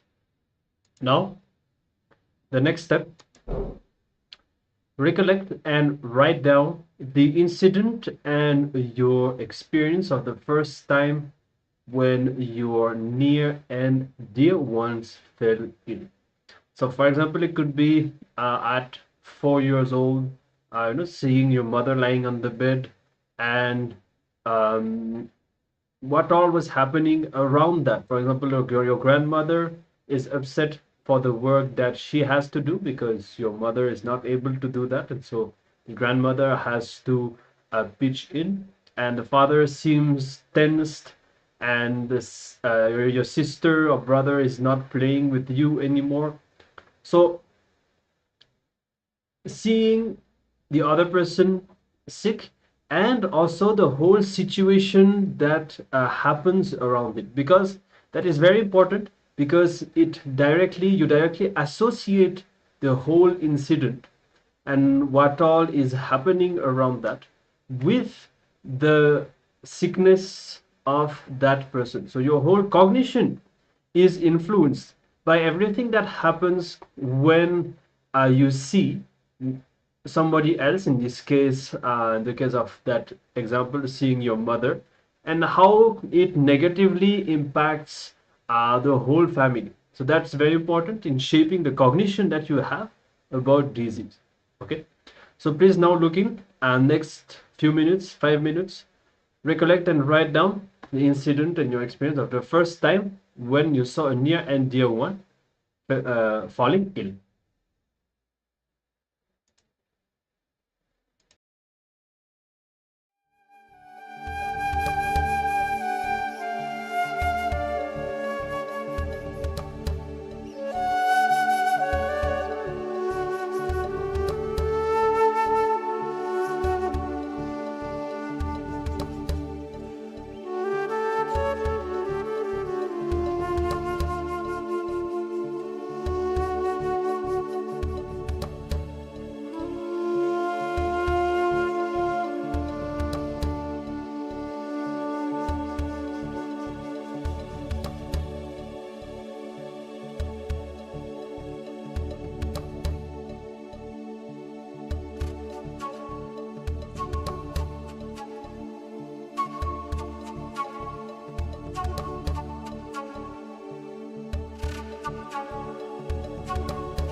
Now, the next step, look into your life and describe all the incompletions you experience in the area of health. So with respect to your own health and the health of others in your current life right now. So it could be that you feel that you could be more healthy, more active, or have a better sleep, or you would like to be more slim, or you have a doubt, are skinny people more healthy, or for some of us it might be the other, maybe I'm too skinny and this is not healthy, I should have more weight. Or my mother always said that I need to eat more, but you have this, it has become kind of part of your image that I'm not eating properly, or I'm not eating enough, or even comparing others. Like, this person isn't like that, but someone who is always referred to as very healthy, and or even a doubt. For example, when somebody says that you can do nirahara and you can be only on liquids, you may have doubts about that. So kind of scan your whole situation right now and write down any incompletions that you have in the area of health in your present situations as of today, or even any doubts or whatever in your present situation as of today.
Yes.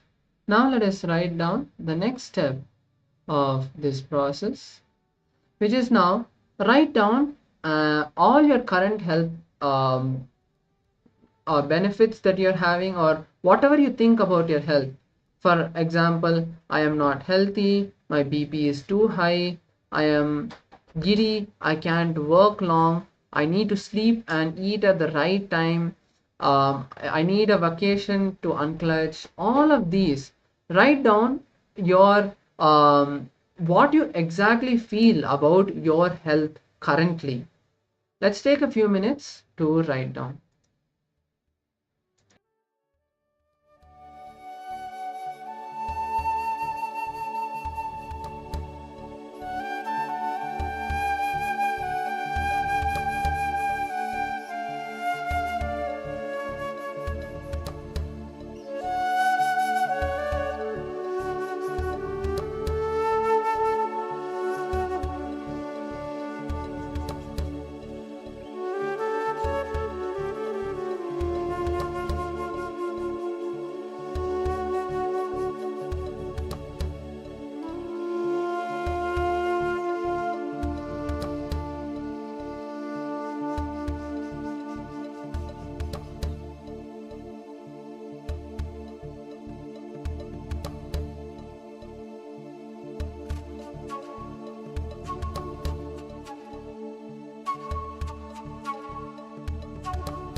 Now, once you've completed writing down the beliefs you have about your health, we'll be moving to the final step to experience the health. So there's this beautiful and very powerful kumbhaka called the Trinetra Kumbhaka, which is there in our scriptures to heal us from all the diseases and also help us activate the third eye. So we are going to be now manifesting or performing this Trinetra Kumbhaka. It is very simple. Before we start, I request all the participants with any heart conditions or lung diseases, or if you have any pregnancy, I request you not to perform this Kumbhaka. For rest of the participants, you can be in the space of listening now to start performing this Trinetra Kumbhaka. So it's very simple, where we start with the inhalation through the left nostril, then hold the breath, then inhale through the right nostril immediately and hold the breath, and then inhale through both the nostrils, completely filling up your lungs, and hold the breath now as long as you can, then slowly exhale through the left nostril. The instructions are also being projected for all of you. You can all now sit in a comfortable position and start this. We'll be performing this Trinetra Kumbhaka 11 times. So please be seated.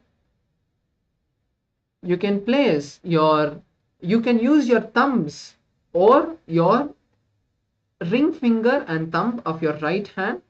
If you want to use both your hands, whichever is comfortable, you can use both your hands, or you can use just your index and middle finger. So I can show you. So either you can use your thumbs to inhale through the left nostril and control the breath, or you can use the ring finger. You can use the ring finger and thumb to control the breath. So let us begin the Trinetra Kumbhaka. Inhale through the left nostril, hold the breath. Immediately inhale through the right nostril, hold the breath, then inhale immediately through both the nostrils and hold the breath. Finally, hold as long as you can after inhaling through both the nostrils, then exhale through the left nostril. Please begin this now.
Yes, you can relax.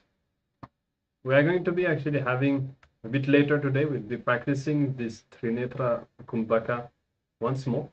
It's actually a very powerful pranayama revealed by Swamiji that has many layers of benefits. It powerfully activates your third eye, and it also helps in completely detoxing your body. So it burns all the muscle memories and biomemories and completely detoxes your body. That is why we are going to be learning and practicing this pranayama today. But now we'll move on, and we are going to be having our next round of the power manifestation. So we are going to be manifesting the power of the Ashtamaha Shaktis, which is the ability to manifest 8 different powers. The first 4 basic powers is what we are going to be manifesting, and out of that we are going to be manifesting the power of Anima, which is increasing the size. So the power of Mahima is increasing the size of an object. So that is what we are going to be doing. We are going to be first listening to the Shastra Pramana, the scriptural reference of this power, and then moving into the power manifestation. So the Shastra Pramana, scriptural reference, these direct words of Paramashiva is from the Shiva Samhita, verse 5.76 and 7.8. Paramashiva says, Maranam khadyate tena sakena pina khadyate tasya syat parama siddhir animadi guna prada vayus sanyacharate dehe rasavriddhir bhave dhruvam akasha pankajagala piyu samapi vardhate. The translation goes as, Death is eaten by Paramashiva. Paramashiva is eaten by none. Paramashiva manifests the highest powers such as Anima, Lahima, Mahima and the other Ashtamaha Shaktis. The Vayu wind energy moves equally through his body. The juices of his body also increased, Rasa Vriddhi. The nectar extruding from the ethereal lotus also increases in him. Paramashiva beautifully also reveals the technique for us to manifest this power, which is where Paramashiva in the Shastra Pramana, he tells us that going beyond death, that he is beyond death. So how do we manifest this power? What can be implied from that? So when Paramashiva says going beyond death, he means the space of the liberation, where we are in oneness with Paramashiva. So that space can be achieved by visualizing Swamiji and entering that space of oneness with him. So when we enter that space of oneness with him, we are also in the same state of Paramashiva, which is the space beyond death. So let us now manifest this power by first being seated in a comfortable position and choosing a particular place where we want to take the measurement. So we are going to be manifesting the power of increasing our own height, increasing your own height. So for that, choose a particular place where you want to take the measurement, and you can stand against the wall, or if you have some machine for the measuring your height, you can use that as well. So take a measurement of yourself by the wall. You can stand and just keep your hand and measure yourself. Make a small mark, maybe with a pencil, and then we'll be sitting, connecting with Paramashiva, requesting him to manifest the increase of height in us. And then at the end of the manifestation, we'll be verifying the experience and the manifestation. So let us now first take a few moments to verify the height, to measure the height, and then come and be seated with your eyes closed, connecting with Paramashiva and chanting the Mahavakya. Let's begin.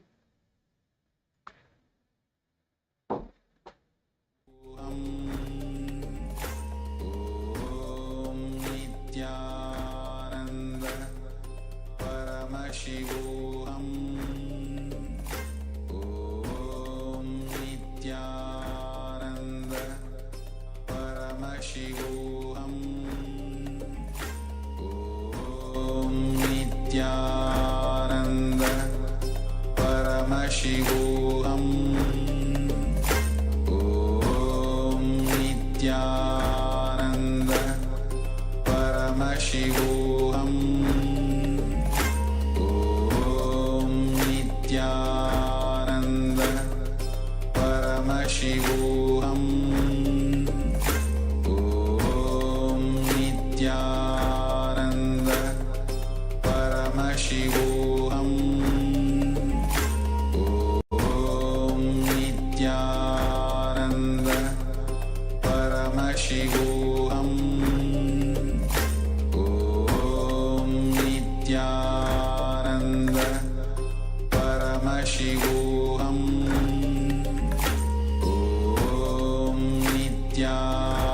Om Nityananda Paramashivoham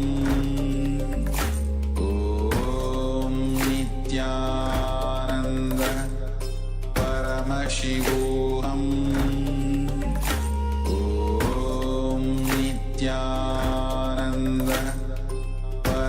Paramashivoham Om Nityananda Paramashivoham Om Nityananda Paramashivoham Om Nityananda Paramashivoham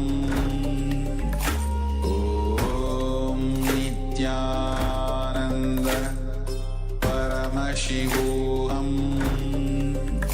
Om Nityananda